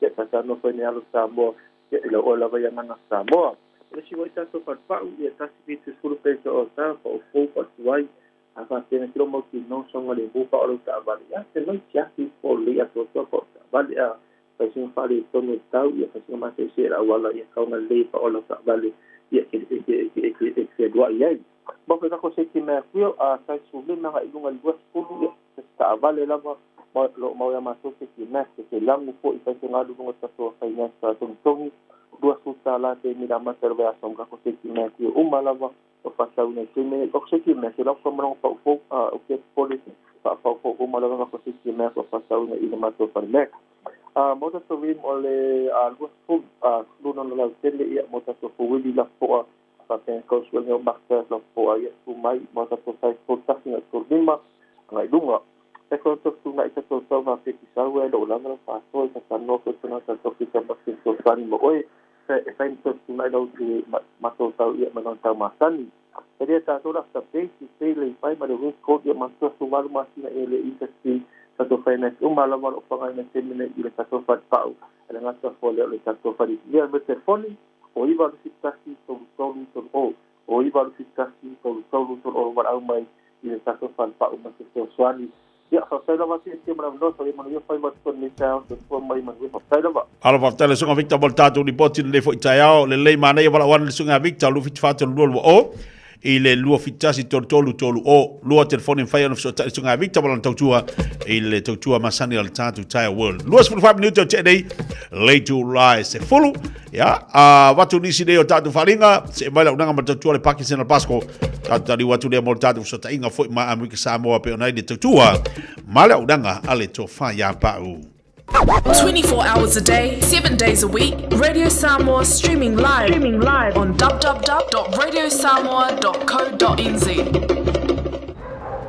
It's tough when roaming dogs don't get claimed by their owners. Often they're unregistered, so we have no way to reach them. He doesn't deserve it. He just wants to go home. He never should have been allowed out on his own. If you own a dog, make sure it doesn't roam and make sure it's registered. For you, your dog and your neighbours. A message from Auckland Council. All Together Auckland, Tāmaki Turiki. Talofa Samoa, whaalau I loa whaapitua ele ai se tutongi. Whai a fuale sia ki no lo whale pe fia leo whai ua iai nei I lunga o le maketi. Wala au mai mo lea au nanga I le masina o Iulai. E tuina lo sua whai tutono le sei. E te ona manu malo ai I le se fulu afe tala. Le lei lava le malamalama I le tūlanga o lo o iai lo maota. Wala au nei Taralina Samau Johansson, Professionals Real Estate I Papatuitui. Telefoni o luatasi o fitu toluiva fitu tolu. O luatasi o fitu toluiva fitu tolu.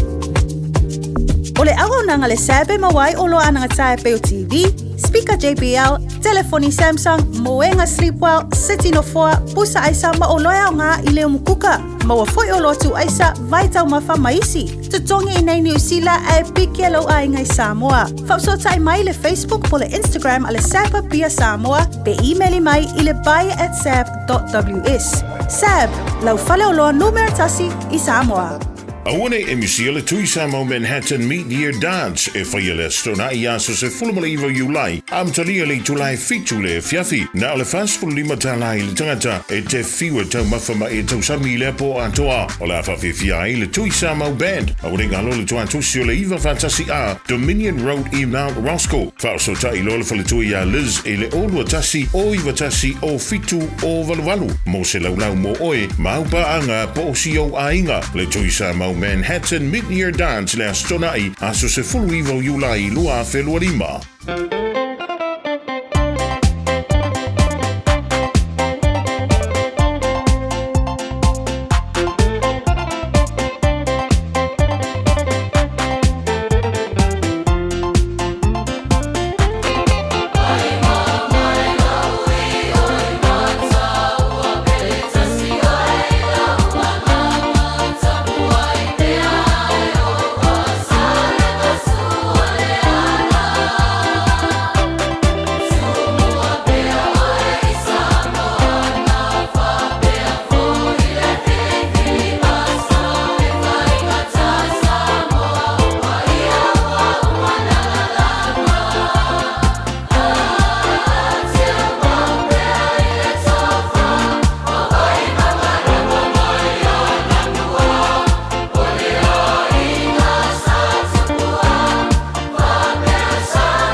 Ya la te balu wati le ba nga le tai au lunga te tuma na si foka le sa mo te si ba tolo amo le u to e lu se fulu malefia to lu se mal fitu minuta tale o le tula se fulu mal tasi ba o tata so ta inga foi mal zunga fo mai de to fa ya pa u ya mo ta to le nei tai au to fa le moenga le fo mo tata so ta inga li tai au fo mo lia so ma tango fie fa so mai ya le tulanga fo yo lo ia ia melo tupu o lea o lo fa o pel tato pokalame a o lo I Amerika ia le tato sui ya po le to fa fe lo buenga tunga fo mai ya disi fo fontanga le kalesia pe ona ye ai mana ia la sui fo la sika ko amakanga le taya ya si tato sili le fo mai le sunga le to fa ia lo buenga tulanga fo lo ia fo tanga la to Amerika ya le mo tato aua te ese manepo kalame o le te leo lo na taua o lo fa soa matufa ma yele tamali o tatu watunu mo ila to lo fia maua se fe soa swani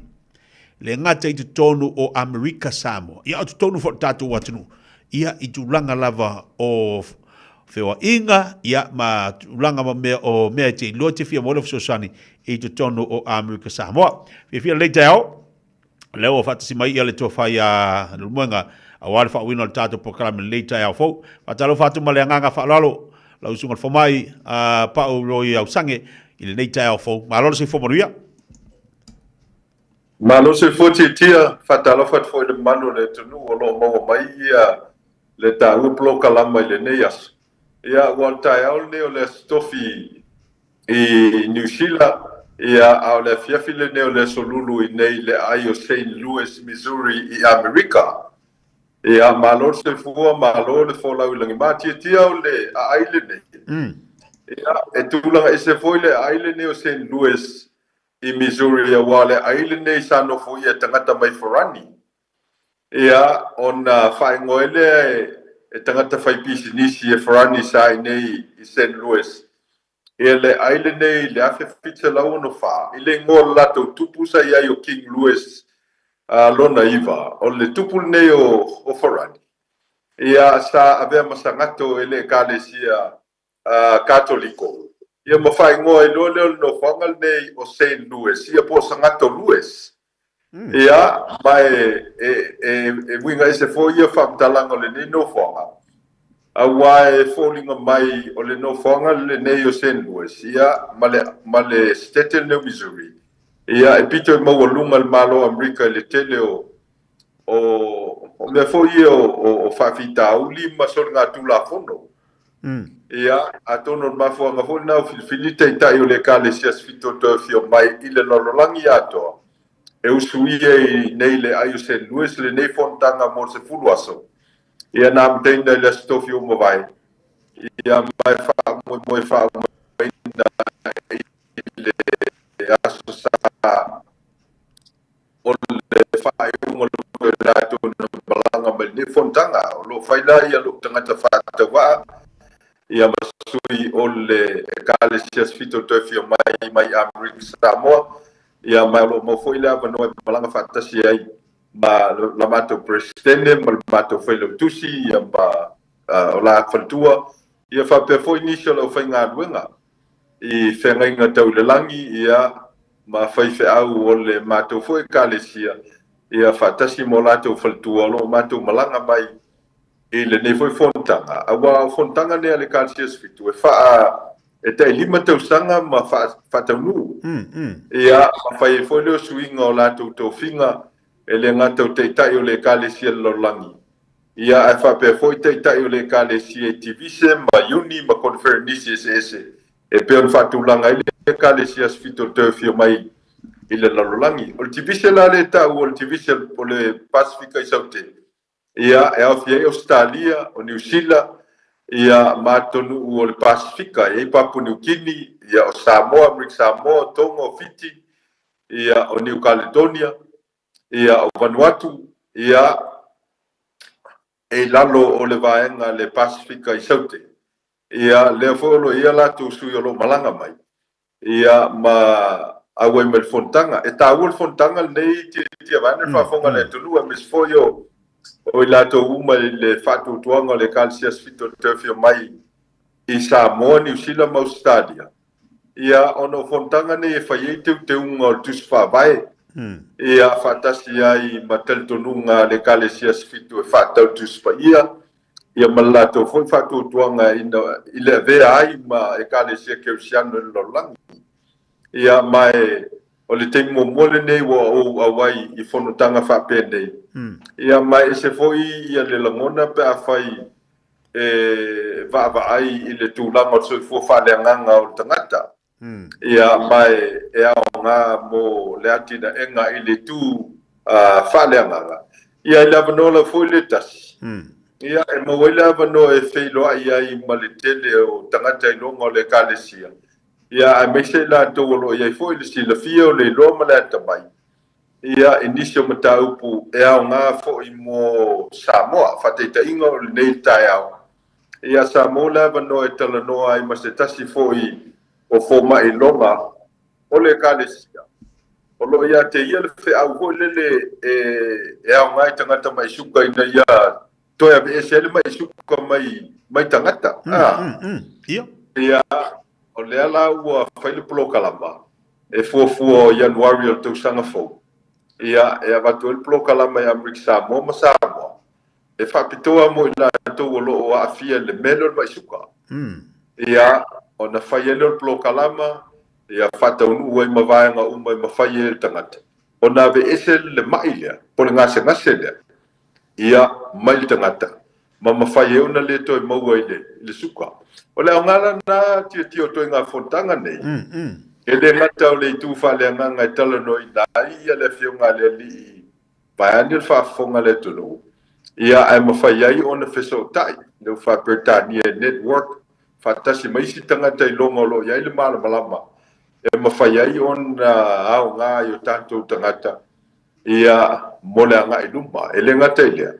Ia o le avanoa e mawhaiai o na Fatulanga ia mo meo o whalemai I Samoa ma Amerika Samoa ia whaatasi ma polo kalama e sosani ai soi fo maloloina ia mawhai fo na watu fo mai I Samoa ia pe yosi polo kalama ia o lo ngaruru ai tele o Ecclesia whaatasi ai ma whalapuputonga tu mauti sosani il tatou tunu o lo naui ia ele whaapitoana o nanga le Ecclesia safitu na o tangata o le Ecclesia safitu ia ai walau sila fia fo e o tatou tangata ia le sao fo le Ecclesia fitu I Samoa e pei o ana onga ia o plokalama le vaenga po le whaingoina I Samoa o le atua ma vaenga fiosua nei pia o te mio papitauli ia mamomeo malawhanatura ia maisi vaenga I sila fia le tunu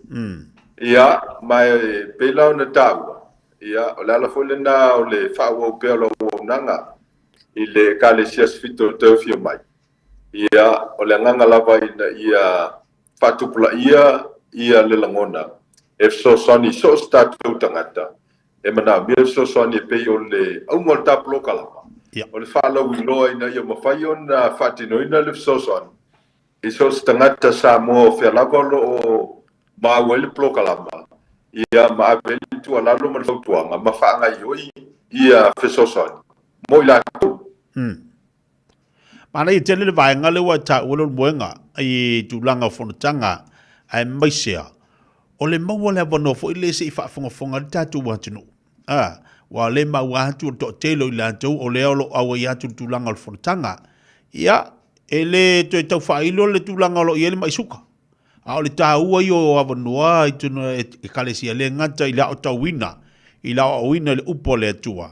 Whalau tele malama o tatu tangata lolotu i le upo le fina ngalo leli. Ia, o le afo e mua le so sani whalongolongo i tātou le i mata upu tau le soifo maloloi. A le avanua la.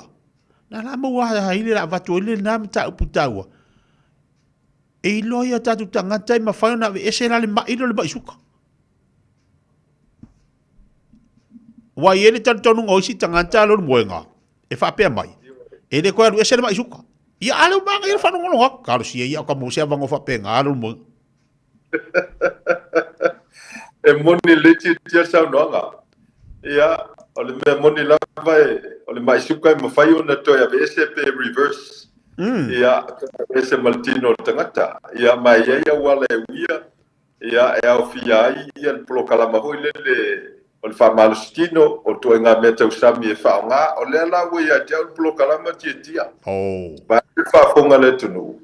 Ia, mai whamoe o January. Ia, steng foi on the whailole tatu tunu waso whatulunga ina mo Amerika Samoa ma Samoa.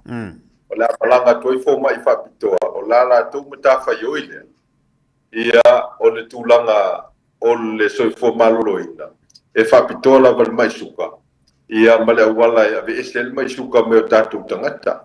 A whaila e whaile le whataunu plokalama le nei. O na whai ngō fia lo leo isi ngā longa umala vai a fia tatu tangata wan mai suka.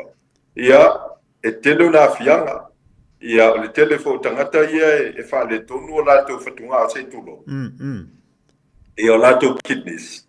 Ia, o tangata umai mahua o na o le a fianga mai suka. Ia, o leo tangata ia i le tua ngā mea ko le o manao miel wha mau le. O wha mamal toto. Ia, mate le isi lave lave. Ia, maseo lava ina whale tonu. Ia, mau o mai eleo maliu maleuti. Ia, au tāua la o le plokalama lea. Ia, wau te loa. Tele mano no i tatu tonu e a fia. Ia, mai o te loa. E mawhaifona wha taunu i New Zealand, ma Australia, ma isi no whanga i Amerika. Ia, awa tele lava o tatu tangata. Vai ane lava whafonga. E peye e musu voile le loe le sangata o la mo mai sepa. Ia. Peye matamuli le mana o e whape le sangata. Ia, sko inga la le ua. O ko kiki o mai le bala o le li o la o mau le pa. Ia. Ia, ma le loa la. E mawhai lava o na whaiele ngā ruanga. Ma ave ese le ngase mailtino tangata. Ia, e tā ua le malama ma silafia. Ia, awa o fo mai nei e sau ne malangat. O ila tau sa mau le maisuka. Awa le toi maisuka. Ia, ono le tā ua le fo isa ililinga mai suanga sa whanya. Ia mawhai ono la tau whatino ina. E iei toi ngā tau mawhatia vai ane whafonga le tunu. E whapitoa lava e whesosoni e vesel mai suka maltino tangata. O toi ngā mea ailai. O nai mau e Samoa. Pe o le whateta inga o le Isalaelu. Ia o le lenga. Ia o le anianisaina. Ia o le maisi me tau mawhai. O lai mau e o tātou lau whanua. Ia, a le polokalama hui lele e ao ngā matala whea ngai mō tātou tangata. E le whaingatau na whatino. Ia. Ai o tāua, o le malamalama. Ia ma le whatino ma le polokalama. Ia o tātou vailo lea ua ia tūlanga e whamanue nai. Ia ma le toi ngase ai tangata. Ia ma mawhai toi whafo isia lo na malos. Ia ma mawhai on soi fo umi. Ia ma au ngā pēr nei o tātou ainga ka le sia ma whioanga. O ka se mana i o lita e au au ngā fo le tafa asoa lau sunga le moenga. O ama i nei fiso sani mo tātou tangata. E tau le whai i o e sa o le saunuang. Ko a telo tātou, to telo tātou. O maua le maila. E o a isi la tau a fta i wha se folu. Ta i lima se folu. A o a maua le maisuka. Tātou tiro teo. Ngake aku wa saunia. Ia. Wa whelu e markamba whangalo le fuasu. Ia. Ole me moni tia. Ei. O talia mo fie tātou tangata le maali liu laiti. Sao. Ia, ma fai mai ai, wa fai le fina ngalo le tua. E leo se fina ngalo le tua le maali liu laiti. Fina ngalo le suka.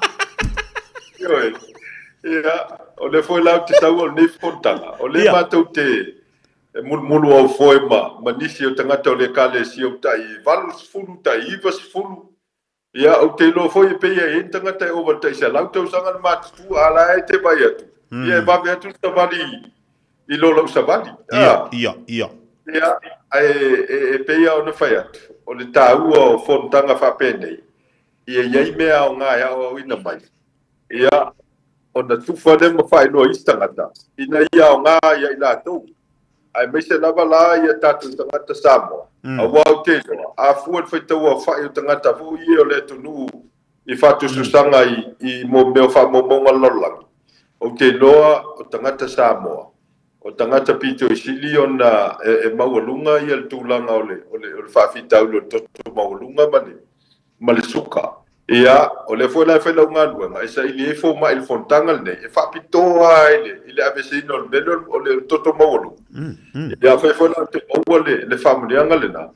Ia, na o ngā lo le fontangal nei, wa maua le a onga e avesei le suka. Ia, ma le a onga e avesei le toto maualunga. Ia, on ngā lua lo le mai lātou, ua fina ngā lo e whatino, ina le vaenga tāua. Ina ia manuia le tātou atunu.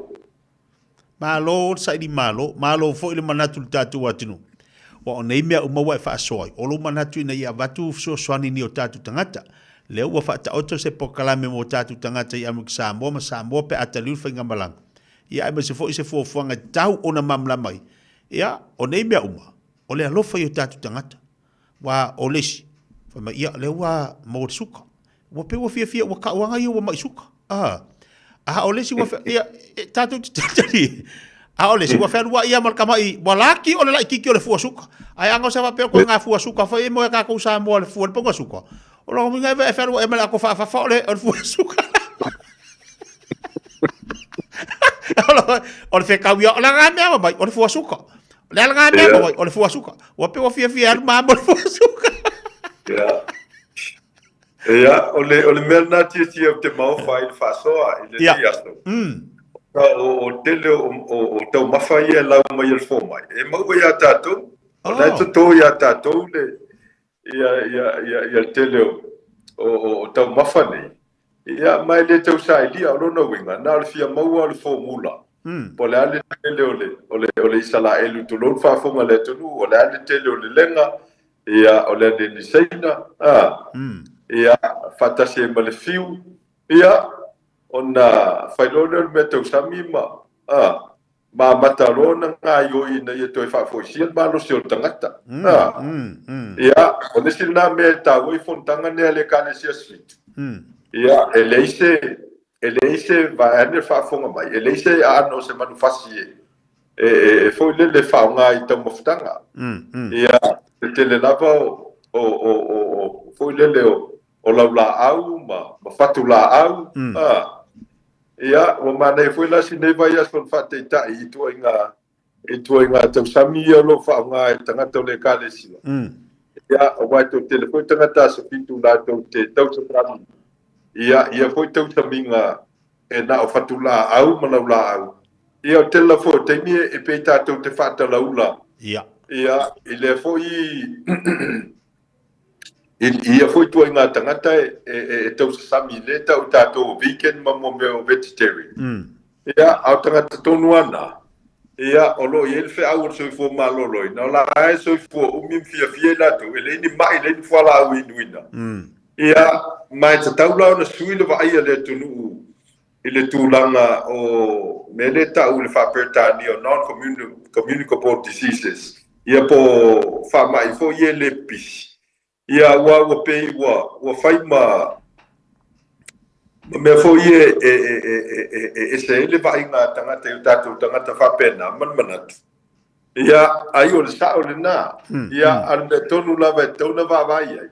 O le awala e fsosoni e tātou tangata na. Awa o toi ngā ngase na. E mawhaina ve ese mai le tino tangata tu load whafonga. Ia mawsosoni tātou tangata. Ia atonu fua a wingo tātou tangata, tia per mele te sau noa iai. Ia. Ia, ma pe ua whai maulanga fo ia a whaina tangata ngase ngā mai ia. Kua i pēsi ko ingai. Ia, ua laka wholong kaimi ia. Ia, o winga ia tātou. Ia, ai le tala noa le awala fo ia ile. Fo ia ile ngase. Ia mamwhaiona maua tangata soi fua malolo ina. Ia mao ngā fo i lona inga wau te loa. O ila tō umalawa ngase pila o tangata o inga ngase maise. Ia, ele whai ngō fie le tausinga. Ia mai te le o isi whawhitau le tūla i mai ai. Ia pēr le mwhauna fo wape. Ia, mafsosani ai lātou. Olo i maftianga ia fo ngase peo na ono lātou tau a veina telo teimi. Malo whaftai. Mafuta mai le tātou watunu leita e ao Samoa, Amerika Samoa. Ia, le ua whaafonga ia iwa au maile saunuanga a le tātou foma i mo tātou. Leita e ao. La whailoa i lunga le tātou pokalame. Ia tātou pokalame le la avatu le tāua o le maisuka. Le tāua o tau maftanga. Po tāua o mea ai. E avi e sea le maisuka. Tau lunga le tātou pokalame leita e ao. E iai nei tāpa angamana ia tā a ingana bala au mai. Fia mori se fiso son. Po le aso esi la fia i lau sunga lau to falu mo. Mo i la to fo ia o le le inofo mau i Amerika. Ai, no fo mau le to olua, no fo mau le whanau. Ai le inofo mau la ia le tamapo le tina. O la e ma fau. Pe fa fe fea. Lora winga, tu se si whainga. O la e over. Pe fa pe o la e kamo whaionga pepa. E se a o tangata na ola i Amerika Samoa. O i lātou na ola i Amerika Samoa. Me ili Amerika lau e no fo mau. Rona winga o pi itanga. E no o le tangata o lono to olua malan whanau o no fo mau i Amerika. E ini au wala fo ili mawhaina fso swani e mo nai tangata i a tātou me Amerika Samoa ma Samoa. O lewa i e lātou pi itanga i Amerika. A ili i maua ni pepa no fo mau. E mwhaione ini fso swani mo tātou tangata tā pena mai ni pepa po ni awala e sa ili mai Amerika Samoa. Awala ta mawhainga o lātou pepa i Amerika. Ia, whafte tia mo sili. O le me tā ua lawal na e taun sila fia e tātou tangata o lo ia ini me tā upu whapena. E te tau na mautu le so tanga po pi tanga o tangata il tangata o lo ia tus folau Amerika. Ia, a whaila o lai il so tanga na pe o ne e sauno. Ia, o tinao de ainga. Ia, o le tus folau Samoa, al tamau de ainga, o tus folau Amerika. E te taulau na tālu sanga el tamau de ainga, ia le green card, ia ma le citizeni, o le tinau de ainga leo lo, ia tus folau Samoa. Awal so tangal na, mat pi tangal na. Ia, mai se umon tuatu leo o le numera. O lau telefoni whai, ona whai fisota inga. Awai, o lo ia i fo ia ulo ia e whapitoa lava i mea o mataupu o whemalanga inga. Ia e mawhai ona fsoswani ia i lātou. O lo ia ia whapitau ni whapena i tūlanga o pepa no whamau i Amerika. Ia a whaialai e ieiso tangampi i tanga i lātou lo ia si seni matus whalau Amerika. Ia e whai mō fie ia ona whai o le tāusanga. Ina ia mawhai ona so i fua maona tangata le Amerika i lunga wala tula fono. Mama whai ai ona o atu tūlanga e whai whai ai pepa whuleta o green card. Ia por pepa no whamau. Ia whatasi e male siteni Amerika. Ia mau o ina whatino ai leo le o tu solau Amerika. ia ona le toe popole lea i le pei o le mele saunoa iai ia ae te loa ona o le tulaga o le fa'asoa ia ma le mea fo'i lea o te fa'aigoina o le confidentiality po le puipuiga o tagata e le fa'asalauina o latou suafa ia o le atu ina atu ai le numera ia ona mafai le ona o latou fesootaʻi mai avese o le ua i amerika ia e mauai le fesootaʻiga ia ona ave lea o le fautuaga e fesoasoani e fo'i ia lo ia fa'apitoa i mataupu tau femalagaʻiga ma maua le fesoasoani mo tatou tagata mana ia te whawhewhea lausunga pa'u pe a whapeni te ua i ni pepa mana o mia fuile mai Amerika Samoa o ani pepa so swani o ani me ono mana o mia mo tatu tangata la ia i Amerika ia ina i mawhai ono so swani le apala ingo latu pepa wa whamai latu e ini so latu whamai ia kausu e mei pepa saunga le mu e po a ia tate lilo ta ita a po o hangi vaenga e te tau ai foi ona si le fia le tatu atu no ina i whawhingo fia hi ona wha ioi a latu pepa. Ia wala wale tamo whai anofo mautono le malo tele. E le lei oe lunu moenga o le ke whera lua ia le ngai e ia ka lau bafakianga i ngai Amerika o ngai. Ia, e iai lava wala o mea mwhen whaatinu tia vane whaafonga le tonu. Awa whel tūlanga fo i o pepa o nga. Ia, o lo iai lava ia requirements ia po tūlanga fo i lele o lo whaatau toa ia fuwhanga lo pisa o nga. E mawhai o na whai le tusi al tangata, no ro rice le tusi. Ia, e mawhai lea o na whaangase tangata o lo na inga i Amerika Samoa. Ina ia mawai wha maumonga. Ia, mai e leo whainga tanto e maua ia wha maumonga ia so nei o na whainga fifso tainga. Paulapa le mea le tusi tārsanga ma le io enga tangata lo fia mau wha maumonga. Ia, ma tusia leo le suafo tangata e ave anga i wha maumonga ina ia mawhai o na meli mai Amerika. Ia, o na mwhailo na maua le sosani. Ia, o le mea lana e tā wai e so tainga ia na e sao no iai. E mawhai ai o na ave ia le whamtalanga sao nei o tātou tangata.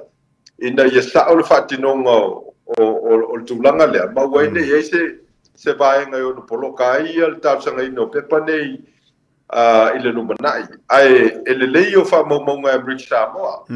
Ma maua uma whamaumonga nei. Ia pe a pe tāusanga ina i ofisa o lo mana mia mai i whamaumonga. Ia, ona e le lei na whaatūlanga full whainga malo o Amerika Samoa. I le tūlanga o whamaumonga e mawhai e tangata na mau whamaumonga. I le teimi e mana mia i whamaumonga.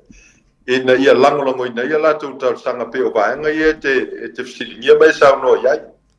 Malo whaftai, le alau whafonga mai, o le whafonga mai i lātou o le ana fia mana mia so swani. Ale mana ia leua whafonga mai, ia leua e sao no manino tūlanga o vaenga pe ona ia lātou tāpenanga. Ia me se lava le tau mawhai ina ia no nofo whaatasi. A wani ia i se vaenga fo i le alu whape ia lau koe ki poki mai ia la fu koe avi fea, lau koe avi kukuila. O me whapena. La ngona ia tau mawhai ia toi no whaatasi, ia wā tātou te reino, wā ai maua roko e kama makukuanga i ngare malo keri, e le ngi ngā meongi kau whaingi kalangoanga, ke sa or kako whaalele, whaaso i fuare whaare whako whaare sino makua, whaaso i fuare wha. Te mai ane ia lau saunonga, o le ua mana tuale si mea tāua. O le tene na wafo tātou tangata e whaatala le il mata upule nei. Ia. O tātou wa iai green card, ma ua tatau an tāsanga ia citizen i Amerika. Aua no whai. Okay. Io e whaile tāsanga i tāsanga i le citizen i Amerika. A uman tāsanga citizen i Amerika, mau citizen i tāsanga tus whalau. E iei tangata ua o wheiloa iai. Ua fia se furu tausanga i Amerika. O la AFE o ai green card. Aua leo e tāsanga la tu citizen i Amerika. Ia, o le ala foi lana o le whaingo fie le ngā duenga a Trump mai la tau lo whamarsia tu la whono le immigration on toi whafoi tangata i o la tu utuno. Ono telo tangata nei o la efe o ai green card e li whai o la tu citizen i Amerika. Mana tua. E se le vai al malo Amerika tangata o la e le green card. Le tau tangata no whamau. E se silsila a tai tai o malo Amerika tangata o le ua whea rua i maltus wholau. ma ye le citizen ni America e lave atu to fa fo ia tu inga tangata fa pena ia tunu na malanga mai ai ono le we ye le pitanga male malo America e ala citizen pata si ai malon tus follow America a felo fa fo melta to tunu lo ya America ia o la e fe alua tus follow Samoa fatasi malonga lona green card wa taun sa ilila wala e tal sa ngailo citizen ma failo tus follow America a o no poi a o foi fatal tan ia a wa o lan tu la mai fa fita o li fa pena ia e to tat ia o le to fa ngo fie ua o fa si la o le mata upu a fa foi inyo tatu tangata o lai e over ia so le no fa America la e pitanga so tanga fa nau ia po le to lua vanen fa fonga le tunu o lai au wala fa tu la fonu e talo sanga inai ia le green card po pe no fo mau e ala so tangal na mal pi tangal na mai to telefone la to sa fa long longo tatu bloka lama leo lo mato so dai ma fa yena wo nanga le fa fu ia ma so soni e la to ia le fo la lo mol mato so tainga ile tu langa wo ia la to pe patal sanga ma fa nga ia lo ia o la to e fa pitoa I matau putau fe malanga I e so soni tatu tangata ia e pe o nisi le fa fonga mai o lo tal sanga mai ia mam fa fa tino ile o nanga mal so soni mo la to malo fa tai non mo o la ta telefoni fa bol le malanga fa o le ono valu fa le area code o le numero le fitu tolu fa tolu fitu ono valu fitu tolu fa tolu fitu al area code o le ono valu fa ia se to sautasi ono valu fa mole ono valu fa fitu tolu fa tolu fitu fitu tolu fa tolu fitu fa tolu fitu ia le fa fong ban tato wa tunu ai fa fong mai o le wa to tele la to fo le ma futa mal tato po klame le wa mal telefone le to fa le moenga por sunga fo mai o le o no va fa fitu tolu fa tolu fitu ia o tato telefone na wala wange mangula I Amerika le fo ia fo mai ki ko sa mo ia o le mo se no fa tai mo ta fa so ma tango fi ia ta fa so le ta yao le ua lama fai fo tanga le kalisia to telefone ya tatu tanga to mafuta ina o la se kala ngai kanga ka tatu watunu ina la sala to foi fa longo le ta pena fringa palo tatu watunu Samoa ia e to tele la vai la to sa so tai mai tia I tu la ma restaura e ia la to sa restaura fo le lunga o pena ta fai la ia a le mo sa no ya ngai Samoa fai le fingerprinting ma Lata io fatto ia comali lì io tapu nia tu langa o le restaurant palot ia volemo fana nga Samoa no tu langa o le mo avano ia o sa ia se io o ile te usaka io ta pena le o tu langa na ia awata tu te lelo ia pe mal palot le ia ku so solu iva ona to failo si palota ia mate o te usanga fo e pe ona masa ni le tonu le kalena o tau sanga tau ave nai le malo ma tau sanga fai palota ia le foi la o fai loia ia o fai me tu o la val te mila tamaya nga I Samoa ia o tau na fai le nga ruenga le na ina ia mautino ia o yelo pe palota e ta pena mo le si palota ia pe foi ala ngani ma tu ala lo titia ia e fai malu fai vai sui tau va ia fa pe foi o tatu tangata palota ia o palota fai uma ao so tanga mainga o wo me masani ma mai ia un par sui fuanga le nei ia o so ta ia me vai ai langa le vevesi nei meu palota ia ona paleto noi le o vatu no fo tangata ia male kala ngoi les nga ka yo ia meu palota la le fia la le fia atai le tangata matal noa e ka kau mo fa masangi le tu o Samoa mo no tangata I winga moni o nei meo fa nga palota io e tatu te mala lo yo na winga moni ia e le se me so na la foi le sangata le whakatalanga ti ngai whina ngalo le sangata ia a whaia le sau sui tau wā ia on sa io ia ma io e mai tapu ai ia o i lava e tasi e le whilinga ai tu malo te to tasi o i foi le vaenga whai o la tu lai mai tau veina le malo ia o le whina ngalo le tunu e tāua ia whatasi e male musmusunga le li ina ia manuia le tātou tunu ia mo le anga i luma ia whaftai tele tia mo le avanoa ia whaftai le mafitanga mwhai e una whala uloni so vaenga e tāua mo tātou tunu ia whaftai foi lau sunga whapea foi lau aunanga le manatu mai lau tangata whatau wā ia abatu foi malu puenga le tātou tunu pe a whai sala le ngana ia upua e masani e Samoa ia tele a ia tawhenga ai matua le o tua tu ia tau lau tau whautanga ma lau tau whatou whala inga ia e maluti ai lo whatou wā ia ma whamanga loi se upu o le tau tamali lau tau whawhonganga ai mai St. Louis i Missouri Amerika ia o te lofa tele i lau sunga tia ia whafoi tātou tunu lo whawhonga mai ia ma maua lo uleo ma silsila mai foi i le taplo kala mai le so i fua mai manuia. Aftai le moenga te lelo sao tau longolongo ia ma le lofa yo tatu tangata le ngata i le malu tele Amerika tatu tangata i Amerika Samoa ia le foi o lo fafonga o tatu tangata tatu ainga nei New Zealand so se tafar ke lo pele lava lo mau malta po kala malanganga o fefia ma le loto faftai ia i lau fa soa ma lau tufa e mawai manatu le lei ta pena i fo isi me le lei ia mamau e whale sosani mai se le litao le ua tānga i le soifua malolo ino o tātu tangata lolo winga o le atali tali o le fisiri mai niso i latou pe te tauna fofola mai loa latau maftanga le ai se i uma le len whata otol po kalame whaptoa mo Amerika Samoa a tonu la mo roma statu wano ai whaitari hau ia mo musu pe le fōma ia mo se wano mo tātu mo tātou ina ia mau ai tātou le soifua malolo ina a e sene mai suka whaftai mo leita iau, anga leile atu e whanutanga lo whiangai mo lausunga, ia bese foi ia le ainga, pe le kalisia mo tātou tangata i Amerika Samoa, pe ona ele usunga whono ina i Amerika, alofa atu ne o tātou ainga, uomo paanga, ia bese foi whanutanga pe ona whiangai iai, manatu, na tātou te mafuta i lunga le tātou pokalame le verse fou, i le alofa o le li, ia e whaasoi foia le muenga, nei te mulaso. Ia, soi foia. Ia, soi foia. Ia le na, ma whangabali tātou watino, matango fia le whaasoa me le tai au. Ia le to whaile le moenga, ma le tātou po kalame, ma le tautua mo tātou. Ia māloa le ongo sai. E se le tāua le whaasoa.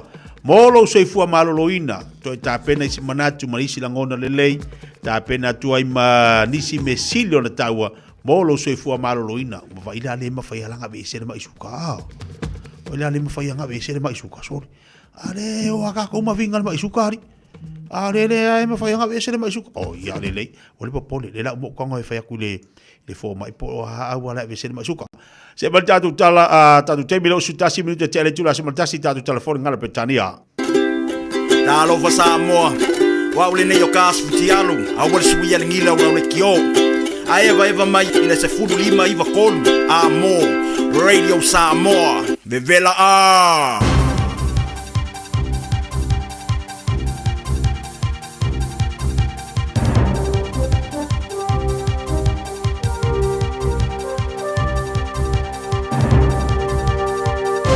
In this update, the Associate Justice Minister says her shake-up of anti-money laundering rules will ease pressure on small businesses. Nicole McKee says the current laws mean many face high levels of complexity and time-consuming scrutiny. She's creating a new customer due diligence test to be used on businesses where money laundering or terrorist financing is deemed to be low risk. McKee says existing rules are overkill. This is because the laws and requirements are prescriptive, highly complex and not sufficiently risk-based. A man's due in court this morning charged with the murder of another man in Hamilton. Police were called to reports of shots being fired on Belmont Avenue in Chartwell just after 6:30 last night and found a 31-year-old man dead at the scene. Police claim the alleged offender stole a car at gunpoint on Gordonton Road shortly after midnight and was ultimately stopped by road spikes in Ngarawawahia. A 20-year-old man's been arrested and charged with murder, aggravated robbery and failing to stop for police. A search is underway for a missing diver at West Auckland's Whatapu Beach. Police were alerted around 5:30 a.m. And the rider of a dirt bike involved in a crash in Hamilton yesterday afternoon has died in hospital.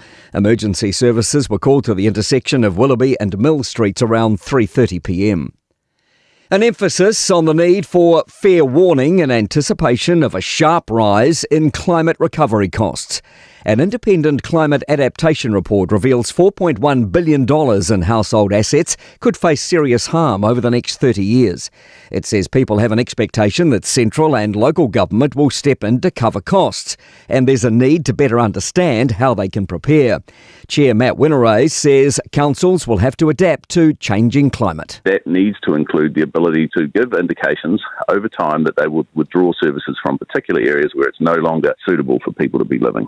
That's news. In sport, All Blacks coach Scott Robertson's made 3 positional changes for Saturday's second test against France. Elliot Smith reports from Wellington. Rico Ioane will switch to the unfamiliar right wing, replacing Sevu Reece, who was in the HIA protocols. That brings Caleb Clark onto the left wing for his first appearance of the test season. Blues skipper Patrick Tuipulotu comes into the second row in a straight swap for injured captain Scott Barrett, and Highlanders co-captain Timothy Tavatava-Nawai will debut off the bench. No room for Quinta Paia this week. A Spanish court has sentenced current Brazil football coach Carlo Ancelotti to a 1-year suspended prison term and a $754,000 fine for tax fraud as Real Madrid manager from 2013 to 2015. That's sport. I'm Malcolm Jordan. It's tough when roaming dogs don't get claimed by their owners. Often they're unregistered, so we have no way to reach them. He doesn't deserve it. He just wants to go home. He never should have been allowed out on his own. If you own a dog, make sure it doesn't roam and make sure it's registered. For you, your dog and your neighbours. A message from Auckland Council. All Together Auckland, Tāmaki Turiki. O esi la fia e iwa tesi ma le tolu wha miliona tālā le se leni a le UTOS ua toe whaasafua atu i ona sui whai unite i le lua o lua wha. Whai sau teo ngā tupe e teo wha whainga luenga ai lau se leni ina ia vave wha tau nuu se wha moe moe tā ua a lau a inga wha pe ka le sia. Wha o ngā au nanga le ANZ po le tālofa voucher, le M tālā, ma le My Cash e ala i le Click X. Wha afso tai mai le ono valulima lua ono iwa wha iwa, le www.utos.ws, po le emaili o le info@utos.ws, po le Facebook, le UTOS, le whaaputu ngā tupe teo whaawhainga luenga o le mawaenga tausia Samoa, teo whaawhainga luenga e mātou lau seleni, ai sele e oe le manuia.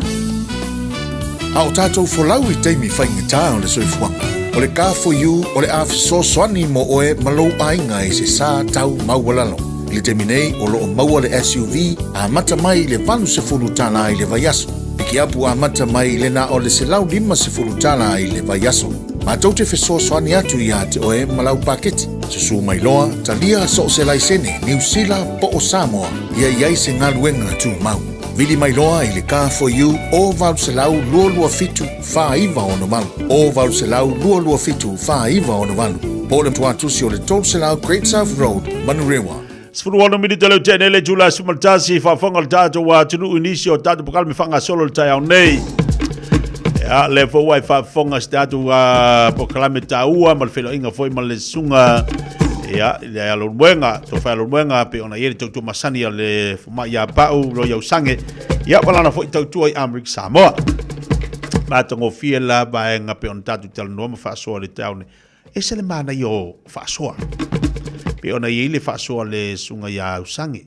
Vai la ile me foi ga vese le mai suka.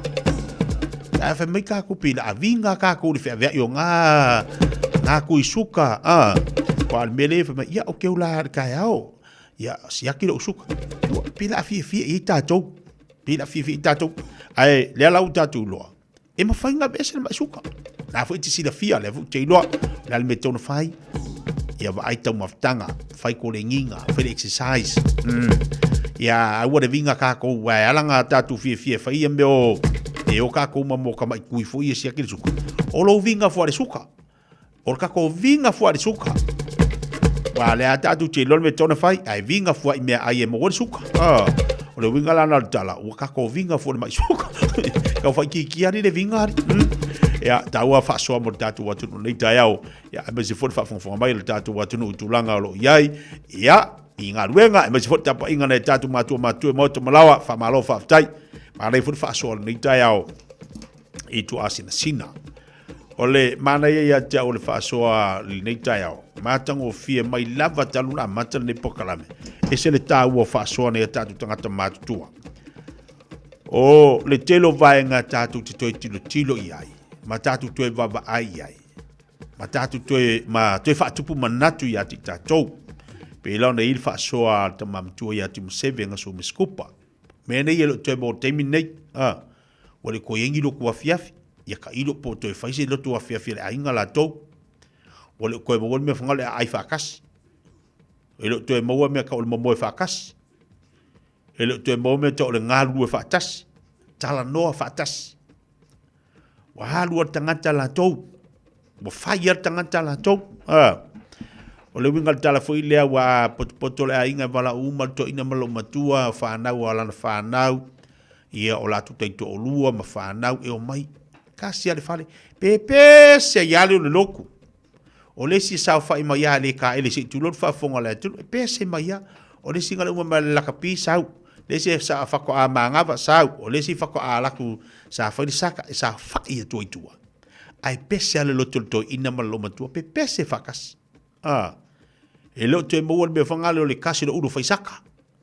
Kasi le ki kaka. Ai umai le ainga. E whasoa. Tau whasoa se me ai. I le ngā to o tele ai. E whasoa soa. E lo koe maua ke mingi me ka o le lima le lei. I ka iru. A tono lai mau, a oaso la, a posi le mea i rea inga. Po le ale ko akele, kasi le uru whaisaka. E posi, e ai umaia. Me to le ai whaatasi. Mo moe whaatasi. A kasi le whale, kau mole, a ka inga molesi uru ngāri i ori. Kau mole ka inga molesi uru ngāri i ori. Ore ka inga mole ko inga malo makua. Ia walua waring ka inga mu, ia mo moe whaasungamu.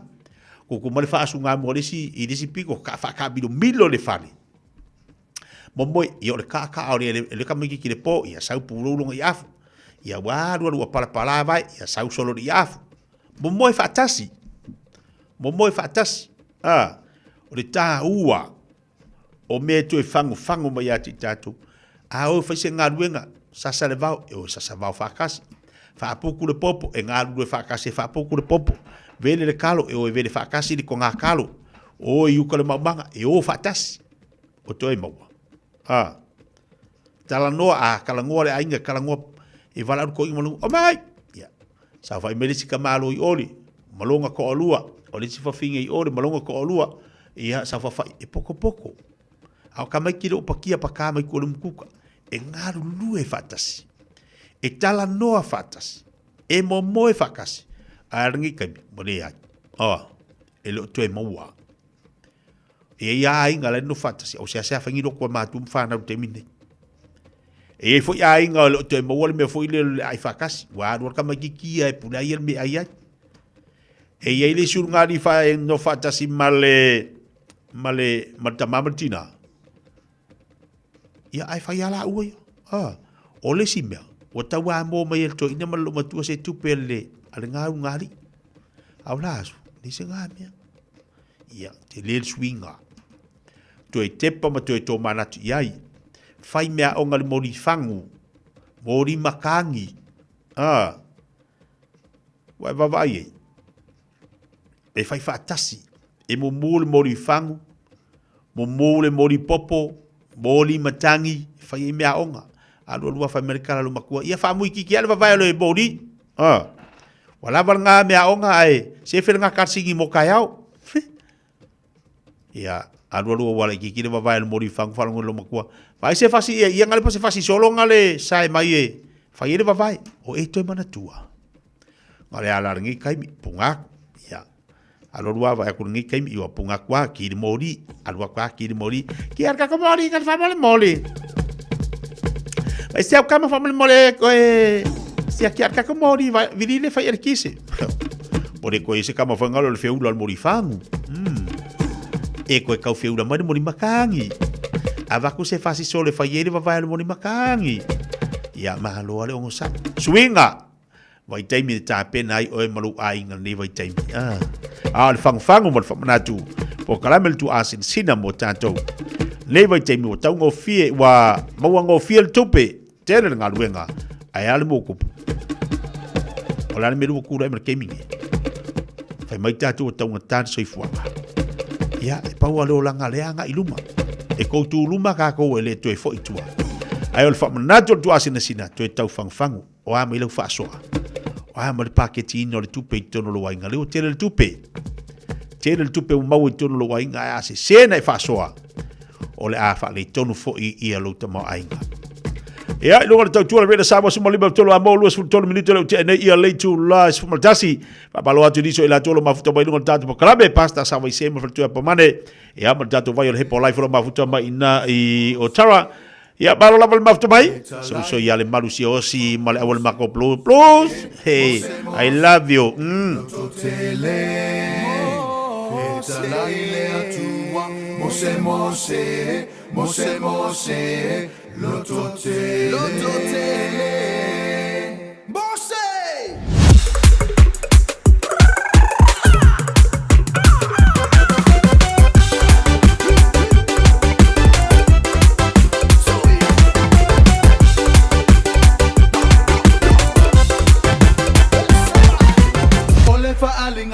Mose lunga le maua la au te tala na mu ole me o ai ele ia faina la au ele afi wa sao ole fa alinga na ile mose lunga le maua la au te tala na mu ole me o ai ele ia faina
i vatolu. Amo. It's tough when roaming dogs don't get claimed by their owners. Often they're unregistered, so we have no way to reach them. He doesn't deserve it. He just wants to go home. He never should have been allowed out on his own. If you own a dog, make sure it doesn't roam and make sure it's registered. For you, your dog and your neighbours. A message from Auckland Council. All Together Auckland, Tāmaki Turiki. Talofa o au o leilani.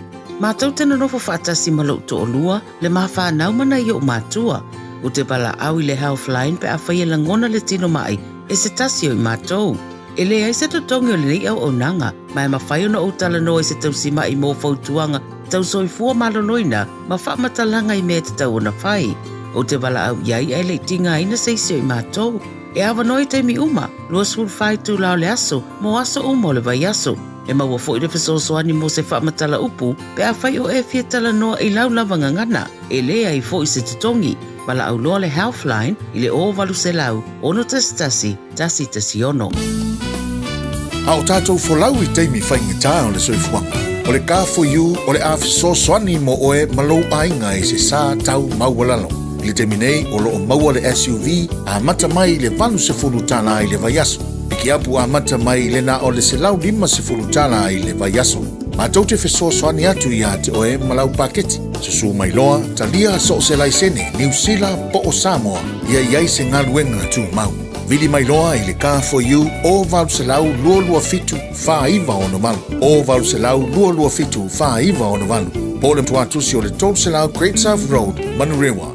Casa Beds and Appliances, o le tali o manaonga, i o loa e whaatotonga ilo maota, ini tau le lei, toi anangata, e mawai moenga ngā o si tutona New Zealand, wha apea se tino fōa le potumalo lo, lau ai manafoa, TV, la au pese, usa aisa, masini tā lava, telefoni fe aveai, maisi. A whiu ane loa i le whawhituwha Great South Road o tau, po le tolo fituiva Great North Road i Henderson, le Casa Beds and Appliances, telefoni o valu se lau, lua 5 o valu se lau lua 5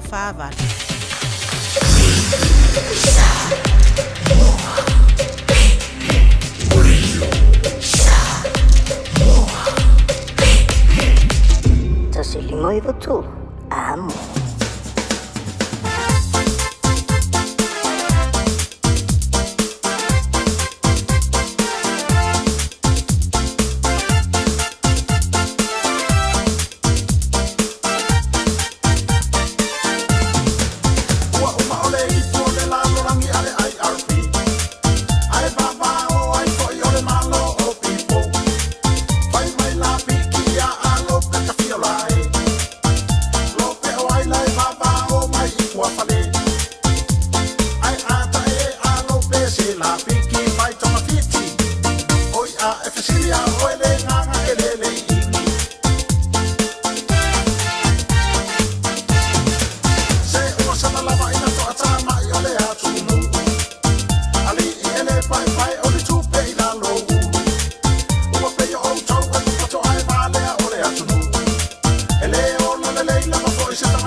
Lo le au mamalanga, kuina e papa ai low coffee, kaka ngai le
fia kako mangu Samoa ai fai ko fai ngale anga olo o se singa le a programa e sili ai nga o se palangi e fa ma o ngi mo peso aso angi e sili aku ngai no o ko ko e fasi o kinga la bakako wa ka foi ma singai pale mia a ko fai nga o mafia fia a ba ko longa fa ku a ma ai ko o aku fai nga ma o ko ke fia ka ma mafa o ke le yo mai iaka wa ka kaula ba o ko wa si asia ku le polisi ka fai nga ka ili na ba ole kama ole maua pe alo fai solo mai ile kona ele kalisa mai ile siri ai fa camilo solo ile pioma que le falla uma o seika a o se le mo so o luma mai awa nei ko e kula e mai le fale como pe o mai ai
Radio Samoa, Tasilima Ivatolu Amo, Se Kia Radio Samoa.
Ua mawhai o na awira tula polo kalame le leimo o ia so taitasi o na o le langolango malosi e le whale maliu a se alo le atunuu o ese tātupu Funeral Directors i Manukau City. O kalame le maoe, talo whala. E to o tauta lau le pasese o le Air Jaina na matu tu o Brisbane. I le aso luas fumale fitu Januari, lua o lua tolu. I le tasi le au li whamua moe tau nuu i au kilani. I le fitu i le afiafi. Uma le lua i tula.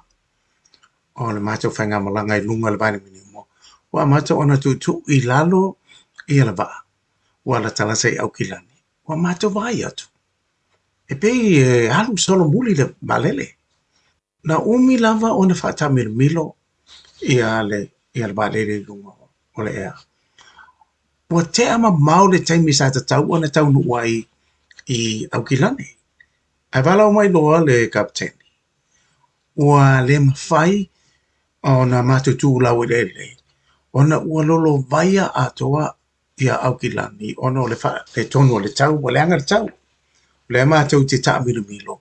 A whata le tale pe mawhai, ona tu lau ele le ba. Pele ai. Ia o le taimi lea. Ia o sui ai la ngona. Wa ai atu. O iai le papo lenga le to tele o tangata. Ia ua a fia tuai mo fo ima. Ma unei. Ona upu nou lea. Ma whai lau ta talo. O upu muli la o lau ta talo. Nau whapea. Lea tuai. Wai ea. Wana o se au na ea. Talo whai. Si o tō luama si ap whanau. Ai o whalongo atu whapea le. Whamatalanga.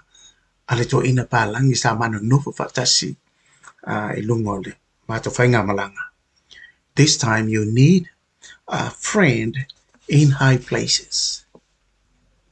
Na te ilawa ua o pese loa, I am a friend of God. O a ua le woa le tua. Ia kopo e lua whaipo e lua sama le toru. Whai mai na whaatua tua Abrahamo i le tua, ona ta ua ilo o ia. O le woa le tua. Ia o inga o le talina o lau te talo. Na o pese ai lava lea. O hau o le woa le tua le taimi atua na mato yei lunga.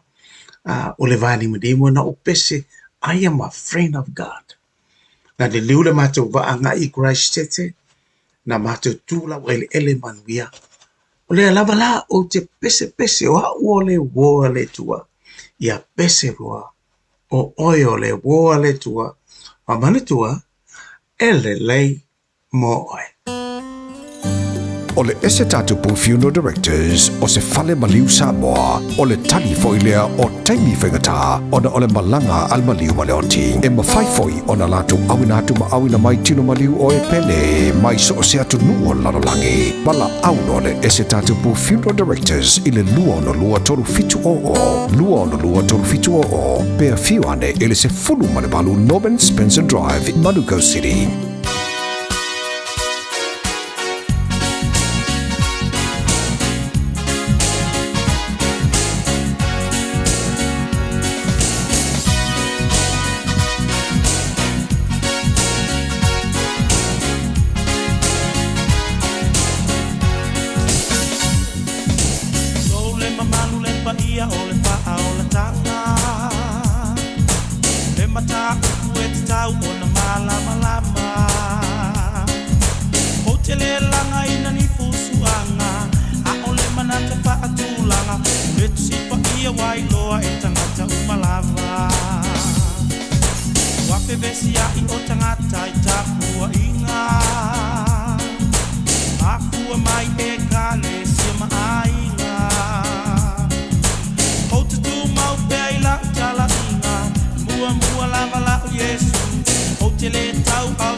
tua inga Lotu ne te talo ne vivi I ako malama Ai le mawhai le tusili malama o tangata O oi le tapua inga sa o mamori Wanao Yesu e muni ai na malo tao Lotu ne te talo ne vivi I ako malama Ai le mawhai le tusili malama o tangata O oi le tapua inga sa o mamori Wanao Yesu e muni ai na malo tao Tu fo malelo pe pese le leo se lenga pe le fa fonga ma iai ese tapo inga tasi tatu tununga le tatu o Yesu Kristo ma fu ai fo tatu mo le lenga mo tatu mo so tanga mo tatu tangata ia ai mesin le o langa lo tatu iai ia le lana fo pa klabe le mo ol fat fiti fo leo tau tua pala unanga sunga fa fenga inga ia pasta soli lo longa Yosua te pala wati to es fu mal family te tale o le tu la se fu mal lua se mali tau tua unanga tatu ka fa yu mo tatu le fu fat simai ia le tua fine ia le risa mo tatu le nei tai ia la tatu tatano pola tu langolo ia le vesi male telo timunga i le nei fo iaso ia le lavolo tau tu mo tatu atunu le risa malo se fo manu ia le tai au malo soi fo tia fasalo fas foi sa si faso kilo isa mo malo la soi fo ia la fat pa vale foi le nei le ka fo yu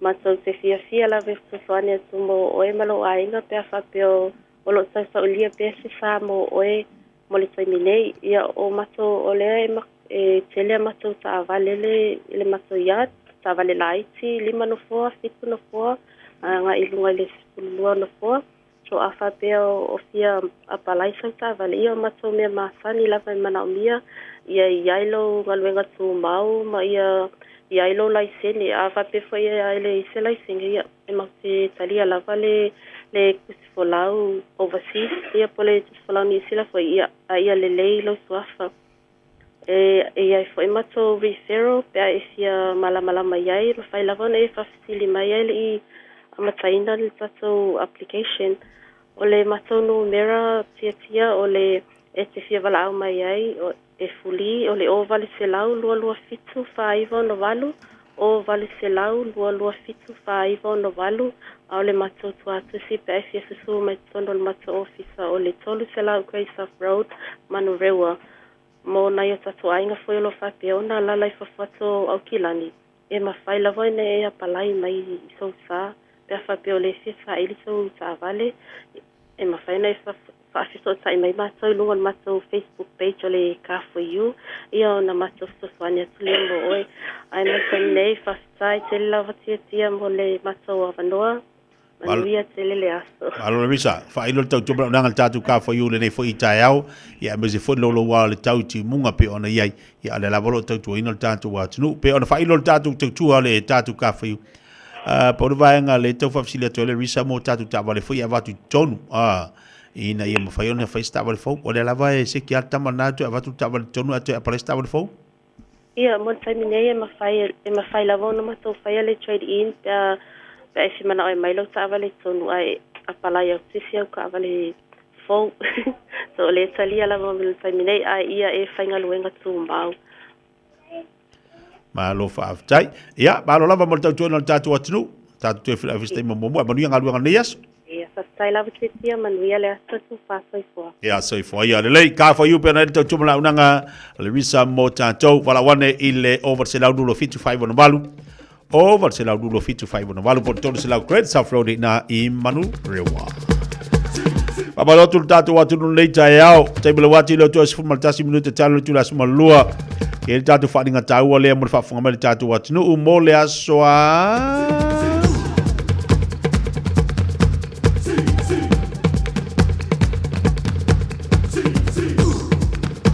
ya la latu tala fa mo awena MC la lua vanoa ile afo le lua nga ile afo le tolu ile fa lo e veni pacifica o le veni pacific I Aukilani o tol fa mo o le asia tu tatu manu Samoa ile fa lo e veni ile aso faraile aso ataya o la lea ile ba le afo le lua ile afo le tolu o lua vanoa le pu e aisi tu wata mafuta ma whamanuia i le tātou au.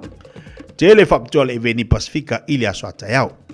O se aso fia mo tātou uma, feilo i taiao i le awharelua.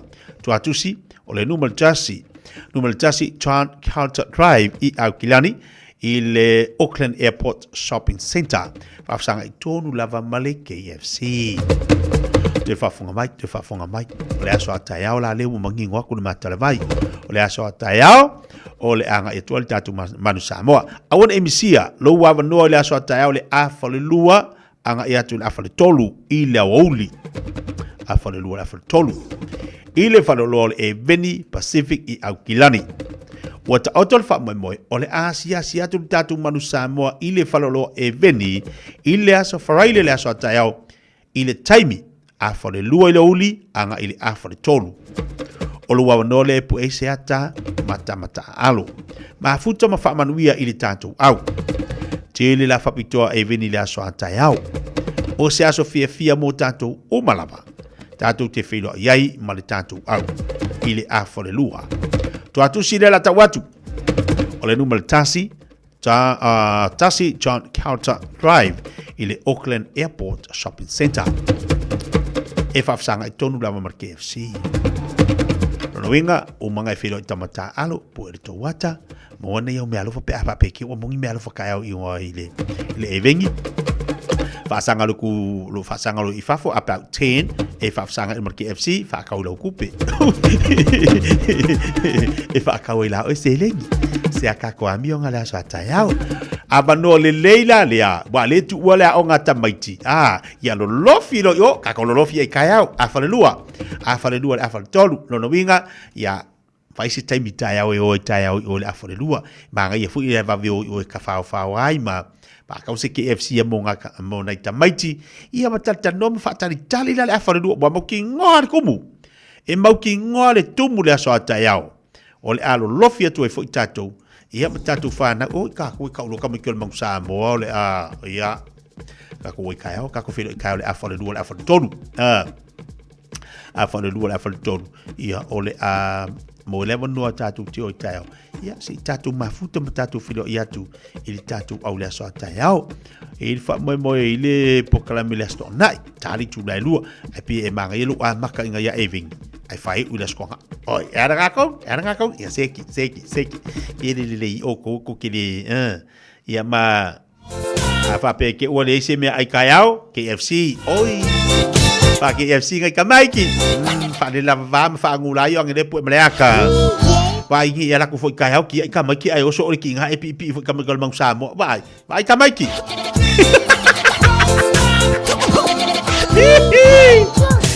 vai e alu ku foi kaiao e fa e alu ku foi kaiao fa o eu ku kamasa ora ku pura wa kama ava ku ma se fa nga ku le vala le ia aru mai ko inga au ki finga nga kai ai o marki nga fa ko pu nga kama kamaiki e masawa ko foi lo maku malu vali na le nga yau make up malau fa nga yau lo maka fa pi o mankolosi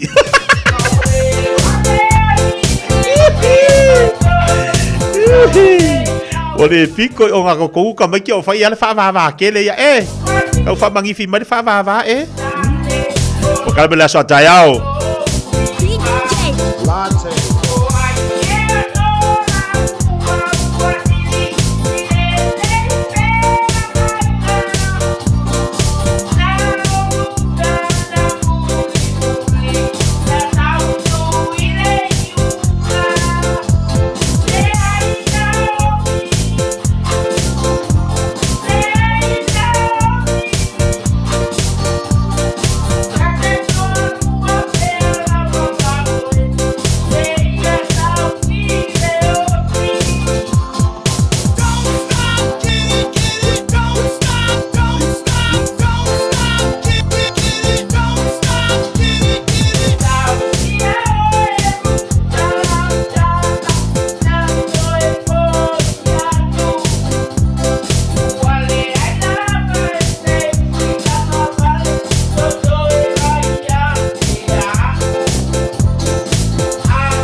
Ya, le lei fa fianga mo tatu wa tunu to lunga se tau tu sa nga ti le fa ba nga le so fa tai ti le sa mo le tunu. Pele bole tatu ma ftanga. La tatu te file file aso ata yao to lunga ipo kala me fifia mai ia ma tatu e vanga masani i le aso ata yao. Tapena mai ia le sunga la ia tai taloto. Wale fa o wino tatu po kala me se pa ifo istaimi o le fiafi.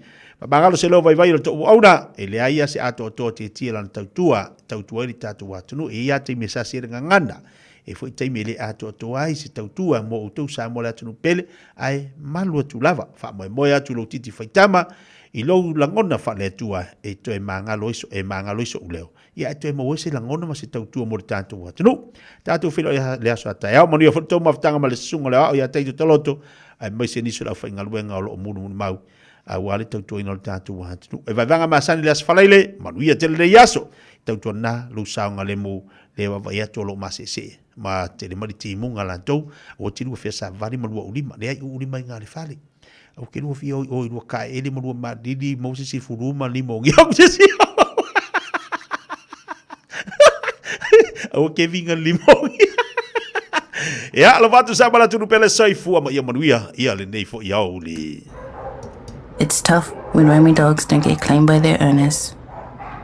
Often they're unregistered, so we have no way to reach them. He doesn't deserve it. He just wants to go home. He never should have been allowed out on his own. If you own a dog, make sure it doesn't roam and make sure it's registered. For you, your dog and your neighbours. A message from Auckland Council. All Together Auckland, Tāmaki Turiki. O fia maua sau ta avale po sau piki apu. Ai tongi ta iwa yaso, lua va yaso, pe ta imasina. O le sleek cars o le a maua ai le fsoswani.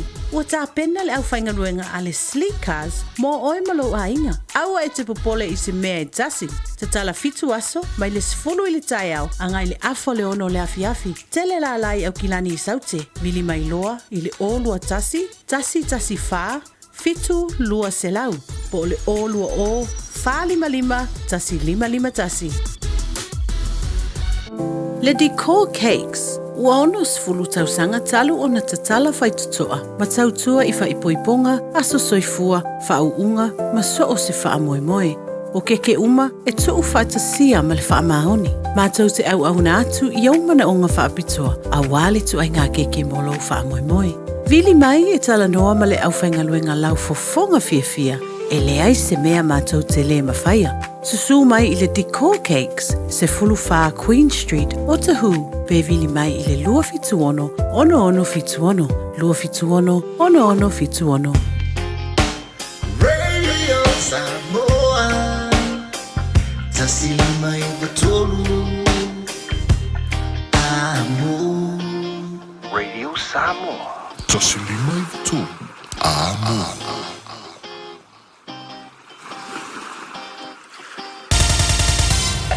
Usi mai alau whaafafonga. Telefon mai Samoa ia sa itasi. Wa au mai mo oe ona o le langolango mai a le talofa voucher.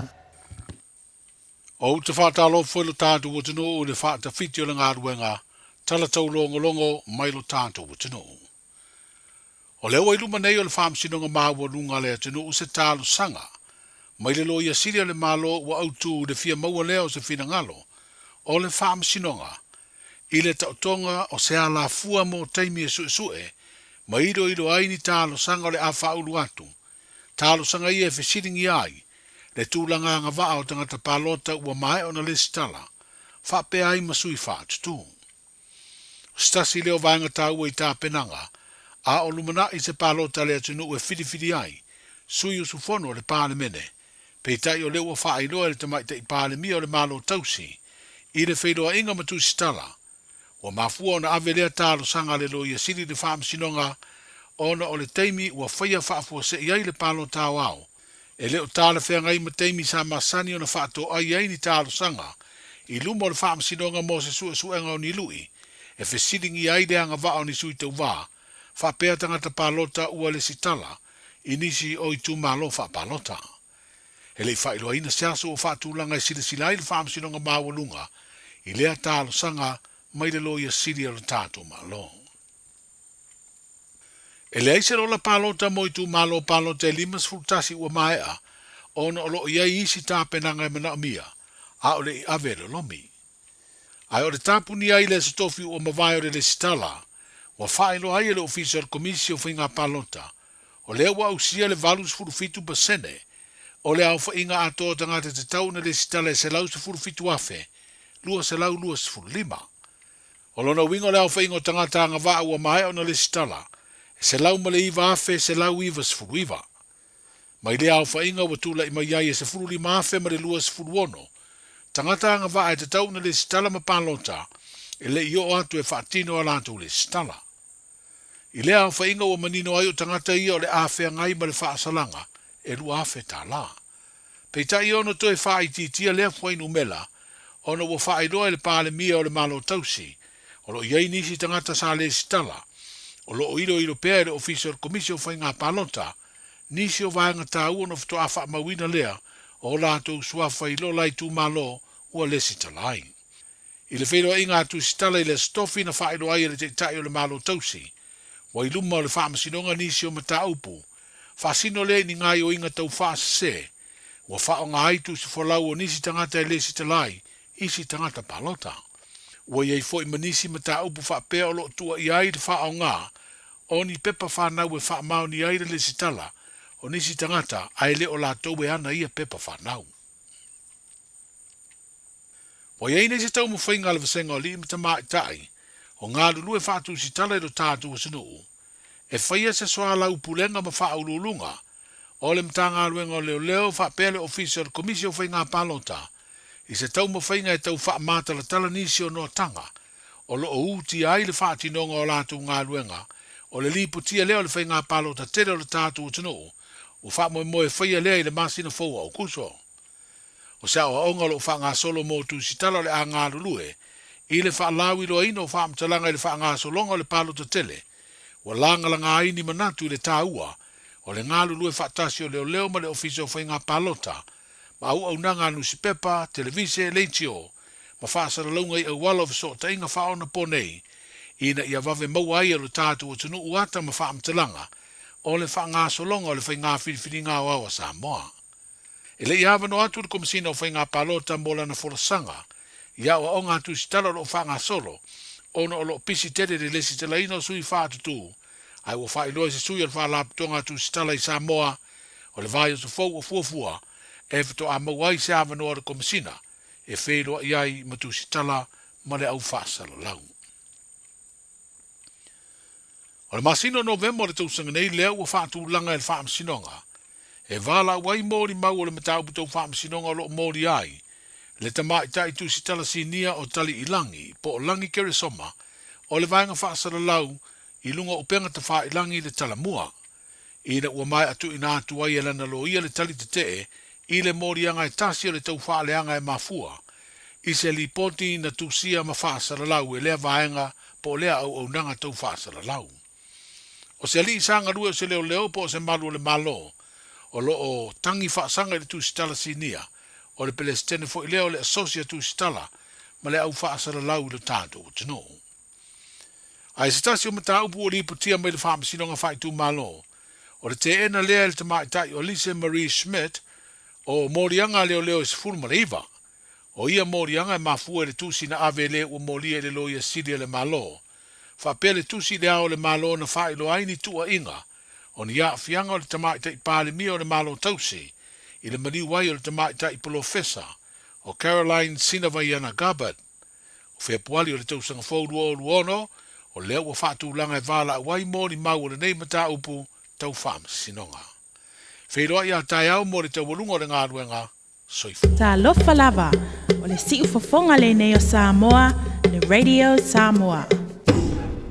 Whai mea alofa I a inga mawo I Samoa, e ala I le whaatawina o se hotel tā lofa voucher. He mawhai o na whaonga ina mo aso tā ua whailonga ina.